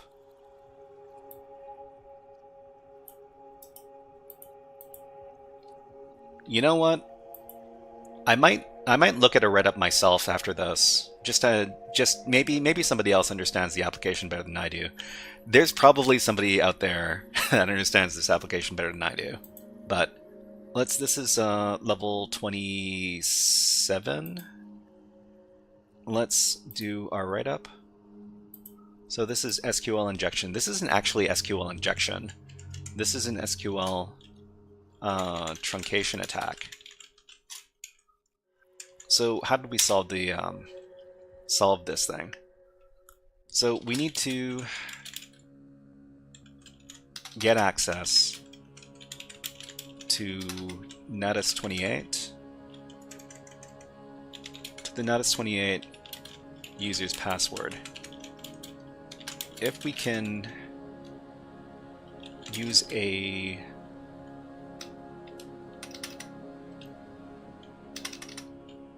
on the login page, if the username doesn't exist, it will create that user in the database.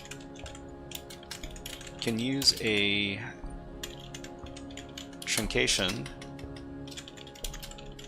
attack to register a user with Natus28's username. Zero Null says, I think I get the broad concept. I don't really get what's going on with the encoding. So they're looking for, inside the application's source code, it trims out white spaces, and it's going to leave one. It's going to leave one space. But if it leaves one space, then it's not really going to create a user that's going to trigger the truncation attack. It's not going to create a user that that fools the database, the SQL logic when it's running its functions. So okay, truncation attack to register a user with Natus28's username, and we can do that by.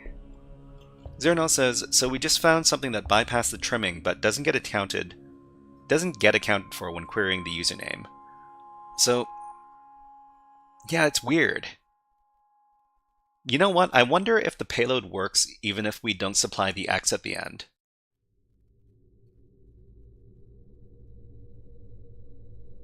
If it works if we don't supply the X at the end, then all we need to do is send one of those zero width spaces, right?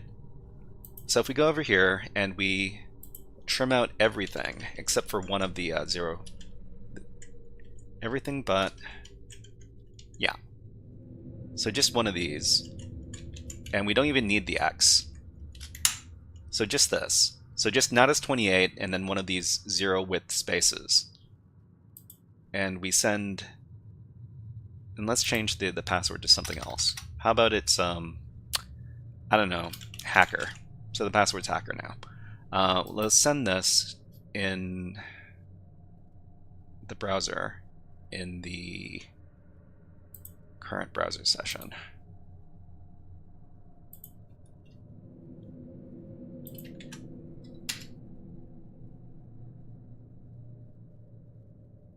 Huh, it didn't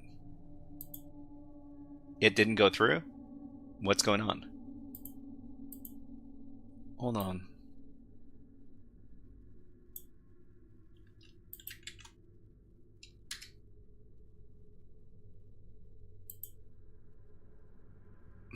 Something's going wrong now.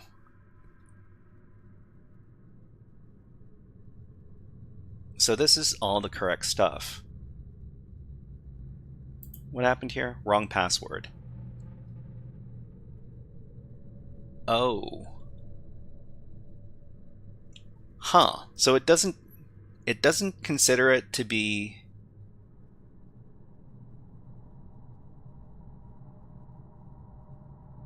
So we really do need to send a lot of characters, and we do need to send the X at the end. Actually, you know what? Let's go back. Let's go back. And we'll do the same request, but we're going to leave the X off of the end of the request. So we're going to change the password to hacker here. And we're going to send this request and see if it Okay, we do need the X or the extra character at the end, because otherwise it just interprets this as trying to log in as the Natus28 user. So if we go back and we add the X to the end of the request, then we actually get to register the user. Yeah. Okay, and let's... Yeah, it has to try to cut it off at the X, otherwise it's not going to work. Let's get this thing in the browser, just to make sure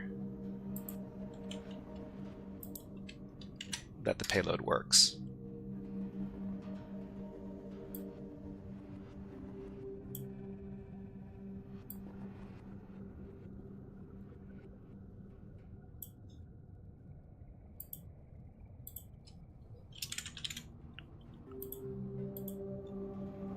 Yeah, okay. That's so it has to be over 64 characters then. But we didn't... That's the weird thing. We didn't send over 64 characters. We sent this many characters. So 477, each one of these is going to take up 9. We have to divide this by 9, so it's going to be 477 divided by 9. That's 53. So 53 plus Natus 28 is 7. We only sent 61 characters. So we sent 61 characters. Why 9? So each one of these 0 width spaces is 9 characters. It's made up of this and this and this. So this is one 0 width space character when it's converted into the URL encoding.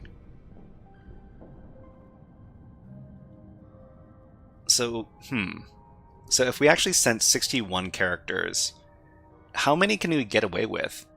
How many of these do we actually have to send before it doesn't consider to be truncating anymore?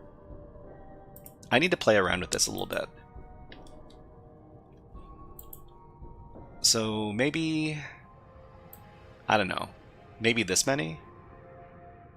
It ends with the 8B. 8B there. So if we echo out this, how many is this? 261. So 261 divided by 9, that's 29 characters. So is sending this many characters enough to do the attack? Could it be counting something else as characters? It might count each one of these 0 width space characters as 3 characters. I don't know. I'm not exactly sure. But we can experiment with this a little bit. Let's go ahead and send a new payload.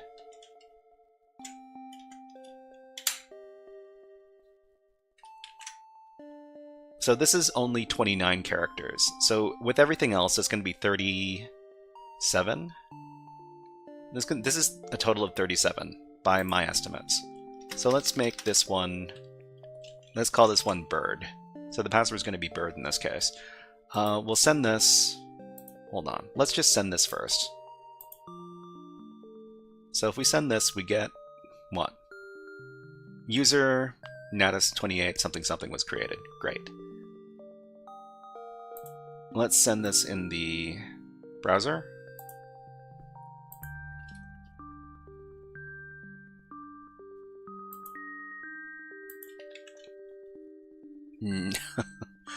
Oh, gotta copy that.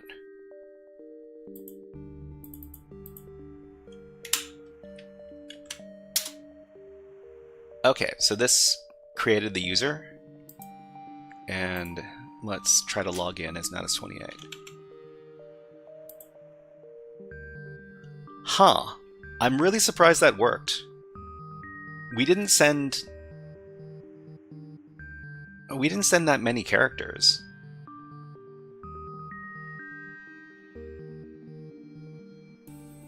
one doesn't work. It has to be more than one. I tried sending one.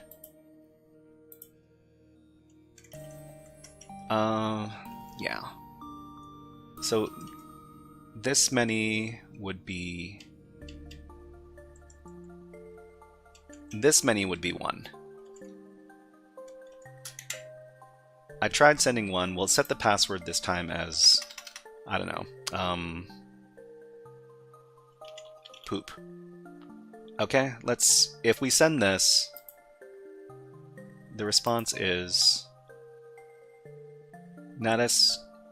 So this actually renders as a space. Well, no. If we go to the render view, it's still not rendered in the render view. And if we send this in the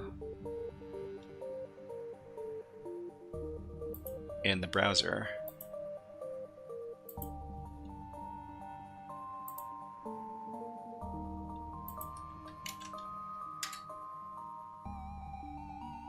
okay, then we go back and we tried to log in as Natus28 with a new password. Yeah, it says wrong password. So there's some... It has to be longer. It has to be longer than one character, but the big question is how many characters does it have to be? Because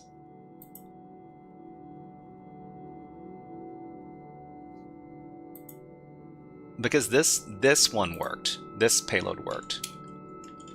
You know what? I'll ask the AI how many characters it thinks this is.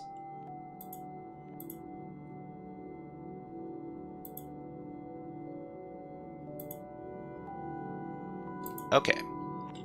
So when I send this payload with Burp Suite, how many characters is this considered to be in the database?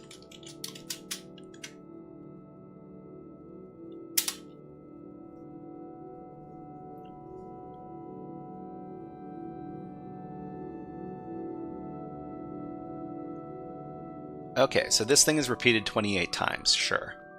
So Natus28 is 7 characters. Each one of these is going to be 28 characters. The X is another character. So this is 36 characters. If the database uses var64, it counts logical characters, not bytes. So your payload, 36 character, fits within the 64 characters.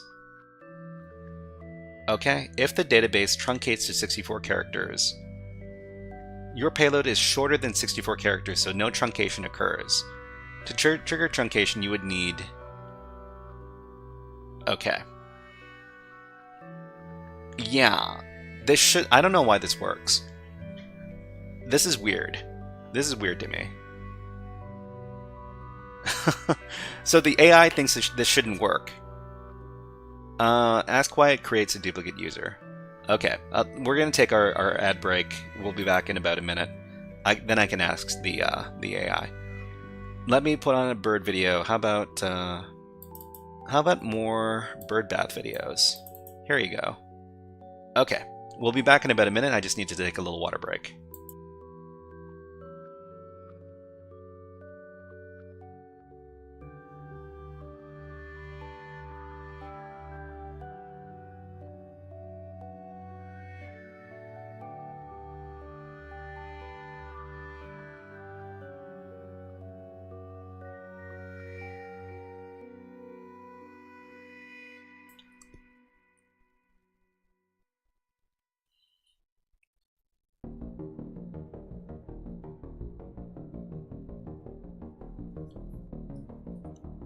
Okay, so if anybody else here has done a truncation attack on a web application, let us know, because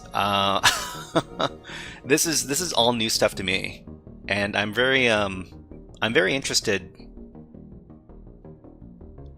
in you know what, this might be my next week's topic. I might look for more truncation attack stuff, and then I can explore more about truncation and what exactly is going on with the applications that do it. Okay, let's put the bird away. Man, this guy sure is cute. Anyways. Okay. So okay. We'll explain to the AI that this payload does work, and we are able to log in with a user-supplied password. How could this be? I don't know if it's going to have a good answer for this.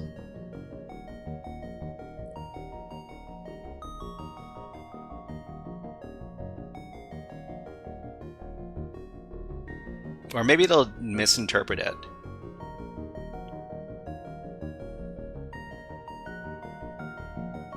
This isn't the payload that works.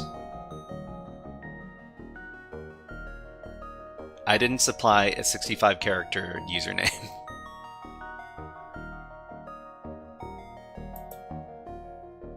Okay, I'll get the payload that actually worked, and then I'll explain, and then I'll try to explain why it works. It's explaining how I thought it worked. Right. Yeah, it's weird. It's weird. It shouldn't work. Okay, so this payload works. Why?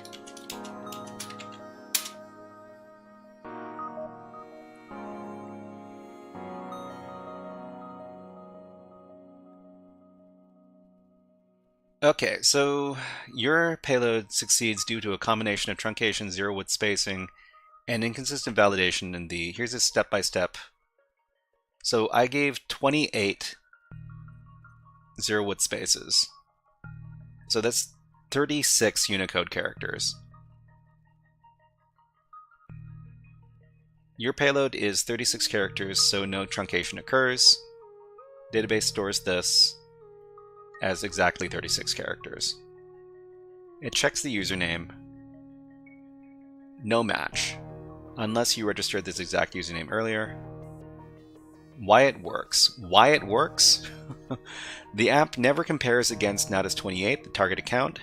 Instead, you're creating a new account with a username that looks like Natus28 in some contexts, due to the invisible zero-width spaces.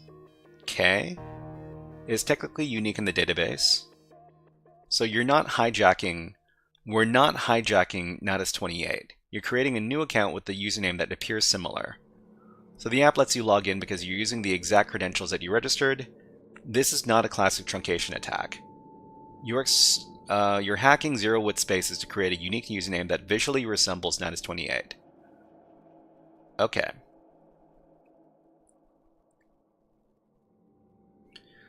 So my question is this. My question is, why does the application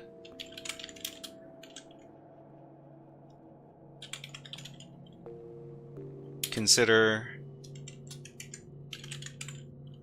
Natus28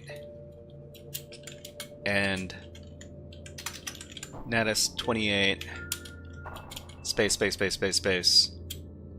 X to be the same? Does it have something to do with this code? So, and the code we're going to be looking at is over here. Let's see. Where is that code? This one, the dump data function. Is it the dump data function that happens, or is it... It probably has to do with this dump data function.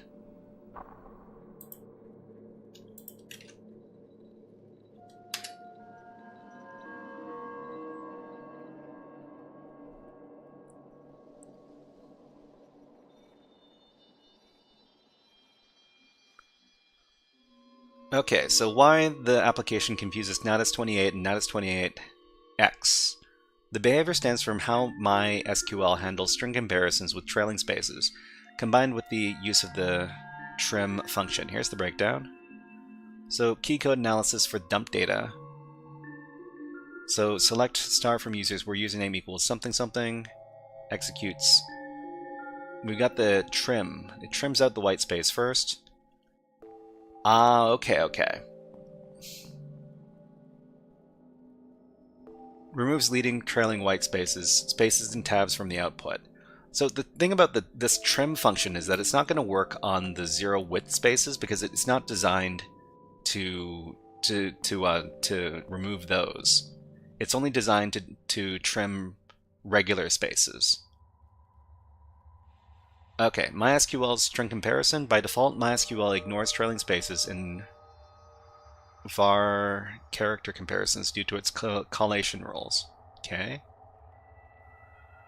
Why the app treats them as the same. So if you register this, the database stores it exactly, including the spaces. When you call dump data, trim removes the spaces, so the query becomes where username equals natus28.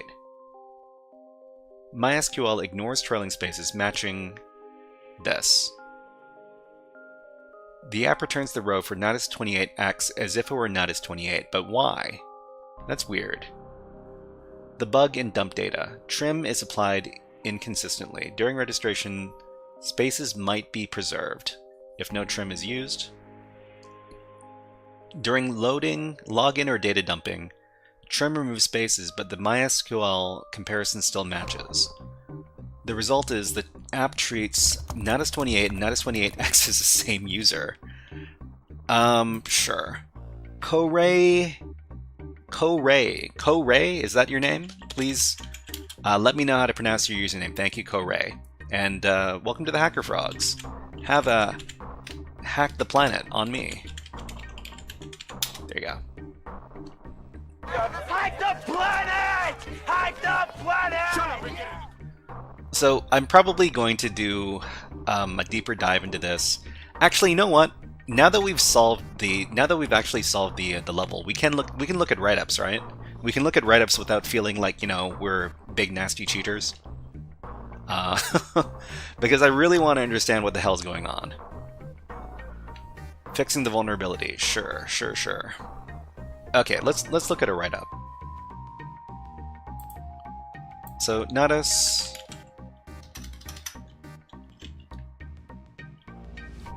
It doesn't work how I thought. Okay, so Natus 27 write-up. So just for everybody's, you know, I don't want anybody to think that I'm cheating here. I solved the level. I just don't understand why I solved the level. But let's take a look at this write-up. So, okay. So we enter the site. We see this. Sure. The code is this. Okay.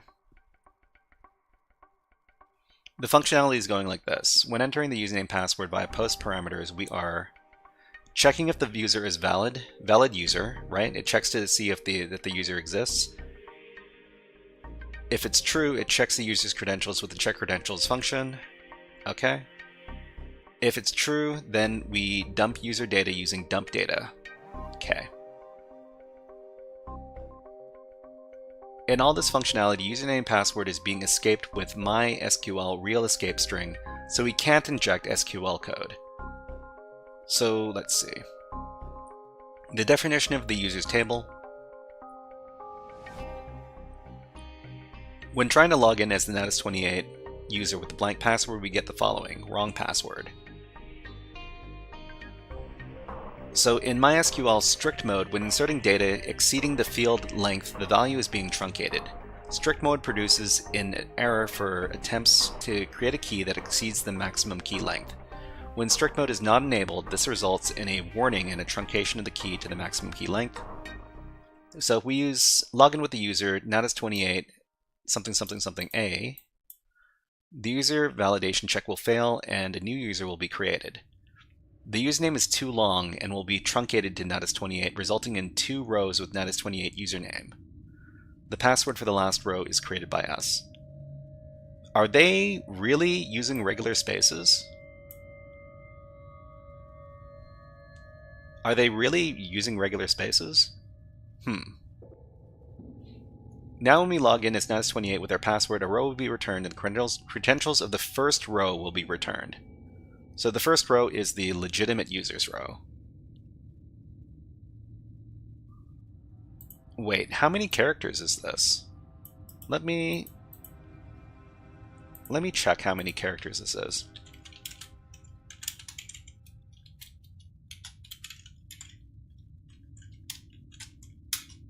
This is 68 characters. That's how, okay, this is how Zero Null thinks it would have worked. And this is how I thought it worked too. The question is, why does it work when we give like a smaller amount of those zero width spaces? This is 68. This is 68. Okay, let me try feeding this to the application to see if this actually works. Let's go back. Where are we? Here? Here. Okay, so we feed it this. Password is test. It says Natus28 was created. Sure. Okay. Then we try logging in as the actual Natus28 with the test password. And it says wrong password. So this payload doesn't work. Let's keep on reading the write-up to see what exactly is going on. Huh. According to the write-up, this payload works, but it doesn't work for us.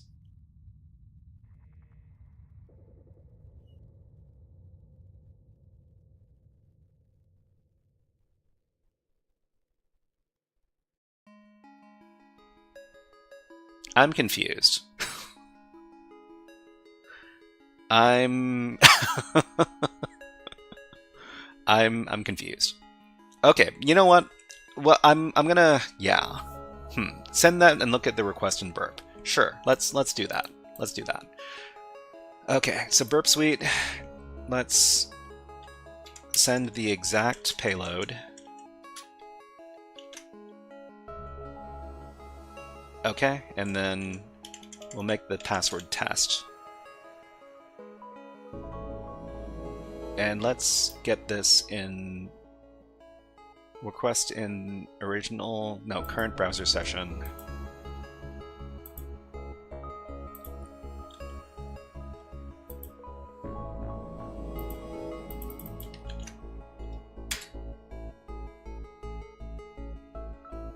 Okay, so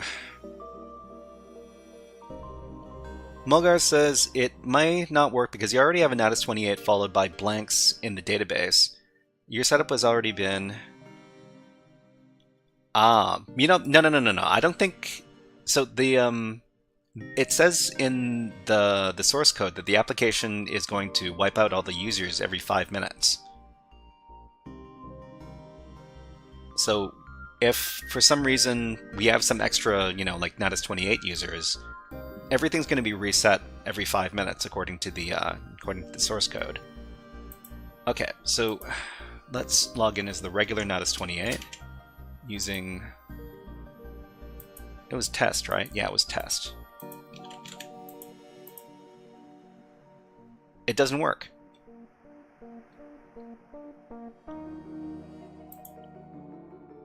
It doesn't work.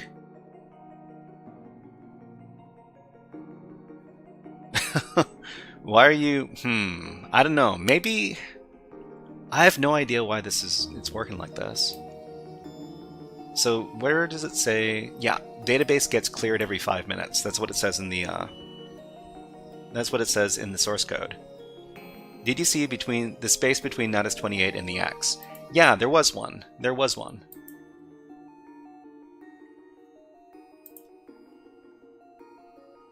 In... Here. Actually, wait. Let's send this request.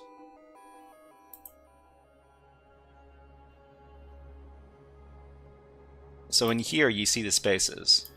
but when you go to the render view, you only see one space, which is different than when the payload works. Yeah, when the payload works, then you don't see any spaces.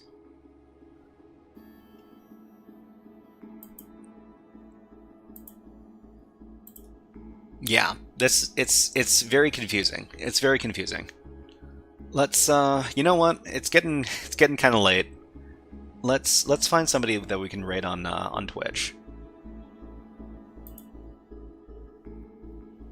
Okay, so Twitch.tv. Let's see who's on. I've already been raided 3 times. Have I been raided 3 times? Okay. Let me check my Twitch real quick to see if anybody that I know is streaming right now. Looks like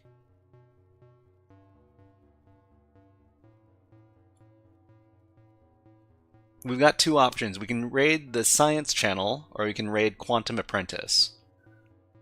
Who do you guys want? You want Quantum Apprentice, or do you want Science channel? Let us know in the chat. But before we go, let's do one last Hack the Planet.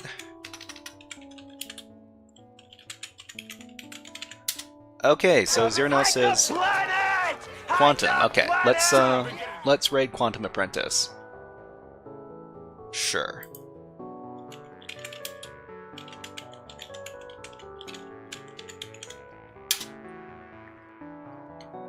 Okay, so before we go, let me talk about what we're going to be doing on Friday. So there's one more stream we're doing this week, and just in case you haven't, you don't know, we publish our schedule every week over at the HackerFrogs Reddit, and what are we going to be doing on Friday? We're going to be doing Codecademy. So C programming, we're going to be doing loops and conditionals. I think we're doing loops this week.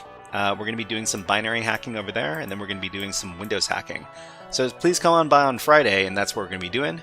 So before we raid, thank you very much to all of the great chatters today. So Mulgars and Zero Null, and who else? There are quite a few people chatting today. Let's see, Hack Smarter, thank you very much for the raid. John Doe, great username. Hoi Minoi, thank you. All right, let's go ahead and raid. When you get on the channel there, go ahead and give this raid message. The raid message is OS Frog Hip Hop Hack OS Frog, like this. Everybody have a great rest of the week, and we will see you on Friday. Have happy raiding time.